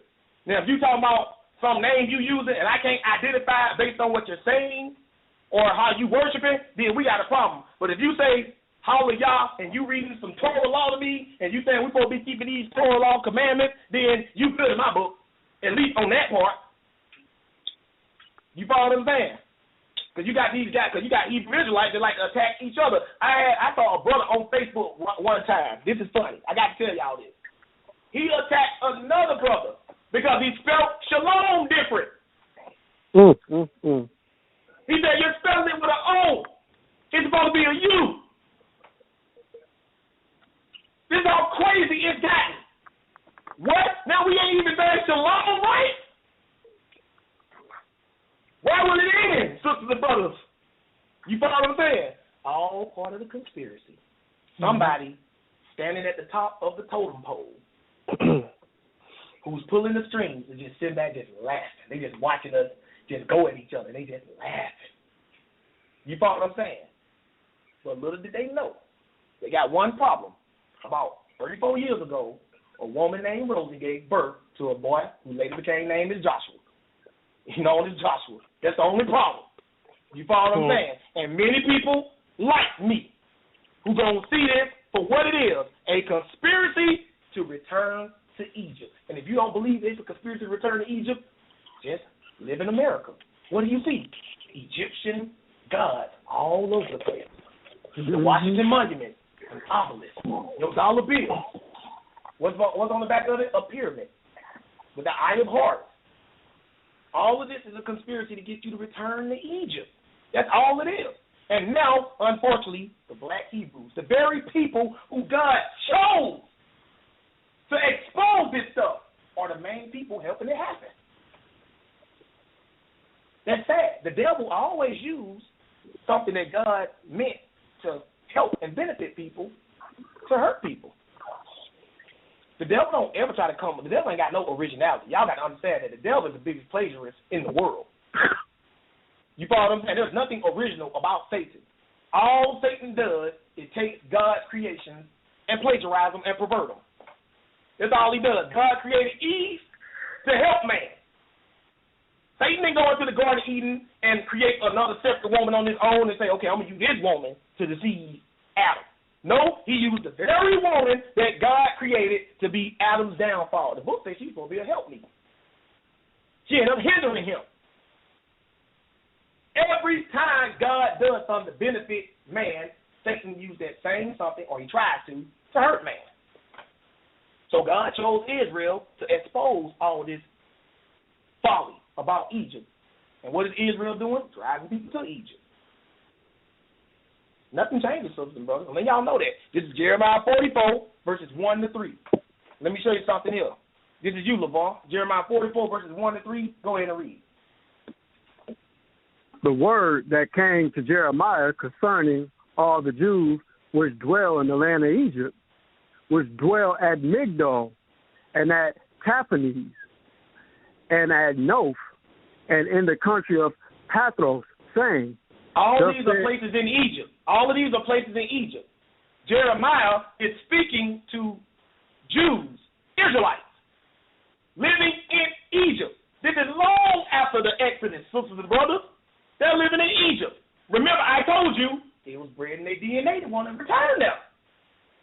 And here they are, going back to Egypt. They don't appoint them a captain at some point if they back there, right? Go ahead and read. Verse 2. Thus saith the Lord of hosts, the God of Israel, ye have seen all the evil that I have brought upon Jerusalem and upon all the cities of Judah. And behold, this day they are a desolation, and no man dwelleth therein. Mm-hmm. Because of their wickedness, which they have committed to provoke me to anger, and that they went to burn incense and to serve other gods, whom they knew not, neither they, ye, nor your fathers. So he's talking about these Hebrew Israelites or Jews that stayed in Jerusalem. That's the southern kingdom, Judah. And he's telling you what they did that was wicked, that provoked the Most High God to anger. They served other gods. That's why Judah, or Jerusalem, the city, lay in desolation. That's what it told you, because of that, right? So after Jerusalem lay in desolation, the Jews who didn't go into captivity to the Babylonians fled to Egypt. So they fled to Egypt, and let's see what they're doing in Egypt, because they knew that Nebuchadnezzar, because Nebuchadnezzar actually destroyed Jerusalem or took captives from Jerusalem on more than one occasion. You follow what I'm saying? So they knew every time he came, it was because of them serving other gods, right? So the ones who did not get caught by Nebuchadnezzar and fled to Egypt, knowing that the reason why their holy city was destroyed in the first place, went to Egypt and started doing this. Skip down and read verses 8 to 14. Go ahead and read. Verse 8. and that ye provoke me unto wrath with the works of your hands, burning incense unto other gods in the land of Egypt. Whether ye be gone to dwell, that ye might cut yourselves off, and that ye might be a curse and a reproach among all the nations of the earth. Look what it said. In that ye provoke me into wrath with the works of your hands, burning incense into other gods in the land of Egypt. In other words, they were burning incense to the gods of Egypt. That provokes God to wrath. He wants to hurt you. Right now, according to this Bible, God is very angry. This is not what I'm saying. This is what the Bible says. According to this Bible, God is very angry at brothers like Polite, like Farnell. He's angry at them. Now, whether they care is a different story. You know what I'm saying? But he's mad at them because they're telling you, I've heard Polite say it. What we need to do is put down this Bible. That's what he said. So what does that mean? Well, he represents Egypt, so go back to Egypt. I've been into Egyptologist bookstores where when you walk up in there, first thing you see, them burning incense. Oh, we just doing it just to, keep the store smelling good. Kind of funny how they love burning them incense, don't they? They love doing it. You follow what I'm saying? You don't see no potpourri or nothing up in there, or no wall plug freshener. It's always some incense, isn't it? Mm-hmm. I'm not saying there's anything wrong with incense in general. Don't go home and start throwing away your incense and, oh, man, I'm worshiping another God. I'm just saying it's funny how they love to use incense to, you know what I'm saying, deodorize their stores and their places of worship. Ain't nothing changed, sisters and brothers. But go ahead and read. Verse 9, have you forgotten the wickedness of your fathers and the wickedness of the kings of Judah and the wickedness of their wives and your own wickedness and the wickedness of the wives which they have committed in the land of Judah and in the streets of Jerusalem? Man, how many times did he say wickedness right now? How many times is God trying to let you know that Egypt or worshiping other gods in general is wicked? And we lose our Hebrew Israelite brothers and sisters to this madness. Why? Because, one, we don't prepare them. I'm going to show y'all the stuff they throw at you so you can be ready for it when they throw it. I'm going to show you how to deal with it. And two, these sacred namers. They are the number one culprit of why our people return to Egypt. I'm going to show you how. I'm going to show you how they get you. And I've seen them get people. I've lost some people to Egyptology before. You follow what I'm saying? I'm not ashamed to admit it. I've lost people to Egyptology. They didn't come to me and try to bring it to me before they left. They just crept away. And next thing you know, I heard they Egyptology. They know better than that. See, when you part of something and you want to dump that something for something else, if you think that something else is superior to your previous something, then you bring that something else to the teacher of that previous something and see if that teacher can deal with it. But if you just creep away and start doing something else, that means you didn't want to run it by your teacher because you was afraid he was going to take it from him. Because you wanted to return to Egypt anyway. You follow what I'm saying? Ain't nobody ever left A.B.T for Egyptology and ran to Egyptology by me first. That ain't ever happened. They know better than that. They know I smashed that foolishness. So what they'll do is that I just don't hear from them no more, and then I just go on Facebook one day and they don't know when I got that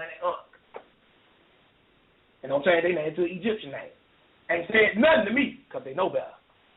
You follow what I'm saying? They know I'll take it from them, and they don't want you to take it from them, so they'll just creep away and start doing it. But go ahead and read. Verse 10, they are not humble even unto this day, neither have they feared nor walked in my law, nor in my statutes that I set before you and before your fathers. Mm-hmm. Therefore, thus saith the Lord of hosts, the God of Israel, behold, I will set my face against you for evil and cut off all Judah. Mm-hmm. And I will take the remnant of Judah that I have set their faces to go into the land of Egypt to sojourn there, and they shall be consumed and fall in the land of Egypt. they shall even be consumed by the sword and by the famine. They shall die, from the least even unto the greatest, by the sword and by the famine.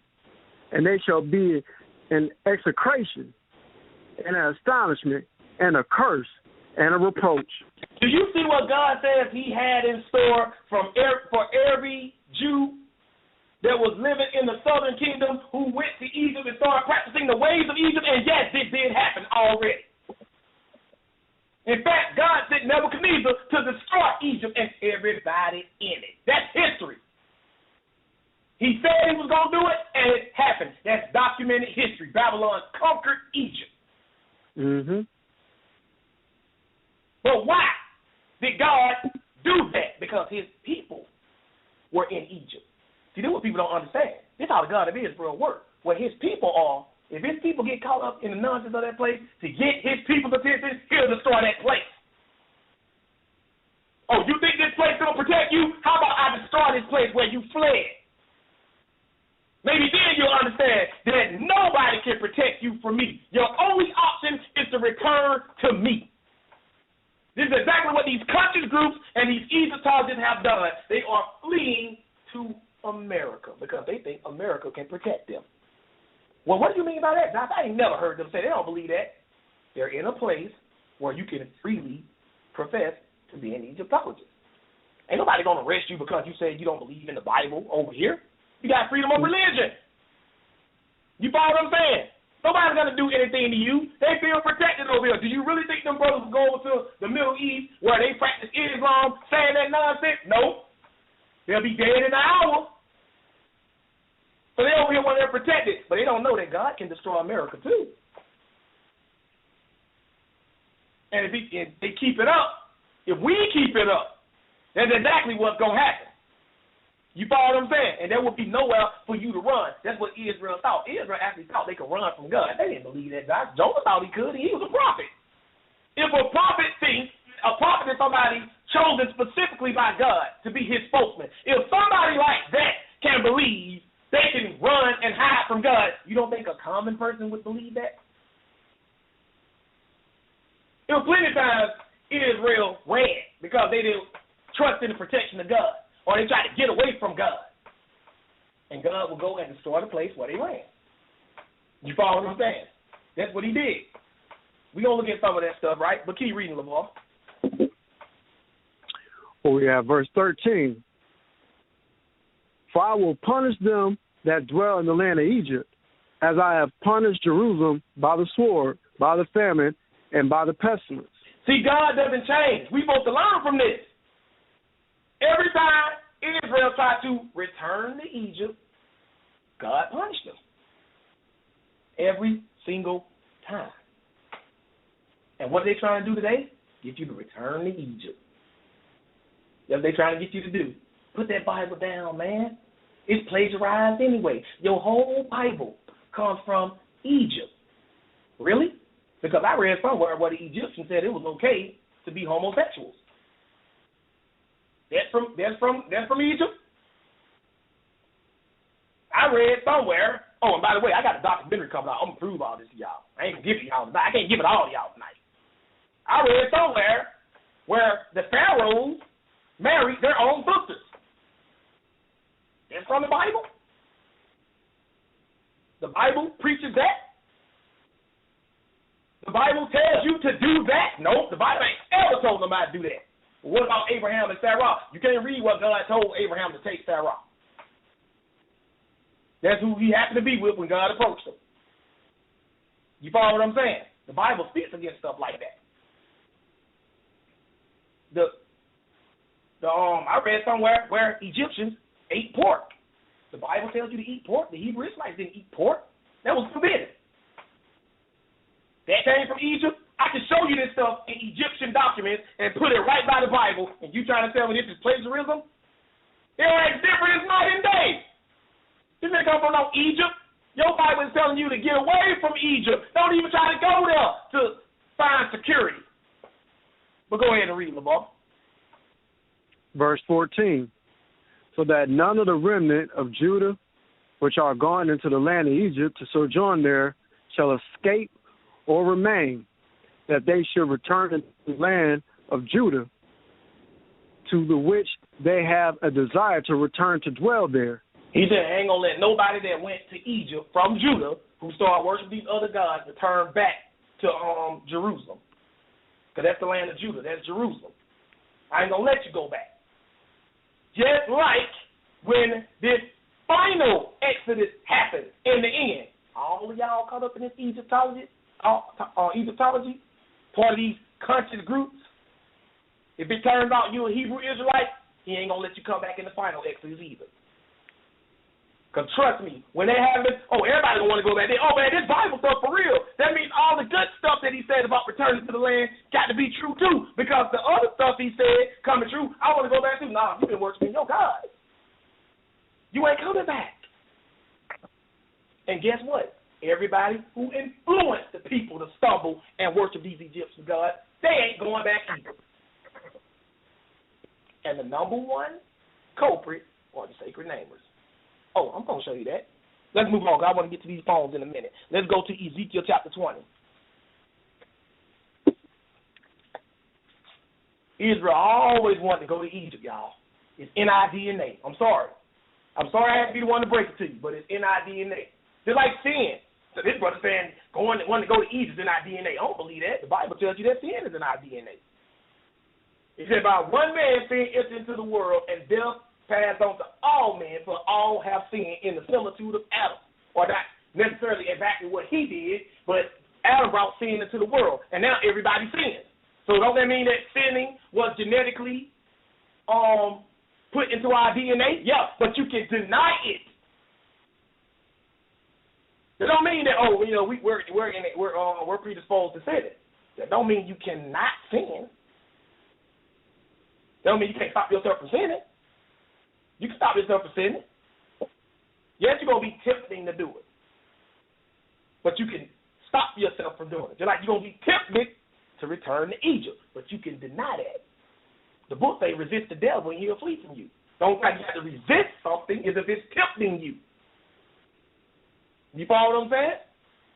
This is Ezekiel chapter 20, verses 1 to 3. Go ahead and get that, Antoine.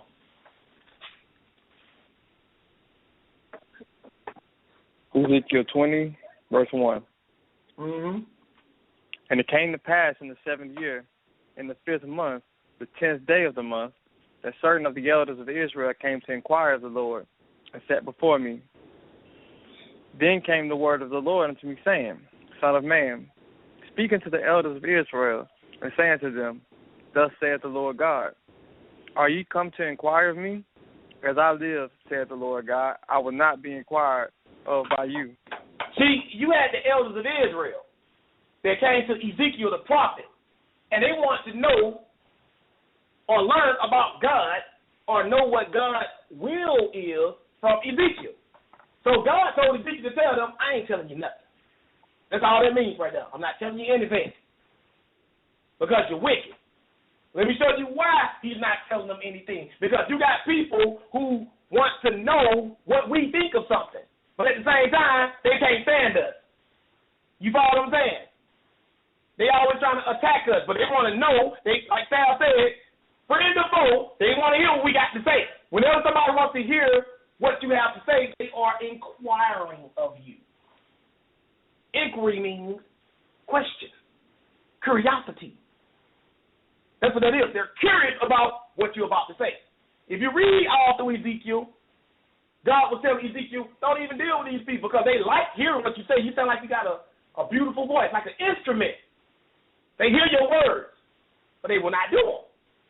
You follow what I'm saying? So don't you tell them anything. That's why I don't entertain people who I know ain't interested in this word but got all these questions. You follow what I'm saying? Well, what you think of this? What you think of that? What difference does it make to you? You don't even believe the Bible.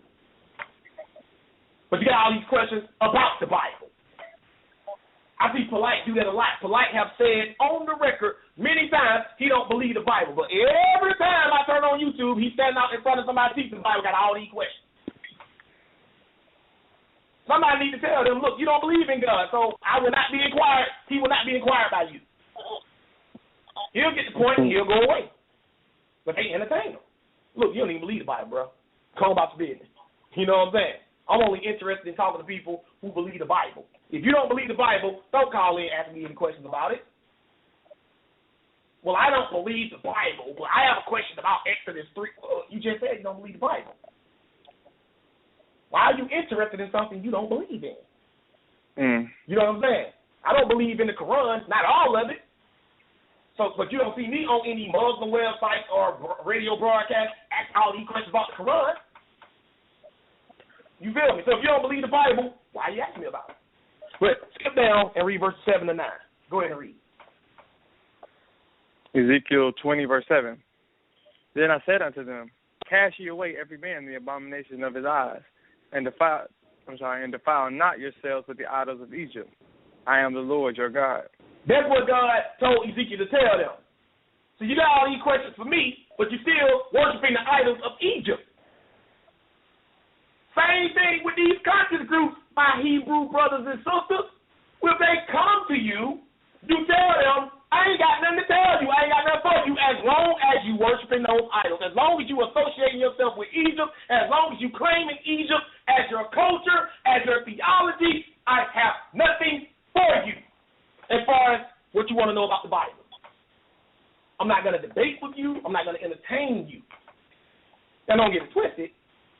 But like if I never want to come on debate talk with you, I'm going to debate them if they challenge me. That's not what I'm saying.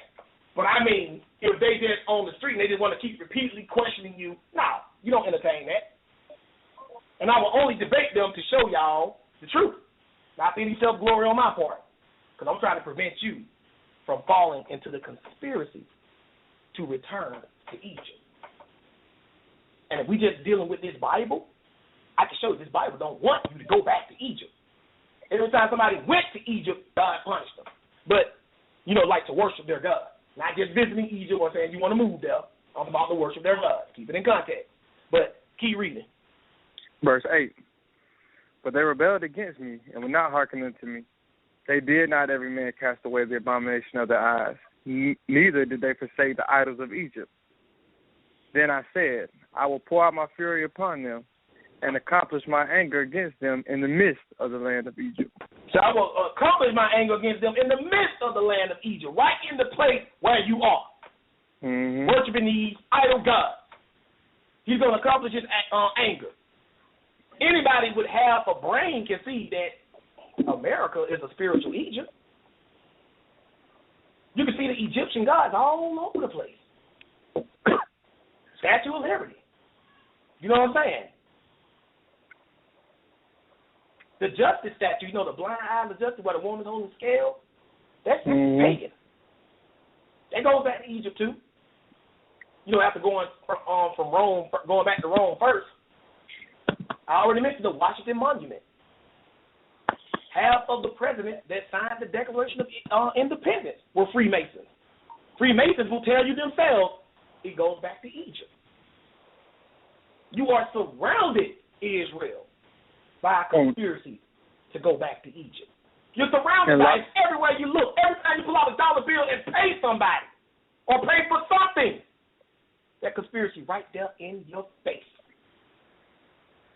trying to get you to go back to Egypt. We don't even understand this stuff. But then again, a lot of us do.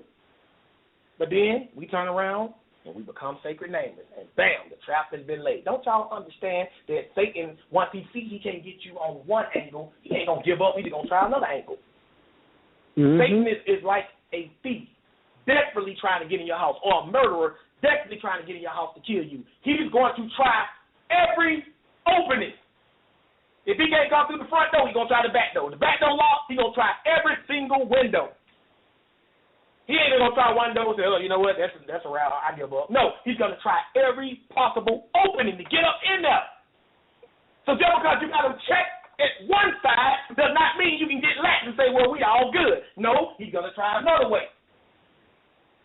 And another way he has done it is through this sacred name movement. And y'all don't even see it's a conspiracy to return to Egypt. I'm going to show y'all. Right now I'm just showing y'all how Israel wanted to go back to Egypt. Right? Go ahead and finish off verse, where we at? Go ahead and finish out verse 9. Then we can go to the phone, Sal. All right, verse 9. But I wrought for my name's sake, that it should not be polluted before the heathen, among whom they were, in whose sight I made myself known unto them, in bringing them forth out of the land of Egypt. So, but I wrought, which means I worked for my name's sake, that it should not be polluted before the heathen. It's not talking about the actual name they use. His namesake in this context was talking about Israel, his people. Because his people represented him. And by them being wicked and worshiping other gods, the gods of Egypt, they were polluting God's name among the heathen. Quiet as it kept, or loud as it's told, that's how you profane God's name. But they don't know anything about that. But we're going to take a little moment to go to the phones, Sal, and we'll take a couple of calls, and then we're going to get into the conspiracy, the heart of this thing, because I got some stuff to show them.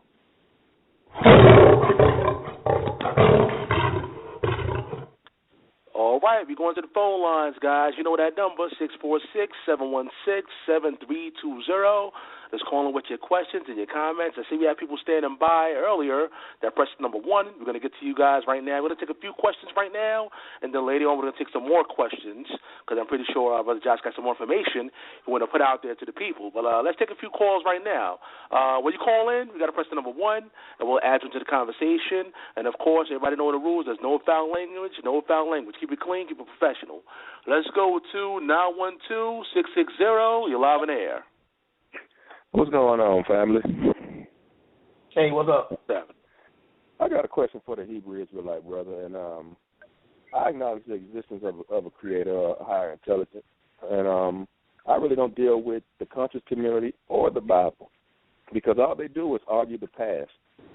When are they going to start talking about our people ever evolving, moving in a straight line? Because all they're doing is revolving, going in circles with these arguments. When are they going to do something like Elijah Muhammad did, start pushing self-sufficiency and independence? I mean, you don't need a book. You're already born with a natural intelligence. So my question is, when are they going to, start elevating in the minds of our people instead of arguing about the past and put the focus on the future? Well, my answer can only be you have to ask them that because they're the ones who's doing that. We don't do that. I don't believe in engaging in perpetual debates with the same people over and over again, which is, and that Sal can testify to this, which is the reason why I don't debate the same people over and over again. There has been many times in the past and online, I even got a brother right now just adamant about trying to get me to debate him. I've debated him before, and he's just making videos and talking about me. I don't believe in those circular arguments. All I can tell you, you say we don't need a book, right? Well, you may say we don't need a book, but we can both agree that we need some kind of guidance. We need some kind of guidance, and everybody has a different idea. Brother, you already born with a natural intelligence. You don't. I mean, y'all not doing everything that the book instructs y'all to do. I mean, my question is, a natural intelligence. Wait a minute. If we're born with a natural intelligence, then we wouldn't be having this conversation because everybody would naturally do what they're born to do. Now, wouldn't we? Okay. Y'all always talking for this God. Why can't we contact this God so we can get some verification on this Bible? Well, let me ask you a question. Hold on, whoa. Do you believe the Bible? No, I don't believe no Bible. Okay, Sam, cut him off. I just said, if you don't believe the Bible, I have nothing to say to you. This brother don't listen, now does he? I Not just at all. said that. If you don't believe the Bible, I don't want to talk to you. You follow what I'm saying? And the third person that comes on the phone says you don't believe the Bible. Next caller, please. No disrespect, caller, but I'm not here to argue my beliefs. I'm here to show people what the Bible says to people who believe the Bible. Personally, as I just showed you in Ezekiel, which is the last place we went before we opened the phone, where it says you will not be inquired of these people, Ezekiel, because they don't worship me. So don't entertain them. Don't give them any information. Don't give me any questions. Don't answer any questions. The brother said we all born with a natural intelligence. Can you imagine us and just the people that you know just from your daily walks in life, how this world would be if everybody just operated on how they felt and how they thought about things without any guidance whatsoever? Imagine there's no laws. After I think it's legal, we should do this. People just do whatever they want to willy-nilly because it's natural now. Imagine what kind of world we live in. That's crazy, man. But you heard what happened, Antoine, when I asked him. I said, if we were born with a natural intelligence to do everything, then we won't be having this conversation because we would naturally do what needs to be done. And when I said right, he wanted to flip it, and now he wants to start attacking the validity of the Bible itself or if there's a God. You see what I'm saying? Because I showed that there was a major flaw in his argument. You can't use the word natural to say we naturally are born with what to do, but you can't explain why we're not naturally doing it. You follow what I'm saying? So why did you inquire to listen to this show? Exactly. This is a Bible show. Go ask somebody who don't believe the Bible that question. Don't ask me. You know what I'm saying? But go ahead and say after the next one if you don't mind, sir. Yeah, let's go to the next person. Let's go to 313-571. You're live in air. Shalom, shalom, debate talk for you. Shalom, Sal. Shalom, Brother Josh, and everybody else at A.B.T. Shalom. Yeah, this brother Mikael, man. And again, man, you never disappoint me, man. For this to be the last show, for you to go out on this topic, I think that was just that was an excellent choice, man. And I want to say something, Josh, about this whole Kemet, Egypt, Israel thing, right? I called about 45 minutes into it, so I don't know if you read it, but I was going back and forth. I got invited to this, they having a little conference thing where they trying to get all the Israelites around from other states, and I was invited, so I got them on mute because I couldn't miss out on Sal last show. So, man, it's funny because I heard what you said when you was talking about it's in Israel to always want to return to Egypt, and that is so true. And the book bags it up because, like I heard you, Israel didn't go back into Egypt, the literal Egypt, a captivity a second time, right? But we know throughout the history, it was always Israelites trying to run back to Egypt. And so the main thing I heard you when you said that, and that's true too. A lot of Hebrew Israelites, a lot of Kemet cats come up out of the Hebrew Israelite train of thought. This is true. And I mean, you can look at the crazies. Malachi York with the Nuwabianism. He started as a Hebrew. Yeah, that's right. The Nuwabian, the Islamic, all them Egyptian Hebrews. Yep, something like that. Egyptian Israelites, exactly. So look, right, this thing, it ain't even a theory because you just confirmed it, right? Now look at this. Okay, when you're dealing with Kemet, I remember when this thing first got hot about 4 or 5 years ago. The Kemet put their targets on the Hebrews because they had smashed everybody else in the conscious community. And I'm convinced the conscious community is a ploy by the devil because they plan off, you know what I'm saying? They plan off intelligence.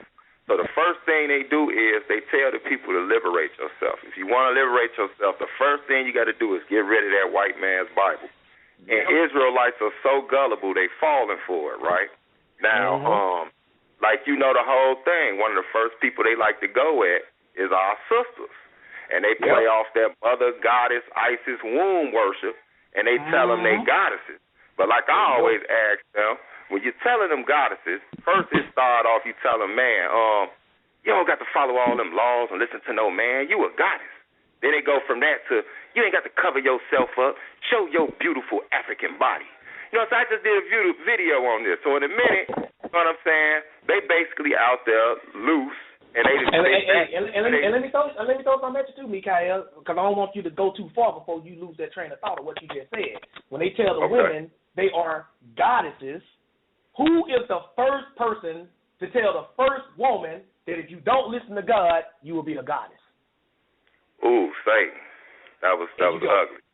That's exactly what. That's the same. That's the same lie. First thing I'm gonna do is go to this woman and tell this woman, don't listen to that God, and if you don't listen to him, eat from the tree of knowledge of good and evil. Eat from him, and you'll be a goddess. Deny your God, don't obey him, and you'll be a goddess. When they come on the scene, like you said, the conscious groups, straight from Satan, they come and tell that woman, first thing you got to do, they come and tell Eve, first thing you got to do, don't listen to that God.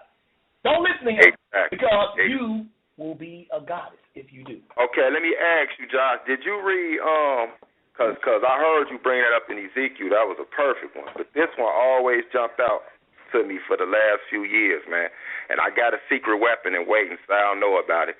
We're going to kill this whole thing But, of course, like you said, it's almost like a prophecy. But it is. So some going to fall by the wayside, man. You're right. Don't even play with them because they feeding off those that are weak in the faith. First of all, that's who they feeding off of. And they feeding off brothers and sisters that's just straight gullible. They think they want to learn something new. So I want to read this. You might have read it. Did you read Isaiah chapter 30? No, I'm going there next, actually. I'm going to get there. Okay, well, go ahead and let me read this then. See, spirit on the same accord. Because anybody dealing with Kemet, y'all will understand it's the first things they do. Like you said, you never put Kemet on trial. They always put you in a position to defend the Bible. And it's the main things they do. Archaeology, dynasties. See what the Lord said about that. Isaiah chapter 30, verse 1, it say, "Woe to the rebellious children, saith the Lord, that take counsel, but not of me." I'm going to skip down to verse 2. Now, understanding that these Israelites always want to sneak back to Egypt and get bell peppers, onions, and all silly stuff like that, right? Oh, that's how you know this us, because these Negroes silly, right? So the Most High say, okay, here we go. Now, remember this. Archaeology, dynasties, that's such. That's what they bring up. Okay, verse 2 say this. "That walk to go down into Egypt and have not asked at my mouth, the strengthen themselves in the strength of Pharaoh, and to trust in the shadow of Egypt. Therefore shall the strength of Pharaoh be your shame, and the trust in the shadow of Egypt your confusion." This is prophecy as well as something that happened in history, because that's who has become confusion to us. And we in the shadow of all they statues and all that mess. So I just want to say this, and I know you're going to further break it down, man. This is what's hilarious. When you go back and look at all this stuff that they come at you with Kemet, well, where their body at? Where Abraham's body at? Where Moses' body at? If you go back and look at the confessions of Mayat, which they like to say that we built our Torah off of, which they ain't nothing alike, 39 out of 42 of them says this. It says, "I have not defiled the dead." If these Negroes was real Comedians or Egyptians, they would not even be talking about touching the dead or disrespecting the dead body, because the real Egyptians didn't let you guard their tombs. You know why they doing that? Because Ishmael, the Arabs, and the Gentiles run that over there. So these cats that's running around here talking about they Kemet and they Egypt, they some new age phony cats, man, and they all a deceptive ploy. And I'm telling you, they come my way. I'm blowing them down left by right. So I say Shabbat Shalom to you, brothers. Keep doing your work, Brother Josh, A.B.T., and I'm listening, man. Peace. Praise God. Hallelujah. You can go to the next one, Sam. Yeah, we're going to take about two more, and after that, I know you got some more information. So let's go to the next person. Let's go to 252-883. You're live in air. Peace, Brother Sal. Shalom alaikum to Josh and Antoine and the rest of the crew there. Alaikum salam. Alaikum salam. Walaikum salam, Raheem. Yeah, you know I had to listen in. Good class, man. Wow. Oh, man. Man, what I wanted to say, that, first of all, they have no Egypt to run to. Am I correct or am I false? Not a literal Egypt, no. They don't have a literal run one, no. Okay. First of all, let me tell you a story real quick. It's condensed.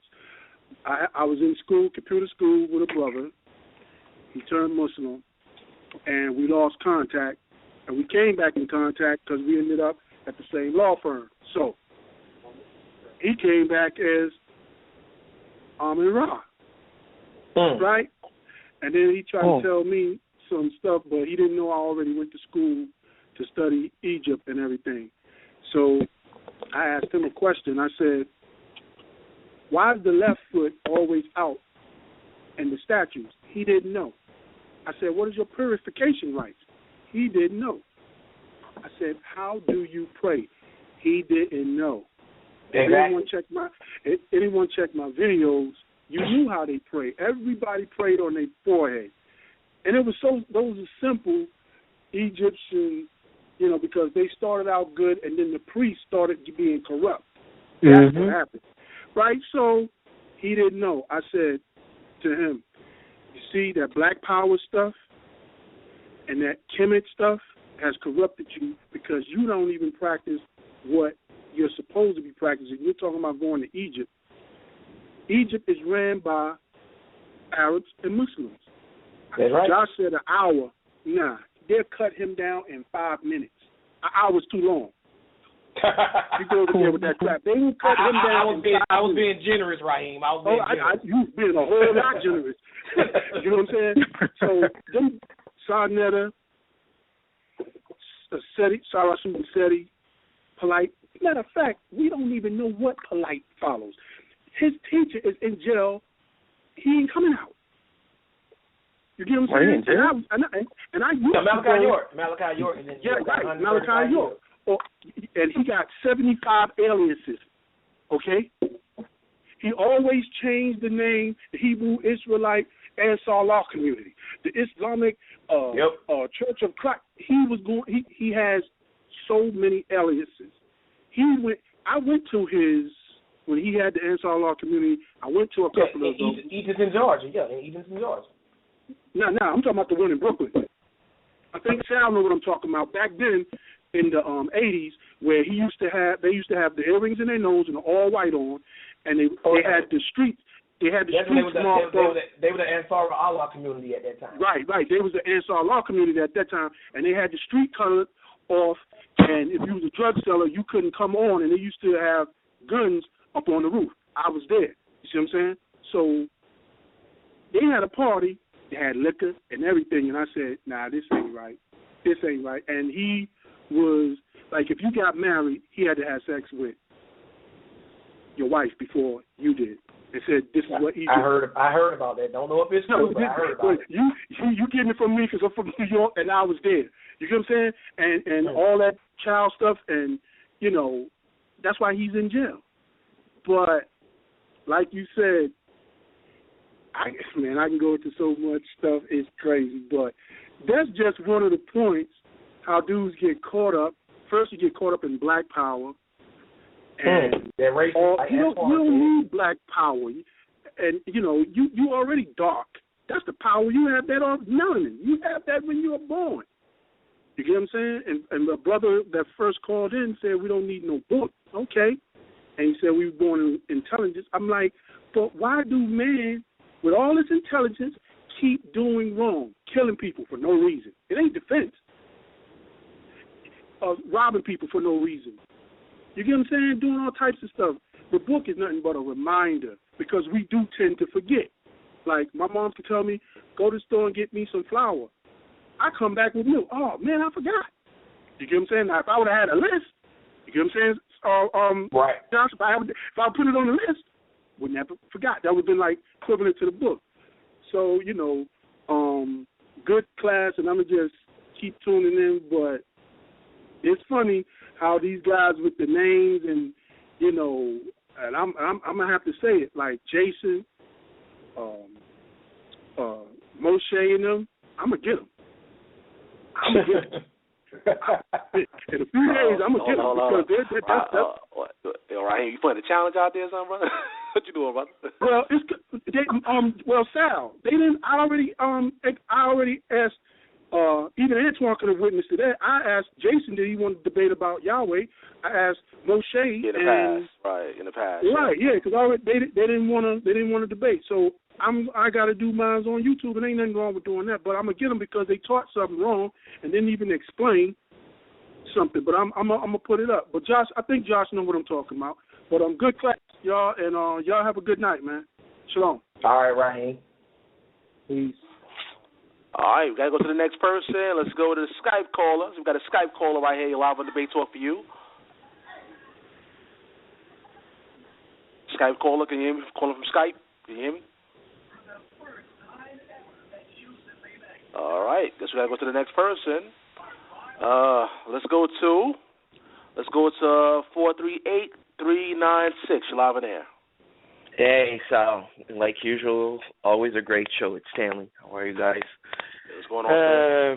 The question I would ask the caller is, and I'm starting to read a book that says, "Did Moses exist?" And it's a very interesting book that basically is saying that we have a problem, that they're saying that they don't even believe that Moses existed. And the question I want to ask, and I just want to know the truth. I've always said that to Sal. I've always said that to any person, atheist or not atheist, who doesn't believe in the Bible or does. We just want to know the truth. How do you explain that over 150 years, we don't have no proof of the way the Bible says Moses did what he did? We have no proof of the Exodus. We have no proof of none of those things.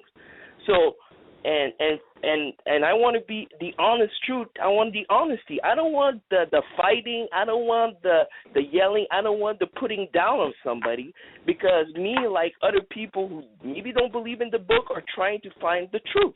That's all we're trying to find. We're not trying to put you down on your book, but if we're coming to you and saying, look, we're not finding anything about what you're saying, don't you think you have to respect and the honesty of saying, let me look at what the brother is saying and let me come back with something or a book or something that I could go with? Because people are studying those things. And like I said, I'm reading a book about that, and she studied her stuff. It's not somebody who doesn't study. That's her career. That's what she lives on. And she believes that it doesn't happen. And that's the first question I want to ask.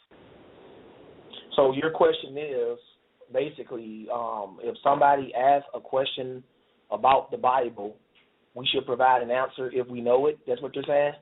No, if somebody provides if you provide anything in the Bible, and I'm a human being like you, say, okay, let me look at your book. And if I look at another book and come to you honestly, not doing like because I heard 2 calls ago and yelling and everything, say, look, I have a problem with your book.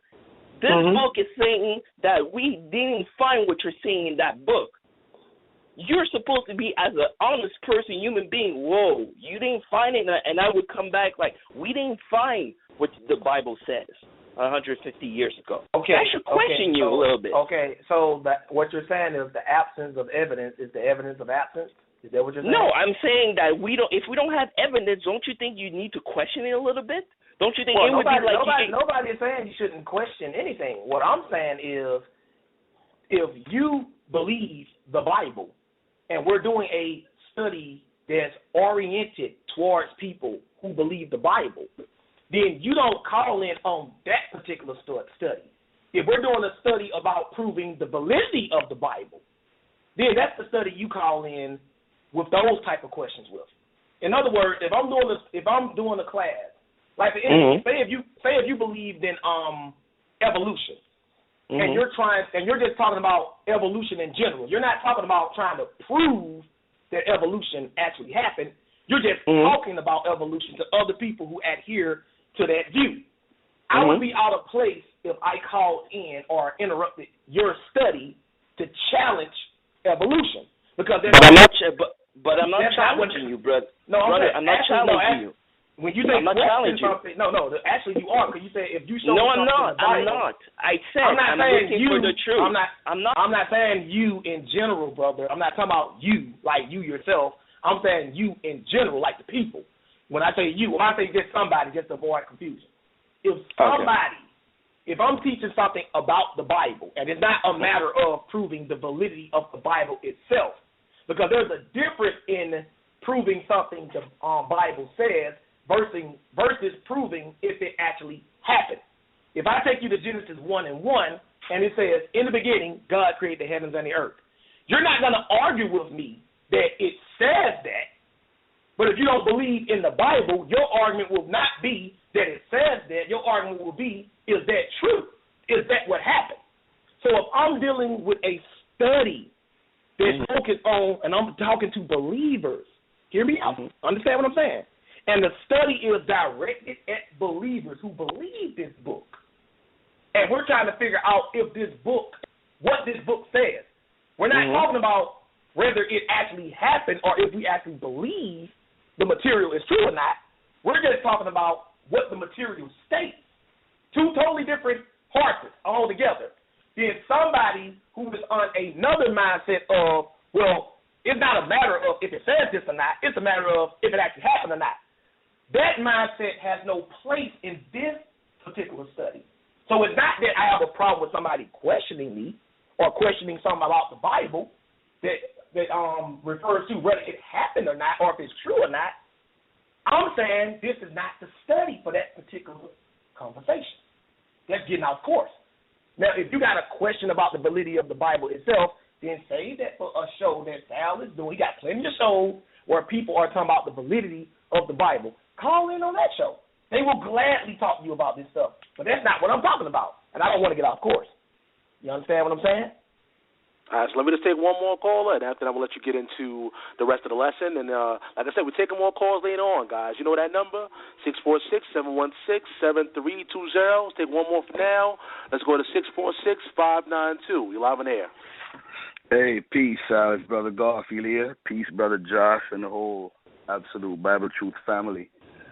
To be honest with you, I didn't hear the whole show, but let me ask you this, Josh. No, I didn't hear the whole show. But let me ask you this. Go ahead. Let me ask you this. Do you believe that all men stem from originally from Ethiopia? Do you believe that? What does that got to do with my show? No. I'm going to get to that in a second.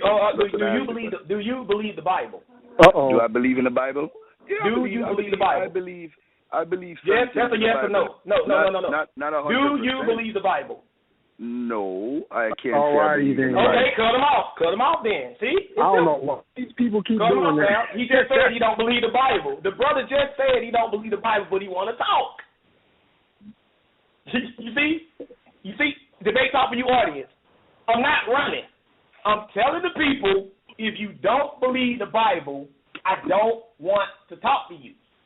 You follow what I'm saying? Now, if you're telling me that you don't believe the Bible, but you are open enough to at least admit that the Bible is saying what I say it's saying, then we can still talk.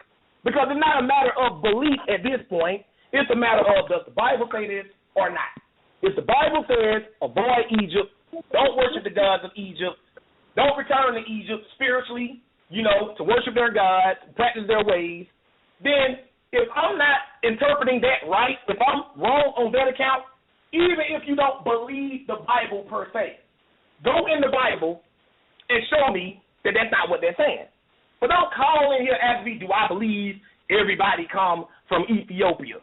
You follow what I'm saying? See, Garfield thinks he's slick. Me and his brother, we don't talk before. He's on that Egypt stuff. You follow what I'm saying? Partially. I don't know if fully. He's on that Egypt stuff. He ain't going to call in and challenge me on what the Bible says about Egypt. He's trying to veer off into a totally different direction altogether. Like I said, when Satan can't come in, he see one door shut, he ain't going to come through the front door.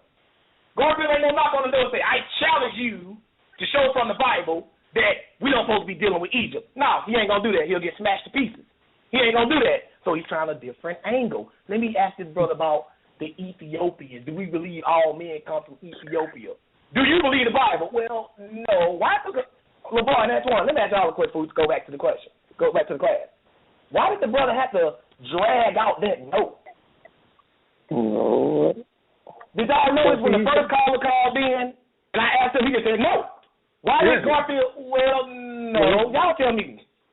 And if you heard him first, he started to answer that. He was like, yeah, but or not 100%. He said something like that.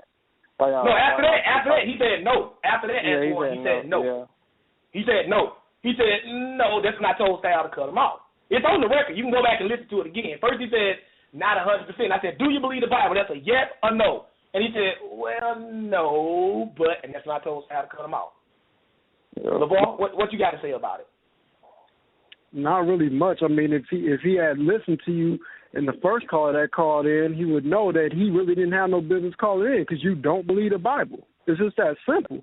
People, every time we come on this show, people always detour the show from what we're trying to present. We're trying to stay on topic. Brothers is always trying to throw a Mickey in the game and take it to something totally different. Right. Mm-hmm. I don't understand how we believe in or not that every man ascended from Ethiopia has anything to do with whether we should deal with the gods of Egypt or not. I mean, even if I could go in this Bible and prove that, when we get to this point, we still don't supposed to be dealing with Egypt. So let's get back to this class. Let's go to Isaiah chapter 30. I hope the debate talk for you audience is paying attention, because Garfield is a part of this conspiracy. And he's one of the few people who I believe is deliberately part of it. Like, he ain't ignorant. I believe he's deliberately part of it. I talked to this brother before. Oh, he is trying to get you to put the Bible back. Don't want you to question him on nothing that he believes. That is so annoying. Right. Don't ever want to put his beliefs out there. All he wants to do is stick you in the corner and pound you on what you believe and try to make you defend what you believe. To this day, nobody knows what Garfield believes. And he's been on debate talk for you, 2, 3, 4 times? To this day, nobody knows what this brother believes, because he refused or is too scared to put it out there so it can be scrutinized just like everybody else. That is a coward. Be a man. That's why we don't want nothing to do with him. Be a man. A water swordsman comes on here. He puts out what he believes. Mr. Andre puts out what he believes. Zadok, Prophet 613, Bleedo. I'm just naming some of everybody who I don't ever debated or who don't been on this show. All of these brothers, whether I believe their view or agree with their view, like them, love them, hate them, you got to give them credit for one thing. They come on here and they put out what they believe. And they try to defend it and teach it. Raheem, too. I ain't forgetting Raheem. They all have done it. Garfield is the only person that comes on Sal Show and refuses to put out there what he believes. That's a coward move. I don't have anything to say to you until you come on Debate Talk for you and put it all out there. But let's move on. It's Isaiah chapter 30. I don't debate cowards. Isaiah chapter 30, verses 1 to 3. Go ahead and read that. Whose turn is it? We'll just let you go, Antoine. You just jump on that, Antoine. Go ahead. All right. Isaiah chapter 30. Woe to the rebellious children, says the Lord, that take counsel, but not of me, and that cover with a covering, but not of my spirit, that they may add sin to sin. Now it said, woe to the rebellious children. Notice that God is calling these people, Israel, rebellious children. Rebellious. You follow what I'm saying? Why? Go ahead and read. Verse 2, that walk to go down into Egypt, and have not asked at my mouth, to strengthen themselves in the strength of Pharaoh, in the shadow of Egypt. Now look what it says, that walk to go down into Egypt, and have not asked at my mouth. In other words, they're not going to the Lord for answers. They're going to Pharaoh, the king of Egypt. They're trusting in him. They're trusting in the shadow of Egypt. But God called that adding sin to sin. See, this is the type of information that the conspirators don't want to get out. They want to deter y'all from this. They don't want you to know how your Bible really feels about Egypt and us returning there. See, like I said, it's already in Israel. We want to go back there. That's something we got to fight. That's something we got to resist. We can't allow ourselves to be trapped and go back in there. Like I said, these sacred namers are the number one culprits. You follow what I'm saying? But go ahead and read verse 3. Verse 3. Therefore shall the strength of Pharaoh be your shame, and the trust in the shadow of Egypt your confusion. It said the trust in the shadow of Egypt, your confusion. That's going to be your shame. That's what happened to Israel back then, and that's what's going to happen to Israel in the future. God does not change. Israel was always trying to return to Egypt, to be protected by Egypt, to claim Egypt. And every time they did that, they denied the God of this Bible.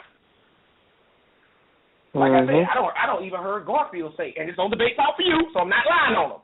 I don't heard him say, we need to put down the Bible. I don't heard him say that. You follow what I'm saying? But he want to call in on a Bible show. Why are you trying to inquire of what the Lord says, but you want to deal with your idols? Oh, this brother don't promote Egypt. He called in on my first Bible versus Egyptology class. See, people think I don't remember what they did and what they're trying to do. No. Like I said, don't want to hear from you till you put it all out there. What do you believe? What do we need to do to get salvation? Who is the Most High God, according to you? Is there even a Most High God, according to you? And if so, how do we worship him? And what is your proof that this is how we worship him? You can't get these type of answers from that brother because he don't want you to scrutinize what he believes.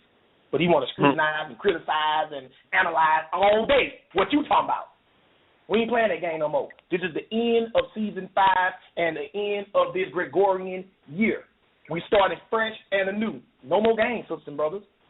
If I tell you, if you don't believe the Bible, don't call in. You follow what I'm saying? It's just that simple because I'm not going to talk to you. That's why I just said Sal to cut them off. I refuse to talk to you if you don't believe the Bible. But if you do believe the Bible and you think that I'm saying or showing anything wrong, we'll talk. But don't call in off the river. I don't believe the Bible, but you need to go find somewhere else where they don't believe the Bible. Talk to them. You follow what I'm saying? Let's keep it moving. Now let's go to Isaiah 31. I got something to show y'all after this. Everything up to this point has been basically a warm-up from what I really want to show y'all. But I have to show y'all that it's in us to want to return to Egypt. It's in me. It's in Antoine. It's in LeVar. It's in all Hebrew Israelites. But you have to deny it, just like you deny every other sin. You follow what I'm saying? This is Isaiah 31, verses 1 to 3. Go ahead and read that. Isaiah 31:1. Woe to them that go to Egypt for help, and stay on horses, and trust in chariots, because they are many, and in horsemen, because they are very strong. But they look not unto the Holy One of Israel, neither seek the Lord. It say they trust in Egypt. See, at this time, Israel believed that Egypt was a military powerhouse. You can read in Isaiah and Jeremiah how God showed Israel just how far from the truth that was when he sent Nebuchadnezzar to destroy Egypt. But Israel has always trusted in Egypt because they always wanted to return to Egypt. We are drawn to it, sisters and brothers. We're infatuated by it. I'm not denying that. But we can't return back there. It's like no more than you can return to your sinful life and think you're going to get into the kingdom. You follow what I'm saying? Read verse 3. Verse 3. Now the Egyptians are men and not gods. Stop. Now the Egyptians are men. When it says men, it means humans. It don't just mean just men in general. Now the Egyptians are men and not God, or gods. So much for the woman being a goddess. It said the Egyptians are men. They are human and not gods. So how they going to come and tell you that the woman, the black woman, is a goddess? She is a human. Go ahead and read. And their horse is flesh and not spirit. Their horses are flesh and not spirit. God is naming and comparing God to human, horses to spirits. God is a spirit too. In other words, the Egyptians are not gods. Why does God have to tell Israel that? Apparently Israel believes that. They believe that the Egyptians were gods and goddesses. Is that not exactly what they're trying to tell you today? The black woman is a goddess. We're supposed to worship her. She's my goddess. I'm not worshiping no woman, no man, no dog, nothing. I'm only worshiping the Most High God of this Bible. But go ahead and read. Well, the Lord shall stretch out his hand. Both he that helpeth shall fall, and he that is helped shall fall down, and they shall fail together. And it happened to Egypt. Everybody that tried to support Egypt or help Egypt failed because God sent the Babylonians to destroy it. To this day, the original Egyptians don't even run Egypt. Arabs do. God said that Egypt was not going to have a king, and he was right. They can't explain that to you. Now, they'll rather call in and want to ask you, do I believe everybody came from the Ethiopians? What in the bleakity blank does that got to do with the conspiracy to return to Egypt? Nada. Nothing. You're trying to divert away the people's attention. But it ain't working because people peeping game. Raheem said a long time ago, what he noticed is what a lot of people do when they call in on our shows and they try to take the debate or the topic into another area and they try to get me to go back and forth with them on that. Not working. Do you believe that the Bible says don't go back to Egypt, don't worship their gods? Do you believe the Bible says that? Well, it's plainly in there. I would have to believe that the Bible says that. Now, whether I believe that that's what we should do, that's a different story. But I have to admit that the Bible does say that. Well, that's all I want from you. I'm not asking you to believe it. I'm just asking you to acknowledge that it says that. But they don't even want to do that. You follow what I'm saying? Why would you be afraid to acknowledge that a book that you don't believe says something? That's crazy, ain't it? There's a lot of books out there that I don't believe. But if you show me some material from the book and ask me, does it say that? And I read it, well, yeah, it does say that. So that lets you know it's some kind of demonic spirit at work. Because that spirit won't let them even confess that it's in there. Even though they claim they don't believe it. If you don't believe it, what's the harm in admitting that it says that? You feel me? If you don't believe it.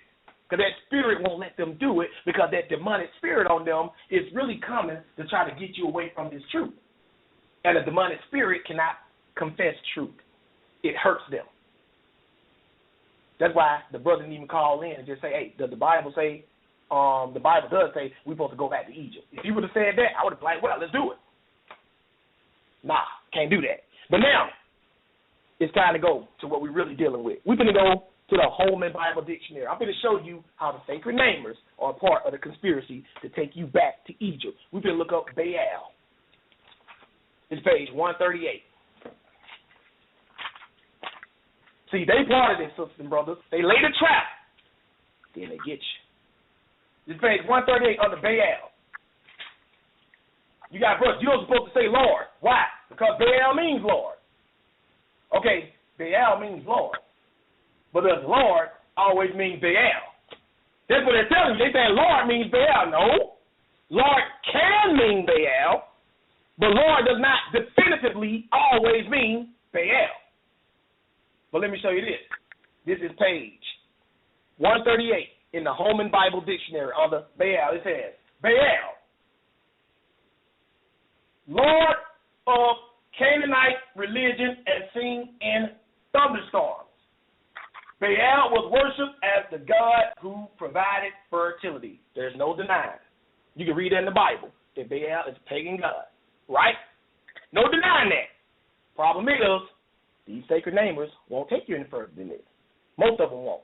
They started to do it now. They weren't doing it at first, Antoine and LeVar. They just take you here. But then once we start showing people that it don't just mean that, now they start to acknowledge it and put that in their little spiel. You follow what I'm saying? They weren't doing it at first. Look what else it says it means. Baal occurs in the Old Testament as a noun meaning Lord, owner, possessor, or husband, and as a proper noun referring to the supreme god of the Canaanites and often to the name of a man. According to 1 Chronicles 5:5, Baal was a descendant of Reuben, Jacob's firstborn son. So we see that Baal is only evil, depending on the context. So you can't say, when you say Lord, that means Baal, the pagan deity. It's the context. If I say Lord, and I'm talking about the Canaanite deity, pagan, evil. But if I say Lord, Baal, and I can show you in the Hebrew that the title Baal was used in a positive way by the Most High God himself to mean husband for the Most High God, then that's not wrong.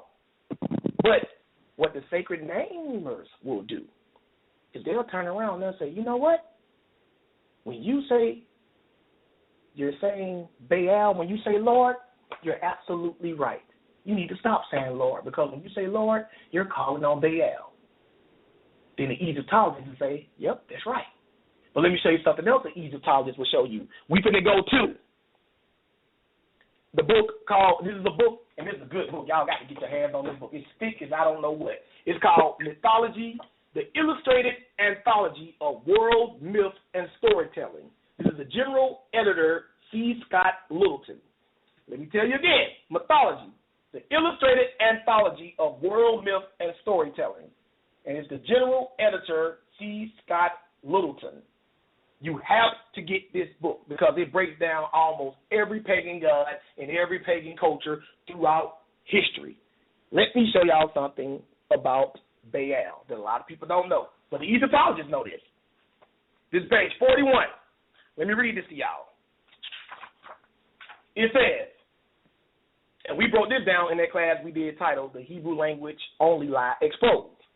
We showed the connection that Egypt had with Canaan. We showed that. But look at this.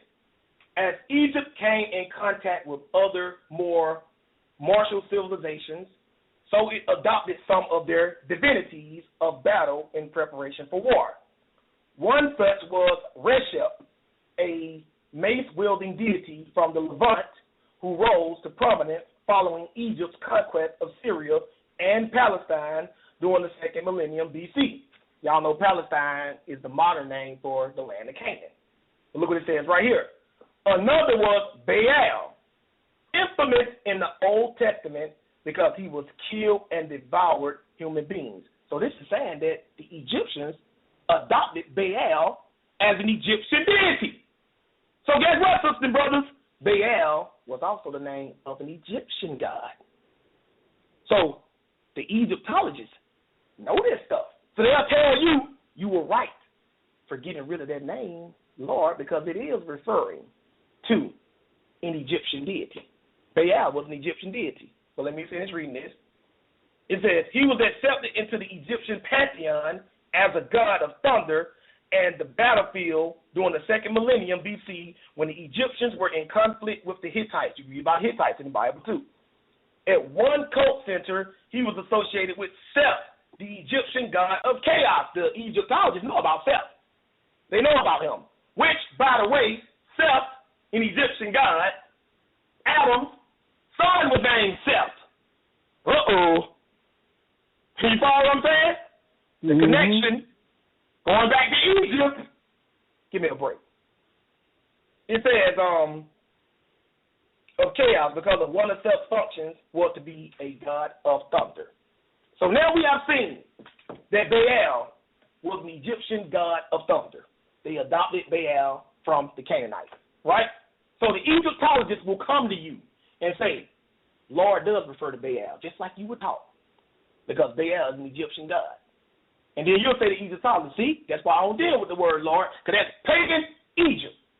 And they'll say, well, let me show you this, brother. We're going to go to the Holman Bible Dictionary, and we're going to look up the word El, as in Elohim, as in El Shaddai, as in El Roy, as in El Elyon. My Hebrew brothers recognize these names, right? This is page 404. Under El, watch what it tells you. This how they get you. Because a lot of y'all, like a brother called in named Mikael. Y'all got a lot of brothers in Israel with El in their name. Y'all know I'm not lying about that. Let me show y'all something about this El. El. One of several words for God found in biblical Hebrew and the name of the high God among the Canaanites. The high God among the Canaanites? Maybe that's why they call your God the most high God of Israel.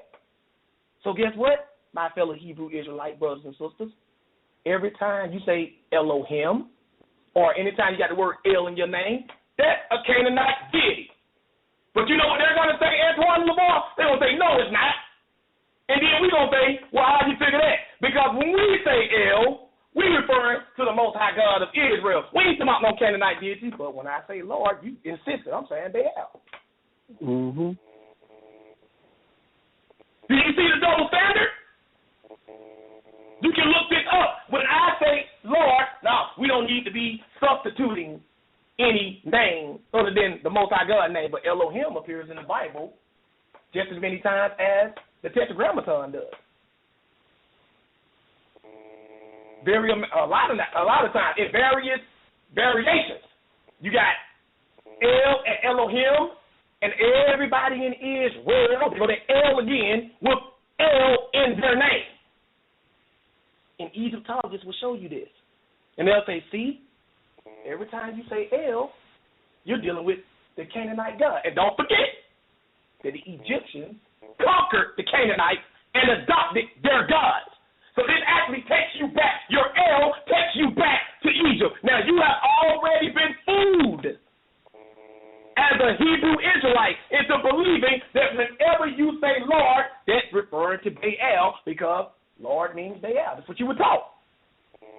So if the Egyptologists come on you and show you this El, if you follow your same logic and also know that the Egyptians took over the Canaanites and made the Canaanite God their own, you would have to admit that you need to either stop saying El as well or become an Egyptologist. That's the game, sisters and brothers. But we don't think about this, do we, y'all? No. We're too busy trying to promote our sacred names. But don't worry about that, because you got some brothers that try to be smart. Well, guess what, Josh? Well, what? I don't say Elohim. I say Elohim. So that don't apply to me. Oh, yeah? Let me show you something. Let's go. LeBron, you got the Strongs, right? Yes, sir. Because these same people, this same person will take you to the Strongs and play on words to try to say, you're supposed to say Jehovah because the word Hova is in there. But then he'll turn around and say Elohim. Let's go to the Strongs and play the same game that these people play. They say Elohim, who like to play on words to try to get you from Jesus and Lord. We're going to do the same thing. We're going to go to the Strongs. I want you to look up 422 in the Hebrew section. And I want you to read exactly how that's pronounced and say what it means. When you get there, LeVar. And Hebrew Israelites have tried to use this on Muslims. You there? Yep. Go ahead and read what you got. 422. Allah. Huh? Allah. Allah? That what it say? 422 in your Strong's. Allah. As in Elohim? You can't tell me you can say Elohim without saying Allah. There's no way you can say Elohim without saying Allah. What does it mean?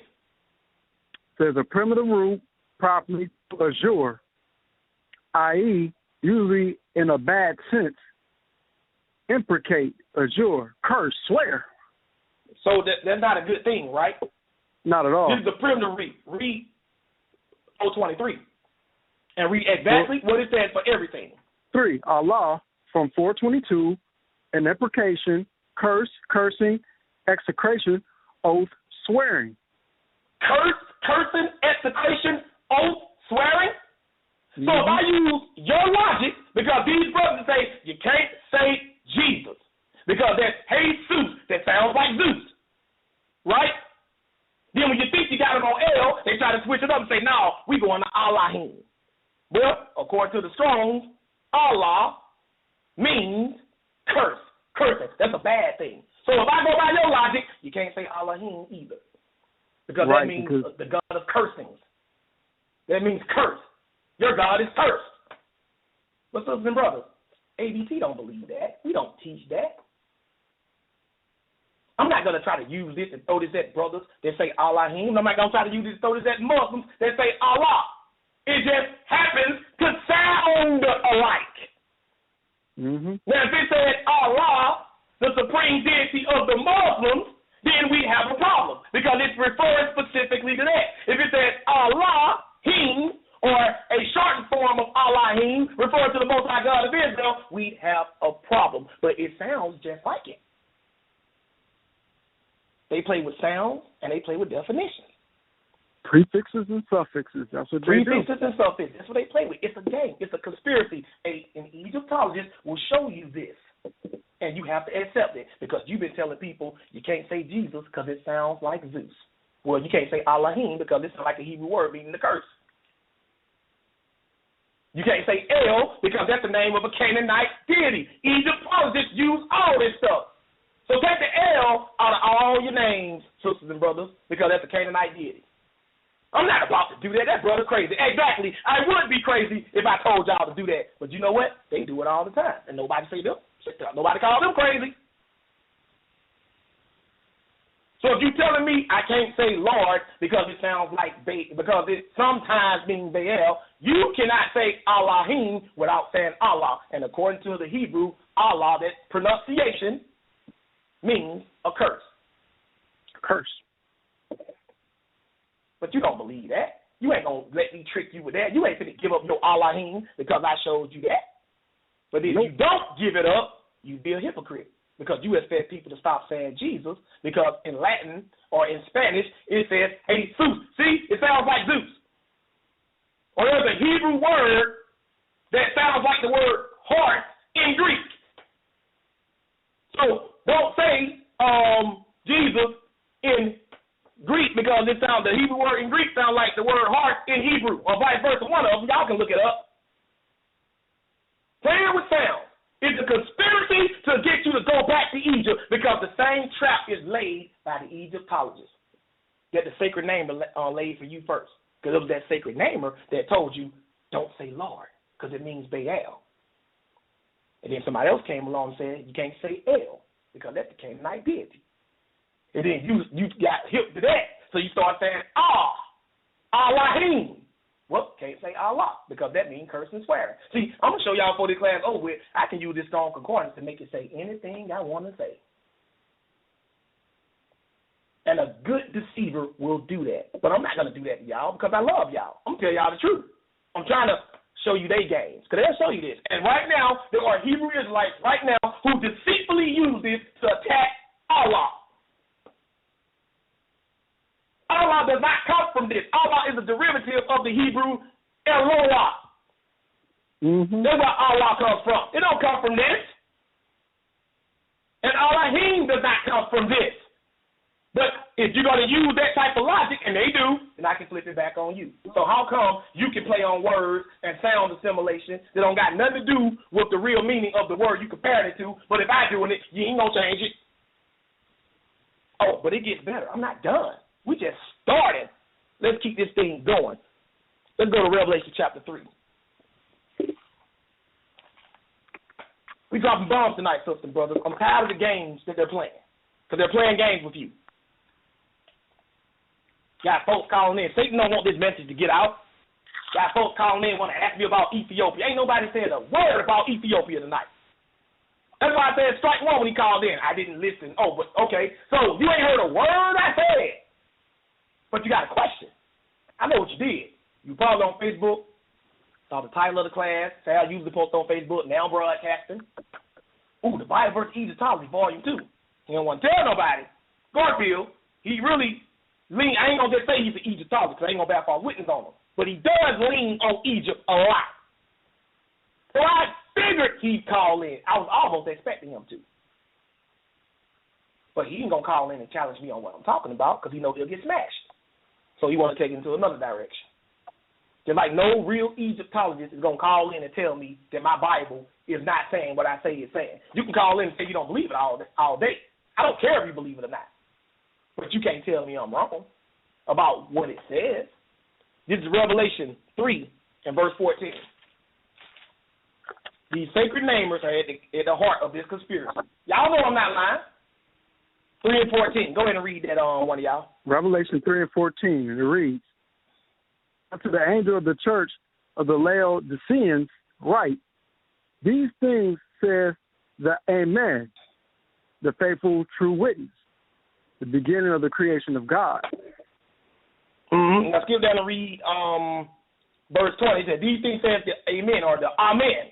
The Egyptologists will read this as they see it. There's the Amen, or the Amen. Amun-Ra, or Amun, right? Right there in your Bible. See? That's talking about Egypt. Now skip down and read verse 20 and go ahead. Verse 20, behold, I stand at the door and knock. If any man hear my voice and open the door, I will come into him, and I will sup with him, and he with me. Now, the book of Revelation plainly lets you know this is talking about Jesus Christ, right? Mm. But They'll say, see, this is proof that your Bible is plagiarized from Egypt. They have taken Ammon and reinvented him in the character of Jesus Christ. They'll tell you that. But this is just another example of two words sounding the same, having nothing to do with each other. That's all it is. And if you have already fallen for the sacred namers game of can't say Jesus because it sounds like Zeus, can't say Lord because it's always being Baal, can't say El because that's the name of a Canaanite deity, they'll get you with this too. Y'all think I'm blind? Go listen to some Egyptology. This is the stuff they putting out. Because these sacred namers have already prepped them for the picking.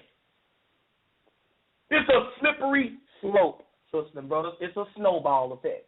As soon as you fall for the sacred name, they come and they throw some more sacred names at you. And you say, hey, they proved it. So you know what? My Bible do come from Egypt. I'm looking at Egypt all over the place. I see El, Canaanite deity. Egypt took over Canaan. That's Egypt. I see Baal, Canaanite deity. Egypt took over Canaan. That's Egypt. I see Ammon. They had a god named Ammon. That's Egypt. My whole Bible comes from Egypt. You know what? Let's return to Egypt. Conspiracy complete. Well, let me show you something. We're going to look up Ammon.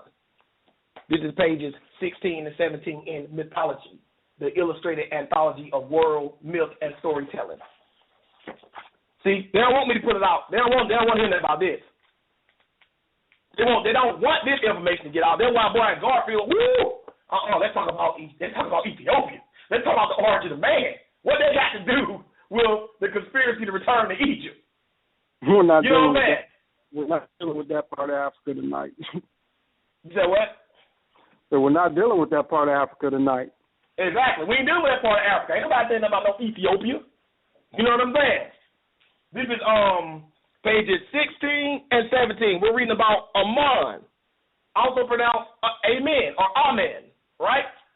It says, the Theban view of creation was different again. Oh, by the way, there are many different creation stories of Ammon. So much for the Bible contradicting itself. I want to see any Egyptologists tell me how the world was created according to Egyptologists. You'll be here all night because there are like 60 million stories. Conflicting stories involving the same deities. It's not like one story say Ammon did it and another story say Horus. No, one story say Ammon did it this way and another story say Ammon did it that way. They ain't gonna deal with that though. No, y'all don't want none of this. Y'all want to play, stand on the corner and attack these ignorant Hebrew Israelites. Call up on Debate Talk for You and challenge A.B.T. on a real Egyptologist discussion. They ain't gonna do that. Nah.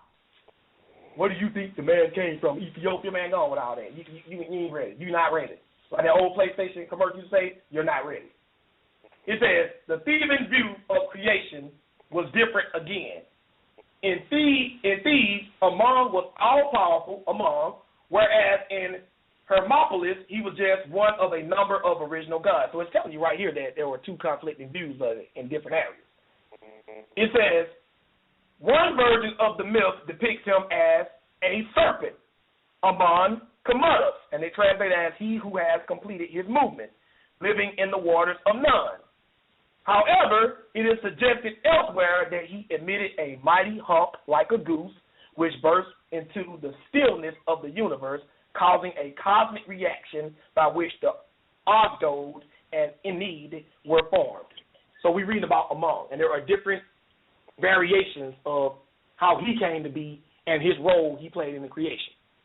So no Egyptologist can tell you with one answer how the world supposedly came to be, because the ancient Egyptians had multiple views of it. But yet they want to come in here and show in your Bible where it say in Chronicles Solomon had 20,000 horses, and in Kings it said he had 40,000. Man, we talking about how many horses this man had in his stable. Who cares about that? Your religion can't even get straight who they think created this boy.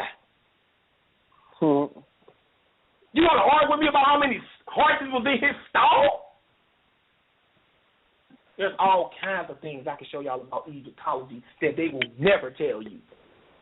including some real homoerotic stuff. Or for my slain brothers, some real gay stuff. Right? So we're reading about among, right? But now we're going to go back and let's see what among or amen means according to the Bible. We've seen how Egypt defines it. We're going back.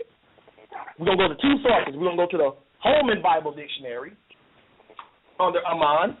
This is page 42. Or amen. I'm telling y'all, they use this stuff. Y'all know I'm not lying. Y'all done ran into some of it. And y'all fell for it. A lot of y'all probably listening right now fell for that mess. This is Aman or Amen. Just because you return to Egypt don't mean you got to stay there. You can leave again. This is Aman or Amen. Aman or Amen is a transliteration of a Hebrew word signifying something as certain, sure, and valid, truthful, and faithful. It is sometimes translated, so be it. Did you notice it didn't say anything about any Egyptian deity? Mm-hmm.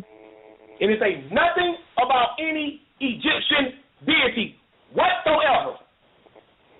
So why in the world are they telling you, when you hear Amon, it's referring, in your Bible, it's referring to Amon Ra, because he was later combined with the god Ra and was known as Amon Ra.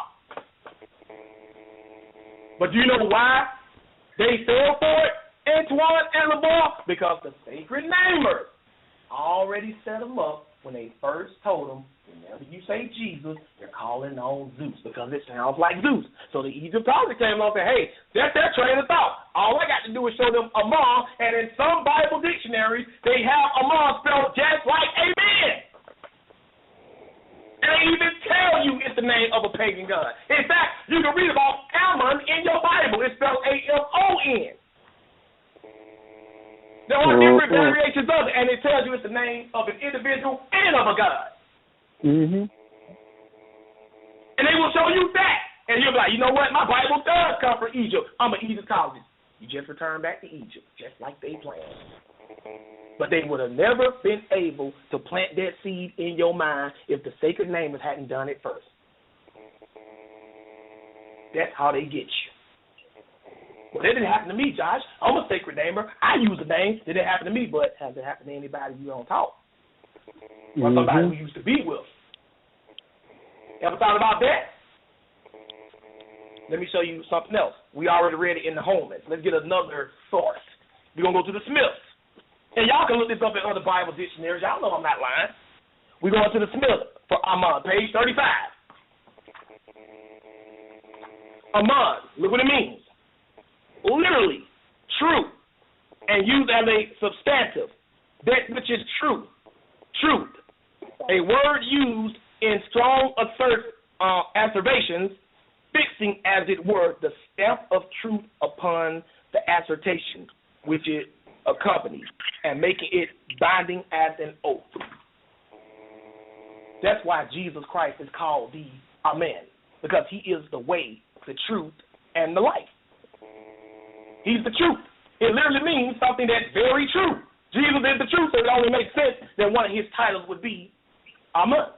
But did you notice that it didn't say nothing about no Amun, Ra, or Egyptian deity, because that's not what it's referring to, though it sounds just like it. And in some cases, even spelled just like it. But you will fall for it if somebody told you that when you read at Jesus being called Amon in the book of Revelations, you will fall for that and say that is Amon Ra being reincarnated in the story of Jesus Christ, because you already fell for the sacred namers telling you that Jesus is Jesus, because it sounds like Zeus, must be Zeus. Hey, Amon, that's what I see.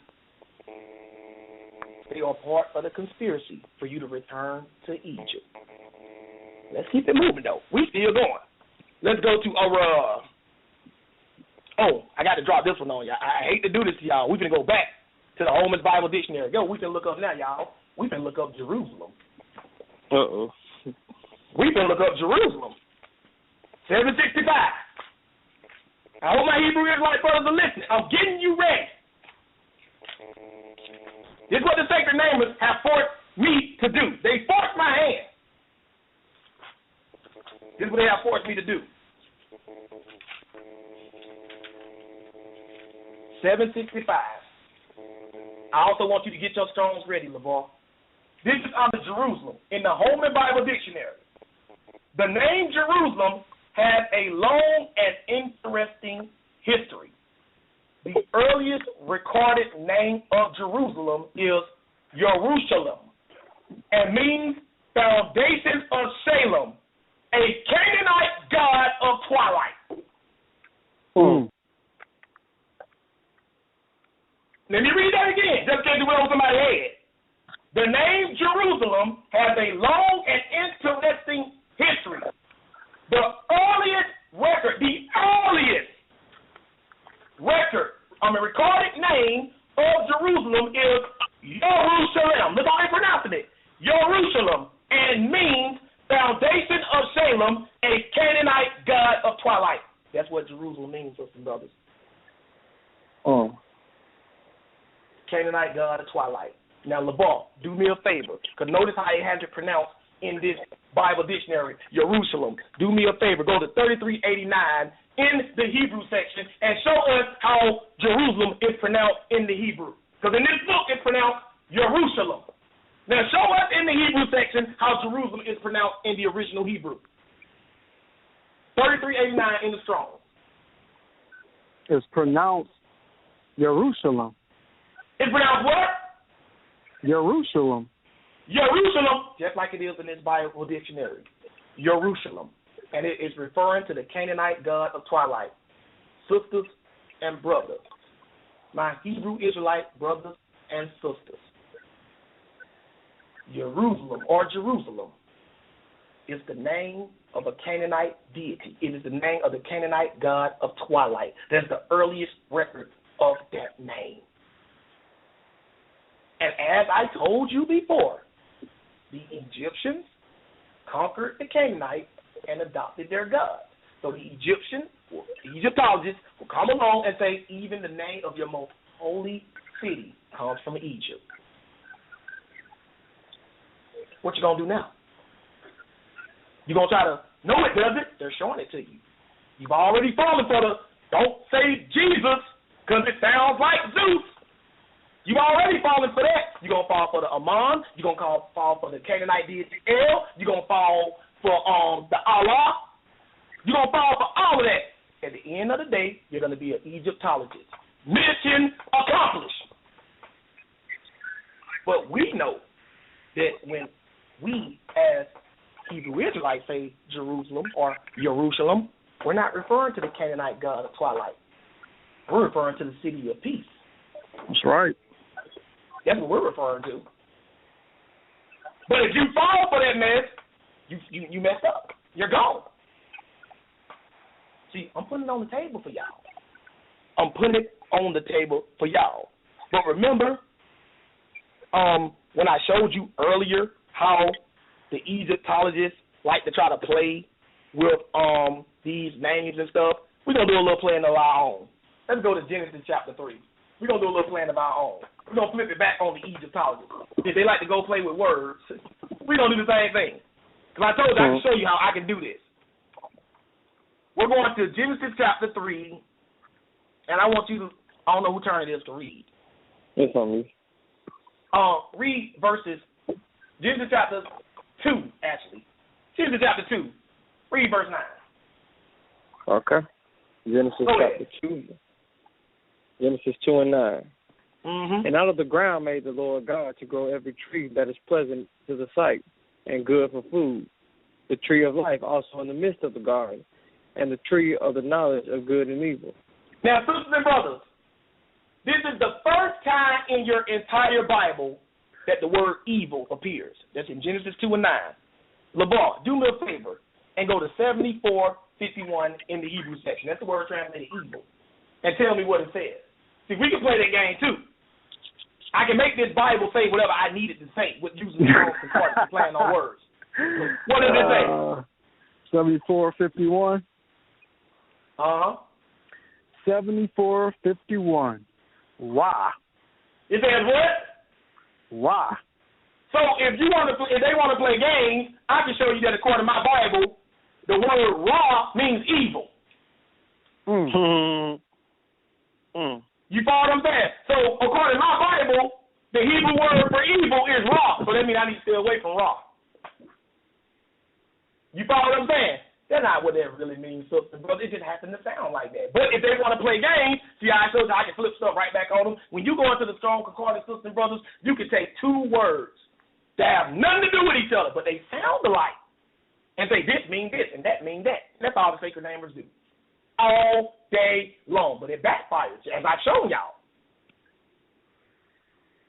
We ain't playing these games. Absolute Bible truth. No personal opinions. No speculations. No belief. Just straight up truth. I'm not going to play these games with y'all. I love y'all too much. We don't say Elohim. We say Allahim because El is wrong. Well, Allah means curse and cursing. So now what? And you can't say Allahim without saying Allah. Just like you can't say Jesus. You can't say Zeus without, can't say Jesus without saying Zeus or Zeus, right? Mm-hmm. So the same logic has been turned back on you.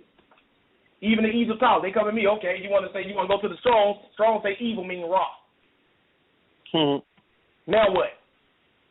And my Bible, when I look up among in the Strong Concordance, it means true or truly. So according to my Bible, when I put among and raw together, it's saying that raw is truly evil. You try to just combine stuff and make up definitions? Yeah, truly evil. But that's all they do. That's all they do. That ain't what that means, sisters and brothers.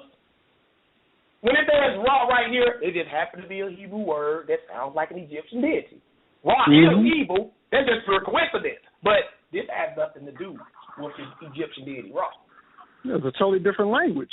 Totally different language. Has nothing to do with them. But I just want to show y'all that to show you how you can spin this stuff around. When you go on this Strong Concordance, you'll be surprised if you just go into it and just look for words. You will find all kinds of words that sound like other stuff, and you can just create a doctrine. That's all they do. That's where this whole Jesus thing came from, and this Lord and Baal. But they get you with that first. First, the sacred names come on the scene, and then the Egyptologists come and pick up the pieces. Because you've already been led to believe that's how you break stuff down. That's how it works. That's why 90% of Egyptologists were Hebrew Israelites first. That's why Egyptologists target mainly Hebrew Israelites. A lot of stuff being revealed tonight, ain't it, y'all? Let's keep it going. I ain't going to hold them up too much for longer. Let's go to Genesis chapter 32. Let's deal with this Israel. All right, stand by, Josh. Let people know that we got 5 minutes on the air, guys. We have 5 minutes on the air. For the new listeners of Debate Talk for You, what that means, if you're listening via social media, if you're on Facebook, Twitter, Instagram, or on Blog Talk Radio checking out the show, in 5 minutes it's going to be cut off the air. The only way you can hear the show is via phone or via Skype. So before the time runs out, you're going to have to call in. The number is 646-716-7320 to hear the rest of the show. And, of course, we're going to take more callers for the people and hear what you guys got to say. Go ahead, Brother Josh.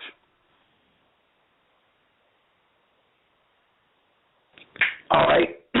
Excuse me. Genesis 32. Hold on. Let me get there.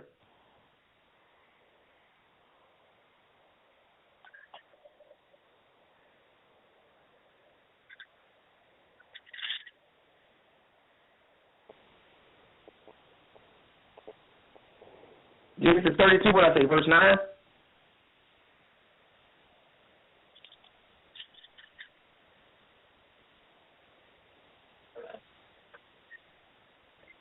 We're dealing with the name Israel.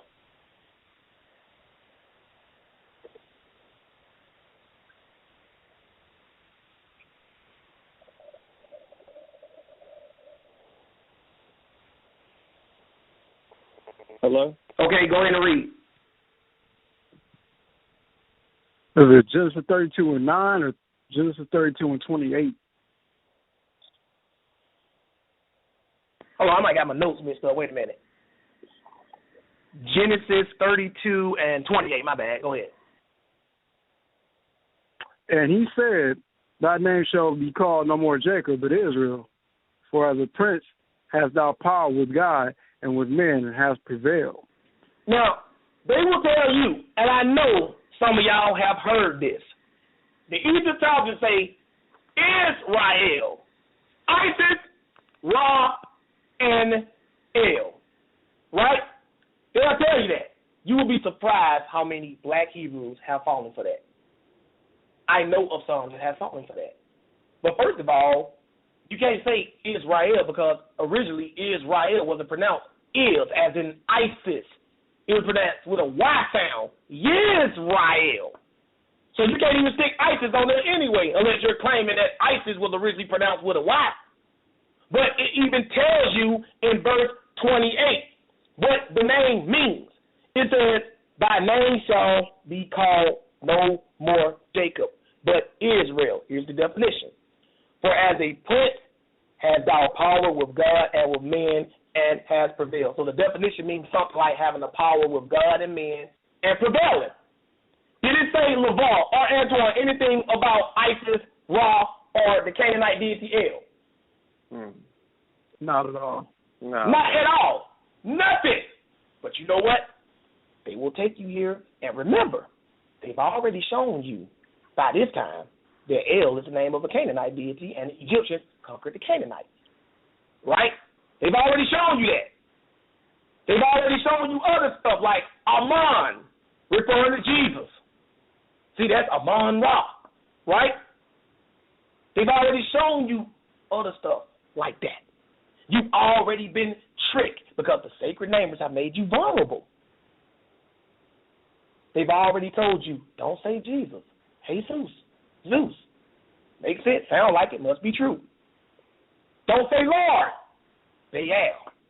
Sound like it. Must be true. Don't say Ammon. Sound like it. Must be true. By the time you get to Israel, you ready to believe anything they tell you because they don't supposedly show you everything. Hey Josh, one of my favorites. Christ comes from Krishna. Oh my goodness. Oh yes. Let me tell you something. You can ask anybody that speaks Hindi, and they will tell you there is no connection between Christ and Krishna. That is a dummy, whoever's saying that. They will tell you. In fact, in Hindi, Jesus Christ is Yesu Mase. Look it up. Yep. That's how you say Jesus Christ in Hindi. Yesu Mase. Y-E-S-U Mase, M-A-S-E, with an accent over the E. I've looked this stuff up. Christ comes from Krishna. Playing on words, how they sound alike. Sacred namers have made you vulnerable. I'm not talking about sacred namers who just choose to use a different name. I'm talking about sacred namers that say, don't say this because it sounds like that. Don't use this because it sounds like that. Those are the ones that have made you trapped. Because I challenge any one of them to call in who use that logic and try to get around the same stuff being flipped on them without being a hypocrite. Mm-hmm. They don't do nothing but ignore it anyway. Act like that's all they're going to do is ignore it. But it's out here now, though. So what are they going to do with it now? So now you're going to be on your YouTube channel. You can't say Jesus. That's Jesus. Well, you can't say El either. That's the Canaanite deity. And there's a lot of brothers in Israel with El in their name. A lot of and congregations. Israel, Canaanite deity. Mikael. I ain't taking no shot at you, by the way, Mikael. I'm just using that as an example. Mikael. You know what I'm saying? Joel. A lot of L's out there. Michael. Or Michael. You know what I'm saying? For the women, Raquel. Or Rachel. A lot of y'all got L in y'all name. Y'all gonna change your names? Because y'all found out that El is also the name of a Canaanite deity. We already proved to y'all in the Hebrew language only lie exposed that the Hebrew language derived from the Canaanite language anyway. You should expect that they would share similar words. Yep. But that don't mean you calling on any Canaanite deity. But most importantly, we showed you that Jerusalem, the Canaanite deity of twilight. Ain't no getting around that one, sisters and brothers. And all of y'all be saying Jerusalem. I've heard y'all say it. The sacred names don't say Jerusalem. They say Jerusalem. You know, they try to pronounce everything with a Hebrew pronunciation. Did you know that Jerusalem was the original name of the Canaanite deity of twilight? Nope, they know it. See, I'm playing the role of an Egyptologist. I just took away your most holy city from you. I even took away your God from you. So when they do that, when they strip you of everything you hold sacred, all that's left for you to do is either become an atheist or become an Egyptologist. And I've seen both scenarios happen. Now they got you walking around, hey, my Bible comes from Egypt, man. You know, everything comes from Egypt. It's the place where, no, it's not. You just too dumb to look up words and see what they really mean. Stop using a 2-year-old way of reasoning and thinking just because 2 words sound the same, they mean the same thing. That's how 2-year-olds think. That's how children think. You're a grown man. You're a grown woman. You should have learned in some kind of educational institution by now that just because 2 words sound the same or even are spelled the same does not mean they mean the same thing. Exactly. It's called homonyms. It's called a homonyms. Mm-hmm. That's all it is. This is what you learn, and you learned this in what, 3rd grade? 4th grade? Man. Yes, sir. And you got grown men with jobs, sustaining families, and they don't know this stuff. Want to debate, though. They want to debate, though. Get out of here. Waste of time. Let's move on. I ain't going to keep too long. I want to get to these questions. Let's do something real stupid. I'm feeling stupid right now, y'all. I'm going to do something really stupid. I'm going to play with this Yahushua and this Yahuwah. I'm going to play with that a little bit. That's what I'm going to do. I'm going to go to the Webster's New Explorer College Dictionary because you can't say Yahushua without saying Yahoo. You just can't do it, right? It's in the name. Yahushua.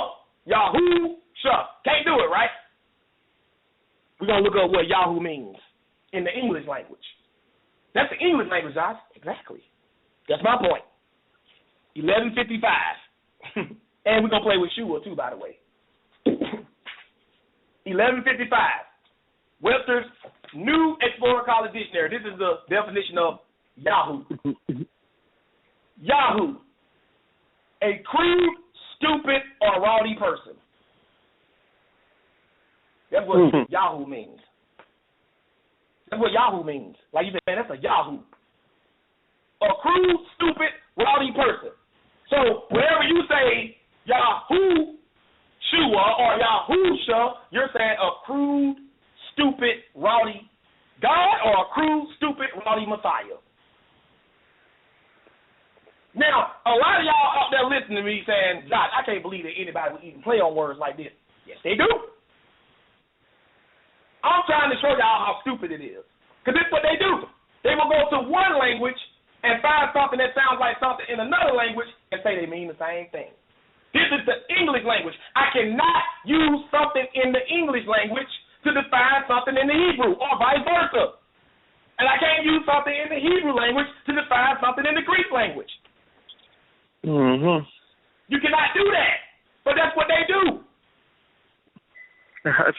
I've heard people actually tell that before sacred names will actually tell. They'll sit there and say, "I know this ain't written in Greek, but I'm gonna read you what this means in Greek." I'm like, "Wait, what?"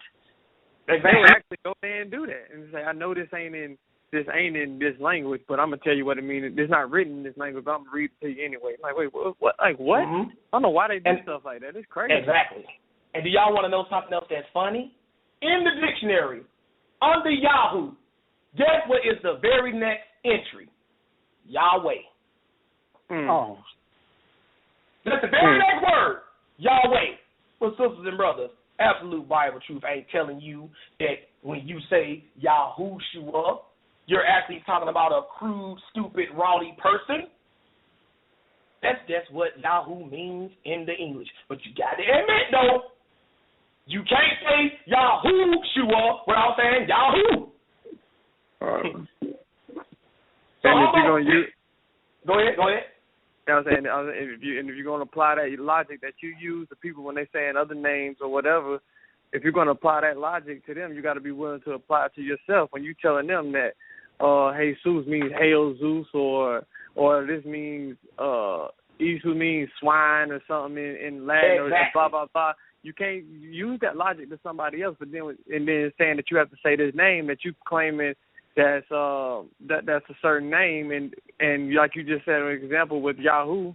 Well, I could do the same thing with you because this is two different languages I'm using. Same thing you're doing. You know what I'm saying? Exactly. So I mean, so now what? You have to if you're gonna be fair, you're gonna do and be consistent with what you're talking about. Then you got to apply the same logic to yourself. Mm-hmm. And let's not forget, every time you use Yahoo, the internet search engine, that would mean you taking God's name in vain. Yep, sure. Every time you use it. Josh, you sound stupid, of course. But that's what they do. I don't hear anybody saying that about them. But I'm putting it into light so y'all can see that's what they do.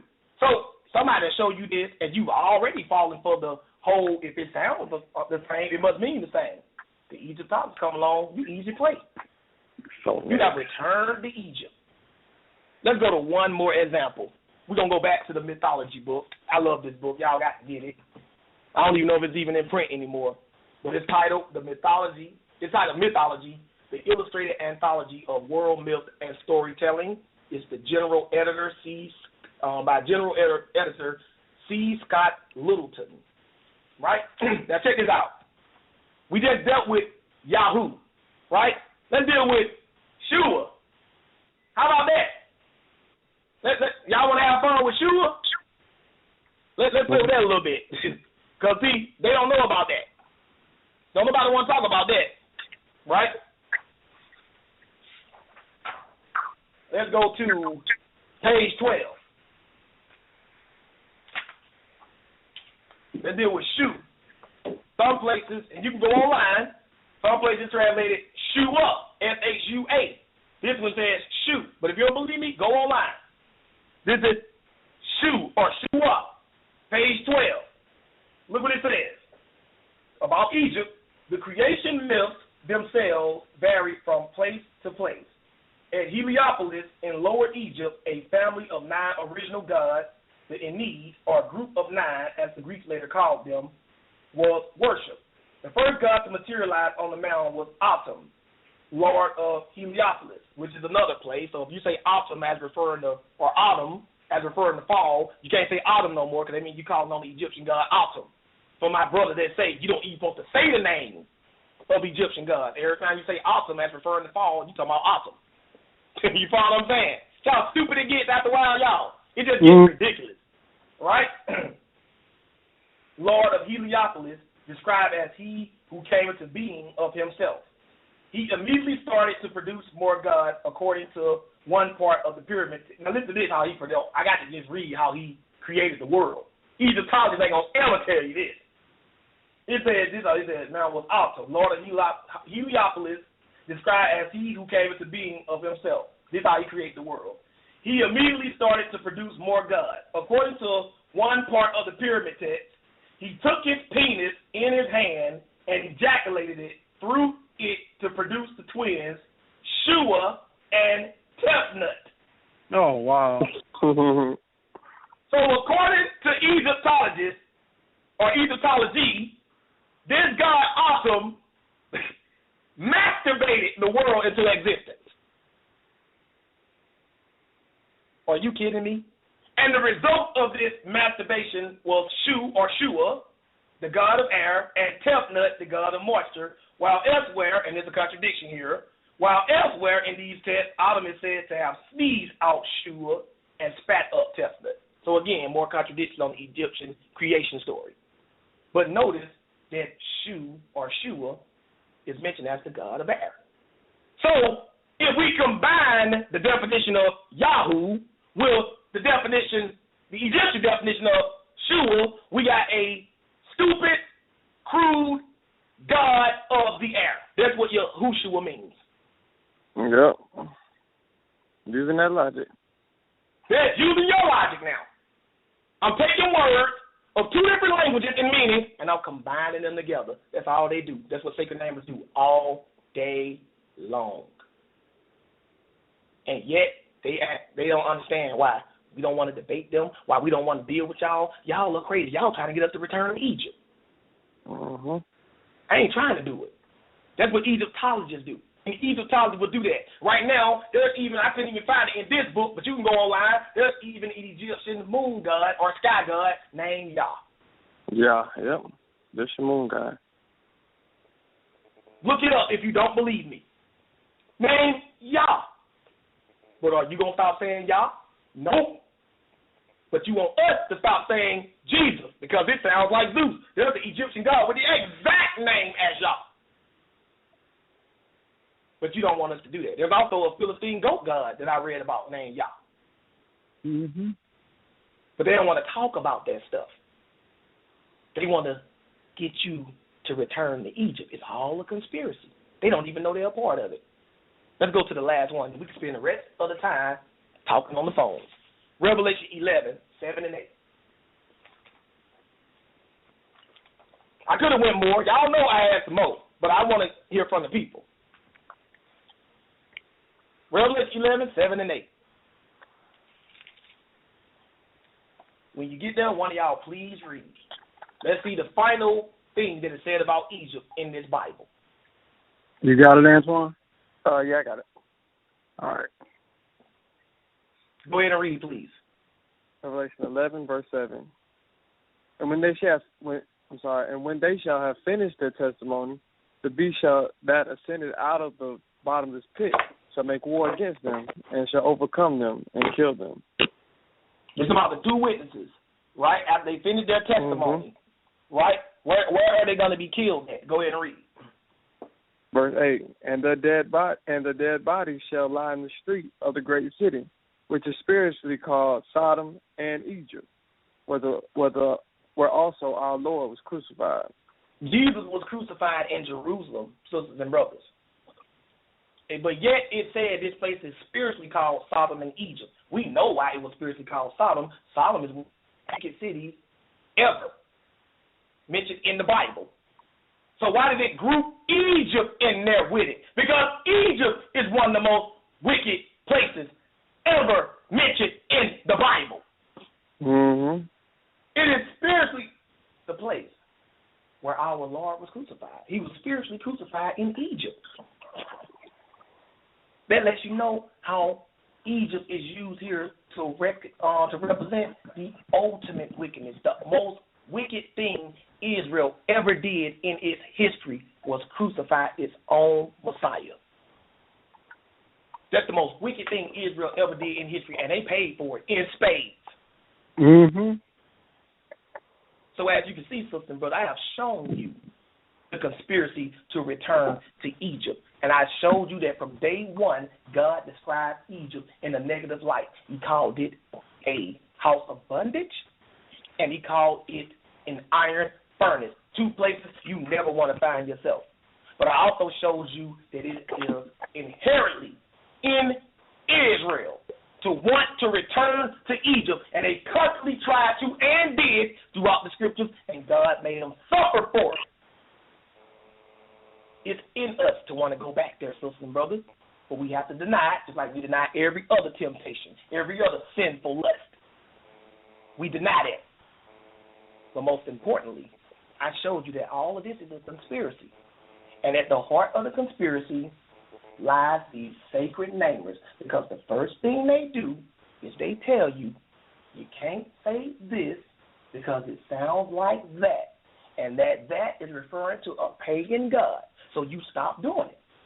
But then the Egyptologist comes along, using that same logic, and you stand true to your logic, have to accept what they're saying. Otherwise, you'll be a hypocrite.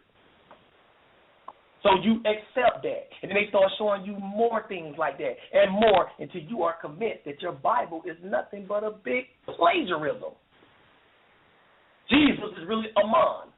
The virgin birth story comes from Egypt. Horus was born of a virgin. Why? Horus was not born of a virgin. I can show y'all that. Horus' parents had sex to conceive him. It tells you that. But then again, they start spinning all this stuff. See, they don't show you so much stuff that now you don't even bother to check anything anymore. They just start telling you stuff. Horus had 12 disciples. You can't read nowhere in any Egyptian text that Horus had 12 disciples. Horus was also called the bread of life. Where? They ain't say that. There ain't nowhere. So they'll tell you that, and then you'll go online and you'll repeat it, but it was never proven to you. So you can't prove it to anybody else.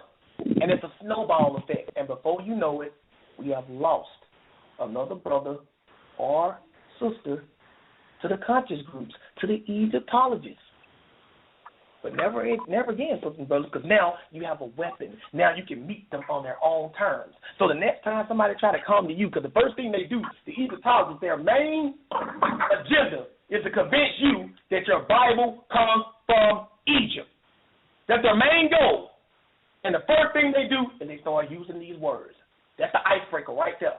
Y'all can go online right now and look this stuff up. Go on Yahoo and type, is El really a Canaanite deity? Watch how many websites come up where they try to convince you that if you say El, you're calling on a Canaanite deity.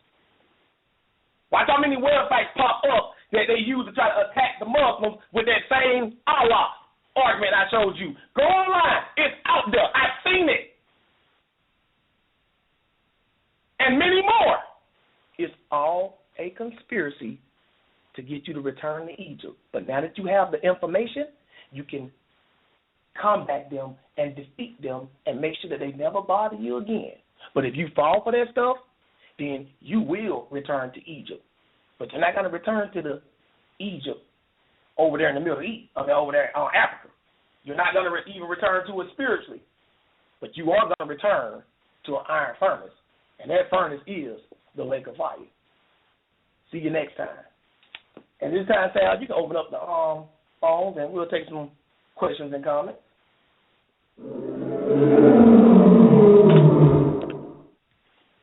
All right. Once again, we are back. You're going to call in with some questions. Well, you already called in. It's the overtime part of the show. So let's press the number 1, and we can add you in the conversation. And I just want to take this time out to thank those people that reposted it on their Twitter page.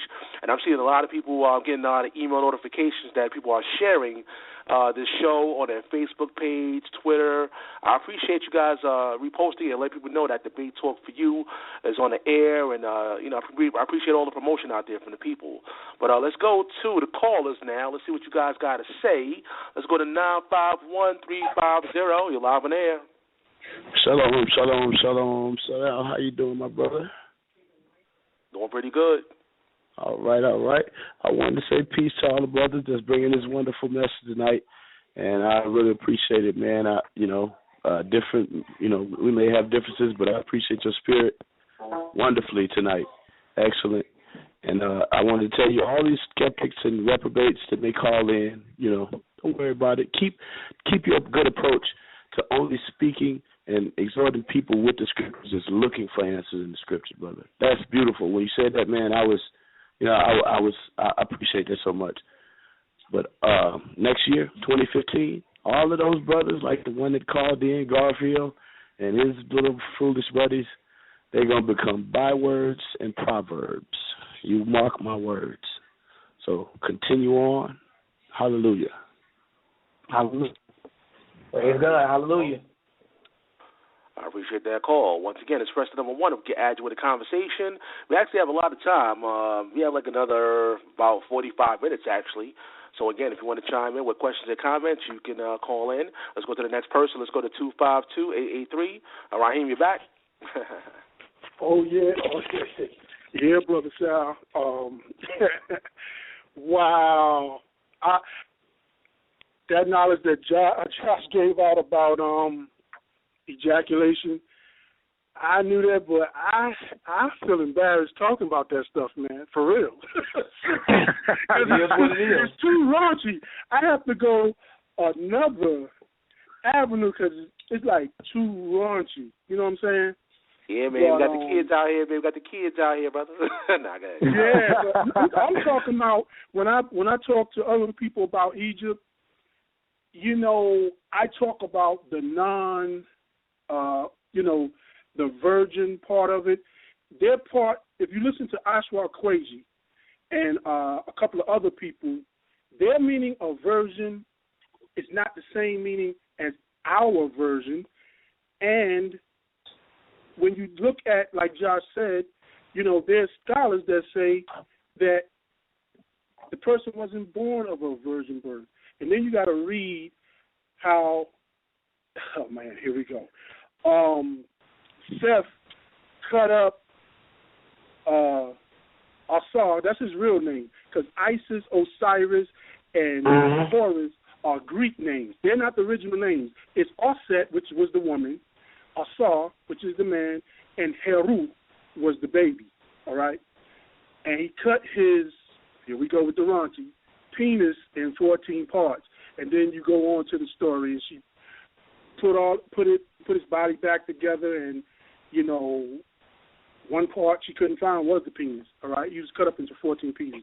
But anyway, you know, like Josh said, there's different stories within that. But Sarasu and Seti and people like Polite and them, they want to tell you one avenue when it's a bunch of them. And they're not telling people that. And they'll tell people that I can prove it. Dr. Wesley Muhammad smacked them upside their head because, like I said, they don't see those guys. They read what they read. They get up under Dr. Ben and people like Dr. Clark, who has passed away.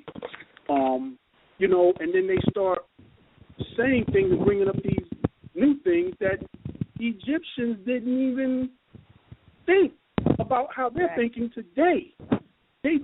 What they're doing is mixing black power with Kemet, and you can't do that because they wasn't really on that. You know what I'm saying? They had slaves. I can prove it. I have epigraphic evidence. The stories that they translated, you know, not Champollion, because Champollion was not the first to translate. Matter of fact, it was two Arabs. And the reason that they could translate because the languages come from the same Shemitic language. Like I always say, Proto-Shemitic. And, you know, those are the main things. Josh said a lot of things. But to answer Brother Anthony, I think that's his name, Anthony, that came on. Is that his name, Sal? I don't know. Which person? Which one? I don't know what you're talking about. Okay. I think he was the atheist. He got the same name as Sylvain. What's his name? Oh, you're talking about Stanley. Yeah, Stanley. Yeah, Stanley. Oh, Stanley. Yeah, Stanley. There you go. Okay, cool. Yes, Stanley. He must have read somebody's professional comments on did Moses exist. But then you have other books that say Moses did exist. You have where they say he could have been Ahmoses or Tuthmoses. You see what I'm saying? Mm-hmm. And they're different chronologies. Y'all know what I'm talking about. It's a tongue twister for me. But anyway, he hasn't read those. You can't read one book and say, I got it. You get what I'm saying? He existed. The man existed. I can prove it. Abraham existed. I can prove it. As a matter of fact, I have a picture of Abraham's grandson from off the mountains of Petra. I have a picture, and he's African-looking, full lips, full nose. Okay, look just like the Mesopotamian people down in not Mesopotamia, the people that's down in South America, the Olmecs, exactly like them, and that's in Petra. That's in Arabia. People don't have info like that. So Abraham existed, and there's other people writing about him. His name wasn't Abraham. His name would have been Ibrahim. Or Ibrahim. Well, Josephus tells you that, too, that other people wrote about Abraham. Josephus tells you that. Exactly. So his name, see, people go looking for Abraham or Moses.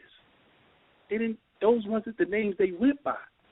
You got to study and go to the root. I always tell, like the teachers told me, go to linguistics, you'll get your answer. You can't get it in English. You get what I'm saying?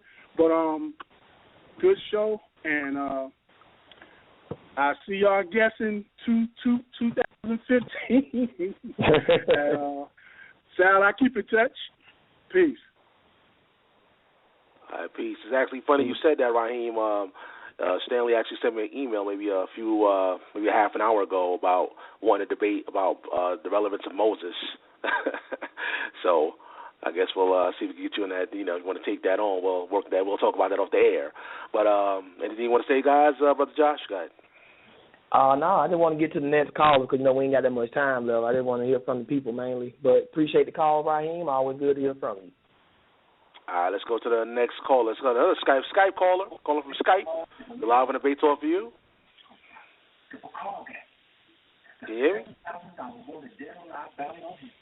Okay. They just can't get to work, man. All right, I guess it ain't happening. All right. Everybody else is just listening. So, once again, guys, if you have any questions, you can press the number 1. We have some time here. If you want to chime in, okay, here we go. Somebody press the number 1. Let's go to the next person. Let's go to 423-227. You're live in air. Hey, Brother Sal. Hold on, stand by. Hold on, I got to make sure. Hey, you want that call? You know who that is? No. Okay. All right. No, sorry about that. I got to stand by my word. Got to stand by my word, man. I just can't do it no more, Sal. I got you. All right. Hey, anybody else with the number 1? You can chime in. Once again, the number is 646-716-7320. Nobody else pressing number 1. Nobody else pressing number 1. I guess you can put. Okay, here we go. Let's go to the next person. Let's go to 708-705. You're live in there. Yeah, what's going on, Sal? This is Brother Marcel. What's up, y'all? All right. Hey, how you doing? What's up, Marcel? What's up, Marcel? I'm blessed, man. I'm blessed, man. Twan and LeVar, how y'all brothers doing, man? What's good? What's up, bro? Doing well, my brother. That's what's up, man. It's a blessing to hear from y'all brothers. Brother Josh, ain't really got a chance to chop it up with you, but I like what you're doing. Appreciate the class, a good lesson and everything, and just sending y'all a shout out. Appreciate that. Praise God, man. Praise God. Praise God. I appreciate that. Let's go to the next. Let's go to the next caller. Go to 646-659. You're live on the air. Shabbat shalom. Shabbat shalom. Shalom. Hey, Shabbat shalom. Yeah, this is Felix out of New York. And man. I just what's going on, Antoine? We ain't speaking a little bit. I was just wondering, you know where it says to not round your temples, round the corners of your head and around your temples in the Bible. I found one here in 2 Kings 11:1, but it kind of reminded me of how Shaka Amos has his hairdo like they used to do back in the days in Egypt and round their temple. The horse lock he got. The horse lock he calls it. The Heru lock or whatever. Hold on, let me turn my. What y'all said? He calls it the horse lock. Yeah, horse lock. I was wondering if it was if it might have been referring to that, but let me find the actual law on it. But let me read this in 2 Kings 11:11. It says, "And the guard stood, every man with his weapon in his hand, round about the king, from the right corner." This is not even what I'm thinking about. I know what you're talking about. Was it around the corners of your head, no more the corners of your beard? Yeah. I understand. Mar is not. I'm listening.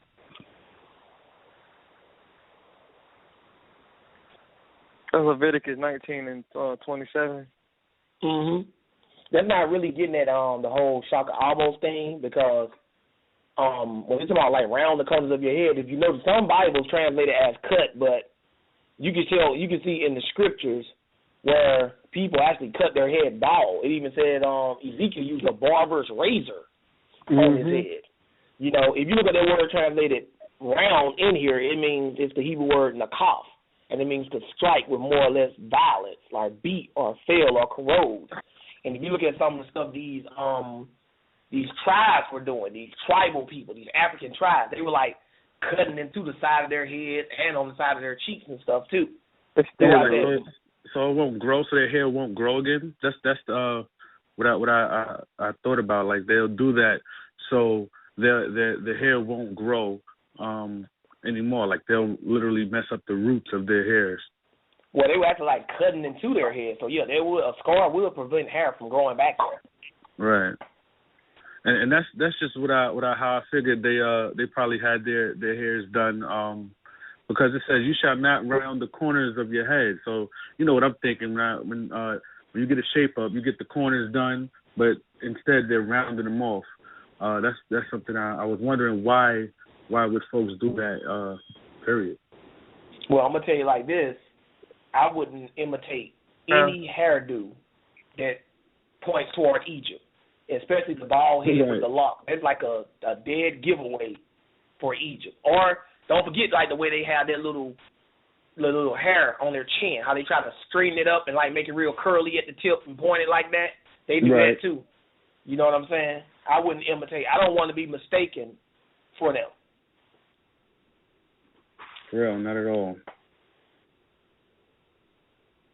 All right, I appreciate that. All right, appreciate it, Felixer. You know that's your nickname I got for you, Felixer. I know. Combination of Felix and Elixir. We got anybody else on the phone, Sal? Yeah, everybody else just listening right now, standing by. But I want to thank those people out there that's been tuning in. Hold on one second. Hold on. Got my son over here. But go ahead, Josh. You're gonna say some words. Hold on. Go ahead. Sal Showtime Jr. in the house. Anyway, I really want to hear from LeVar and Antoine because, see, here's the thing. We're not stupid, y'all. We know there are sacred namers listening who have used these identical arguments to try to get people to stop using certain names or saying certain words. And we know you're listening, but you're not going to press 1. You follow what I'm saying? You're not going to press 1 to try to attack the information because you know you can't. And you're not going to press 1 to call in and say you stand corrected because you got too much pride. What's going to happen is you're going to continue to teach your doctrine and you're going to pretend like this night never happened. Mm-hmm. Right now. Mm-hmm. But for everybody who is really seeking truth, because the first thing you have to do to seek the truth is be willing to accept the truth when you find it. So for all of y'all that are seeking truth, y'all saw this information, y'all know you cannot accept this information and keep doing what you're doing without being a hypocrite. You know you can't do it. So for all the sacred namers out there who know you are guilty of using these tactics to deceive our people into following your way of thinking, I simply say to you, repent. It's not too late. Don't let pride rob you of your salvation. Don't do that. Stand before your congregation or your study group in humility and tell them you stand corrected. I shouldn't have told y'all that because the last thing I want to do is be responsible for somebody going to the lake of fire because you are a part of this conspiracy to return to Egypt. You sacred namers telling people don't do this. The Egyptologists come along and do the same thing. I know a lot of y'all listening right now. A lot of y'all probably went online to verify some of the stuff I was saying, especially the arguments they use. So you know I'm telling the truth. You know we're telling the truth. Stop fighting us. If you claim you believe the Bible, stop fighting us. Help us. Help us tell these people the truth. Stop living this lie. Because you want to be the originator of something. You want everybody to be like, hey, he came up with that. You know what I'm saying? Stop trying to seek this glory by trying to debate us. You're not going to beat us. If we're telling the truth and we're doing it for the right reasons, you'll never beat us. And you will never even get a debate out of us. I'm not going to debate anybody else who is too afraid to put their beliefs out there. I'm tired of people coming at us who all they want to do is put us in the middle of the lines then and just make us defend ourselves. We can't fight back. All we can do is just defend ourselves by trying to swat away your assault. But we can't throw a punch. All we can do is block and duck. That's all we're allowed to do. We can't assault back. They want us to sign up. They want us to sign a deal to fight a boxing match. But the only stipulation is we can't throw punches. We can't throw punches. We can block. They can block and duck. but we can't throw a punch back. Exactly. If you're not even willing enough to tell these people what you believe, because you got a lot of people that all they want to do is attack. I had a brother from the Ram Society who wanted to debate me, but he refused to state what he believed. All he wanted to do is put me in the ring and attack the Bible all day. That's all he wanted to do. When I told him, we're going to debate something you believe too, he reluctantly agreed to do that. This January will make about a year since we heard from that dude. He ended up canceling the debate. He bagged out because he did not want to meet me on equal terms. I've been saying the brother name all night, and I say it again. Same thing with Garfield. Garfield, you're wasting your time calling in on any show that I'm on until you put out to the Debate Talk for You audience what you think is the truth and how we should follow it. Clearly and concisely, no dodging around the issue. Tell people straight up this is the God or gods we're supposed to be worshiping, and this how we're supposed to worship him, her, or them. Until you're willing to do that, or don't worship at all. Just you're supposed to be doing nothing. Just make it up as you go. Until you tell us something as plainly as stated as that, don't even bother calling in on any show or debate I'm in to try to get any information out of me. If you want to call in on the debate I'm in just to be like, hey, good job, brother, that's good information, I'll listen to that. But don't question me about anything until you put out your beliefs. But LeVon and Twan, y'all got anything y'all want to add? Go ahead, Twan.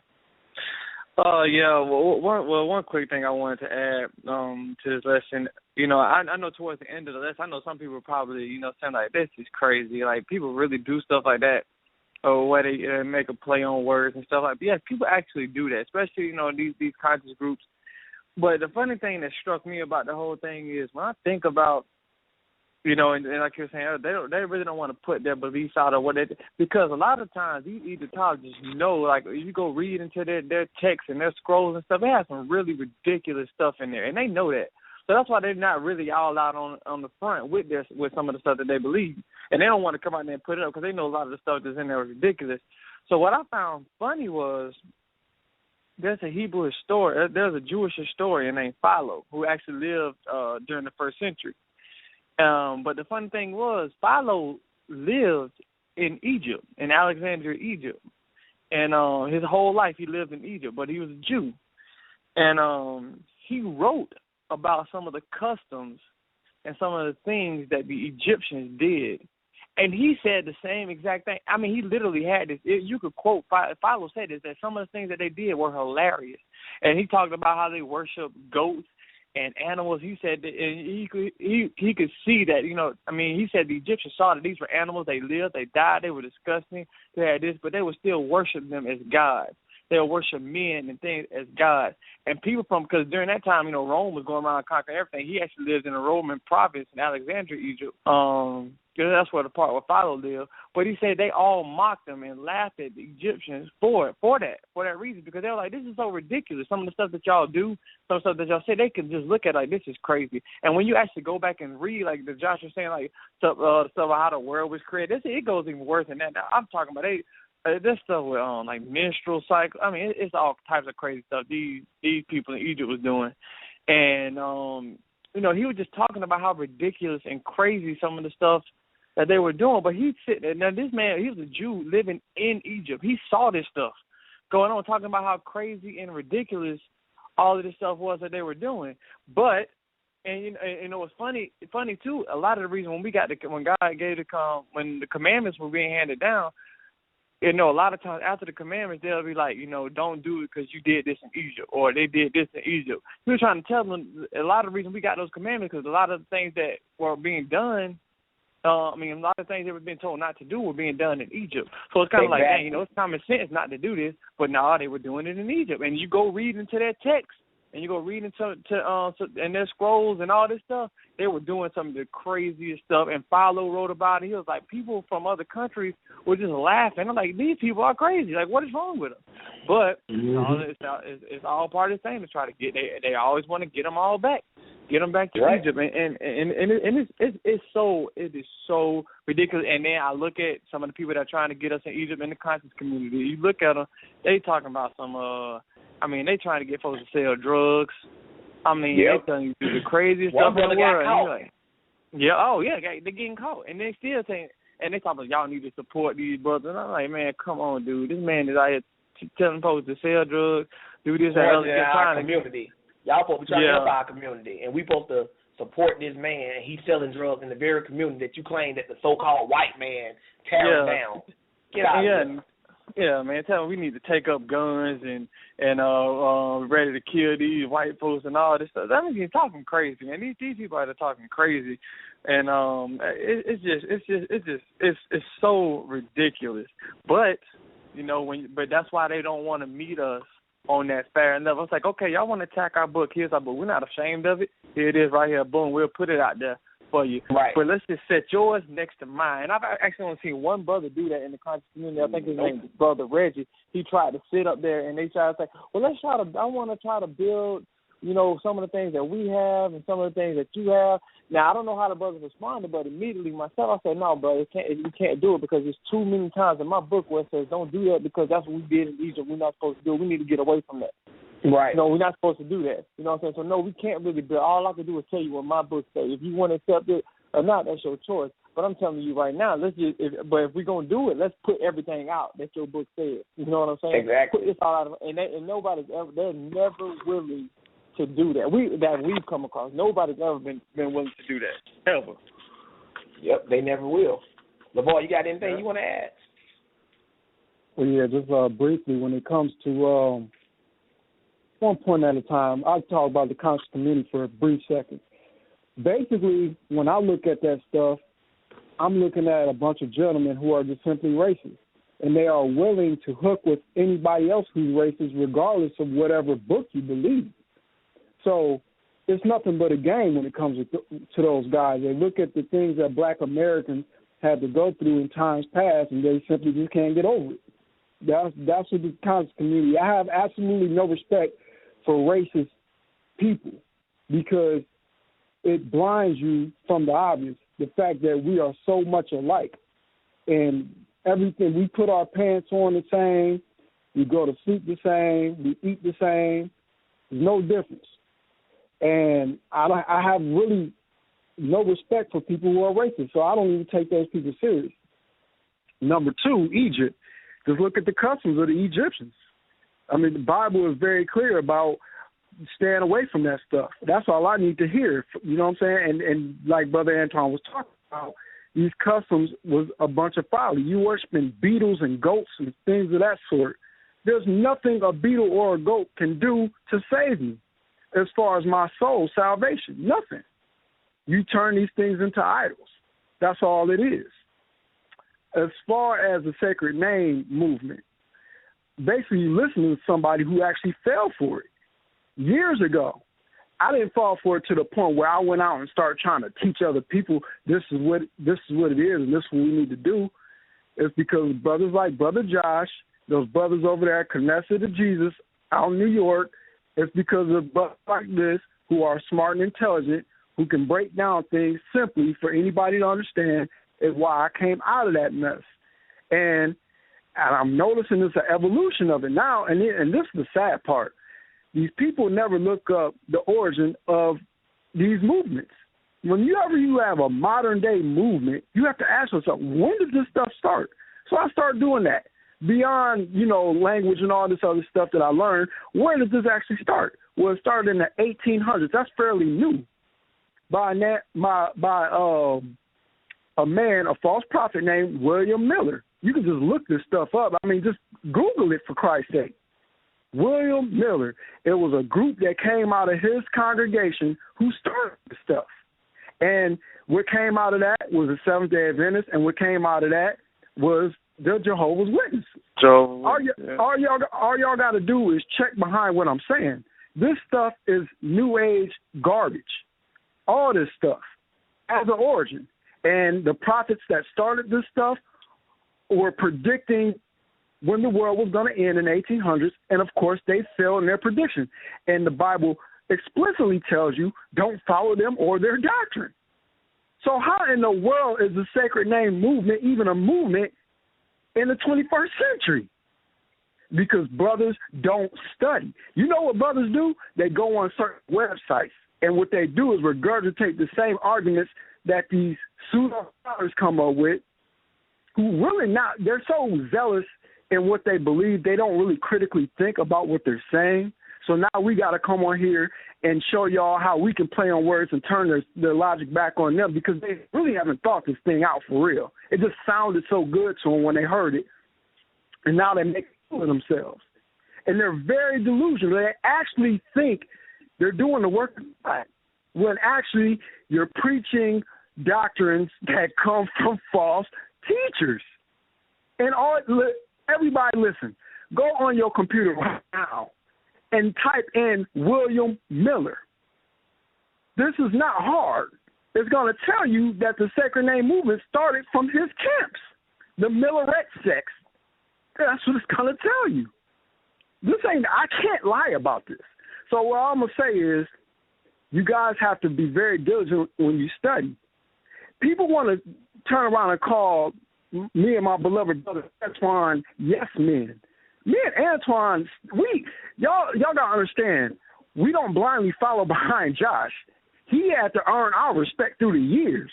Whenever you've been deceived, that makes you want to check behind what people say. This is what I do daily. You understand what I'm saying? So, you're dealing with some intelligent human beings here. We're not stupid. But brothers want to make it seem like we're trying to deceive people. What do we have to deceive people about?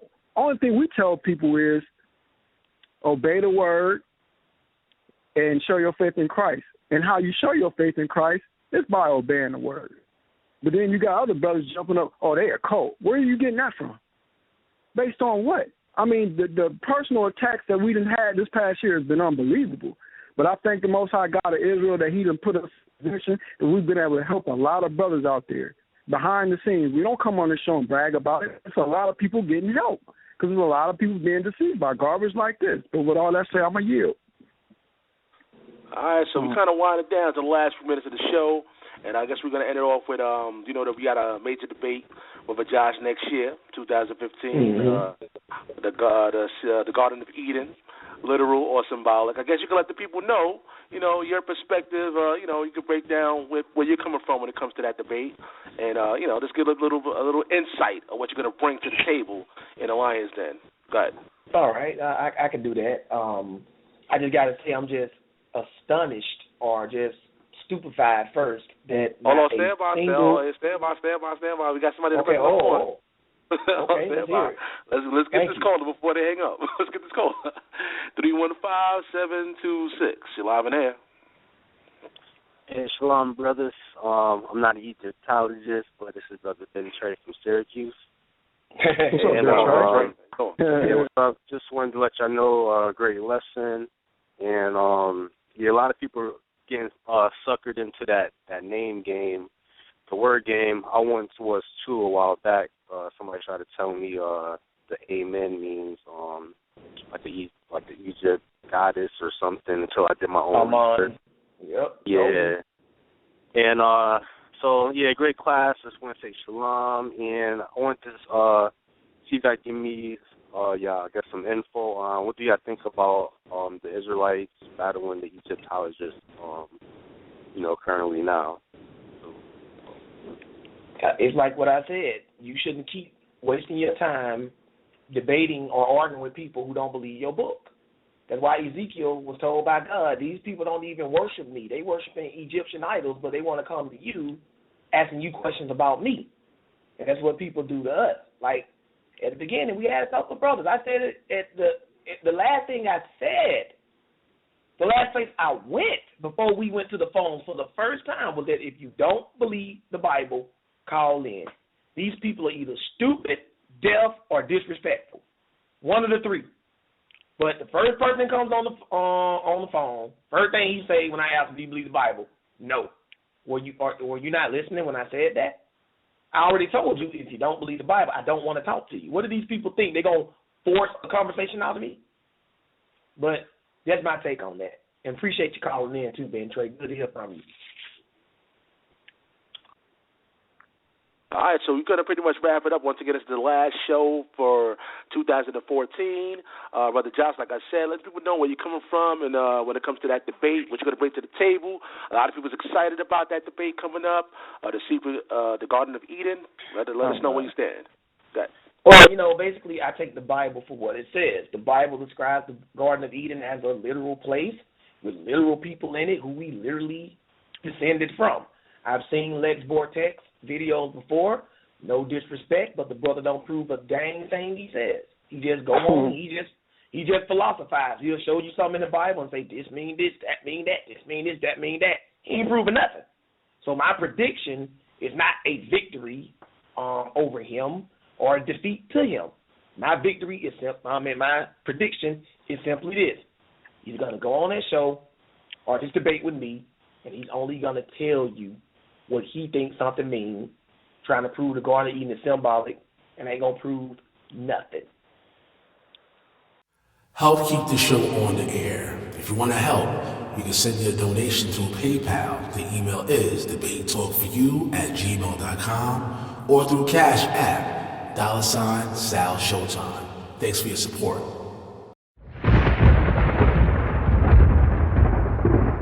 Don't touch that dial. You're now listening to Debate Talk Radio.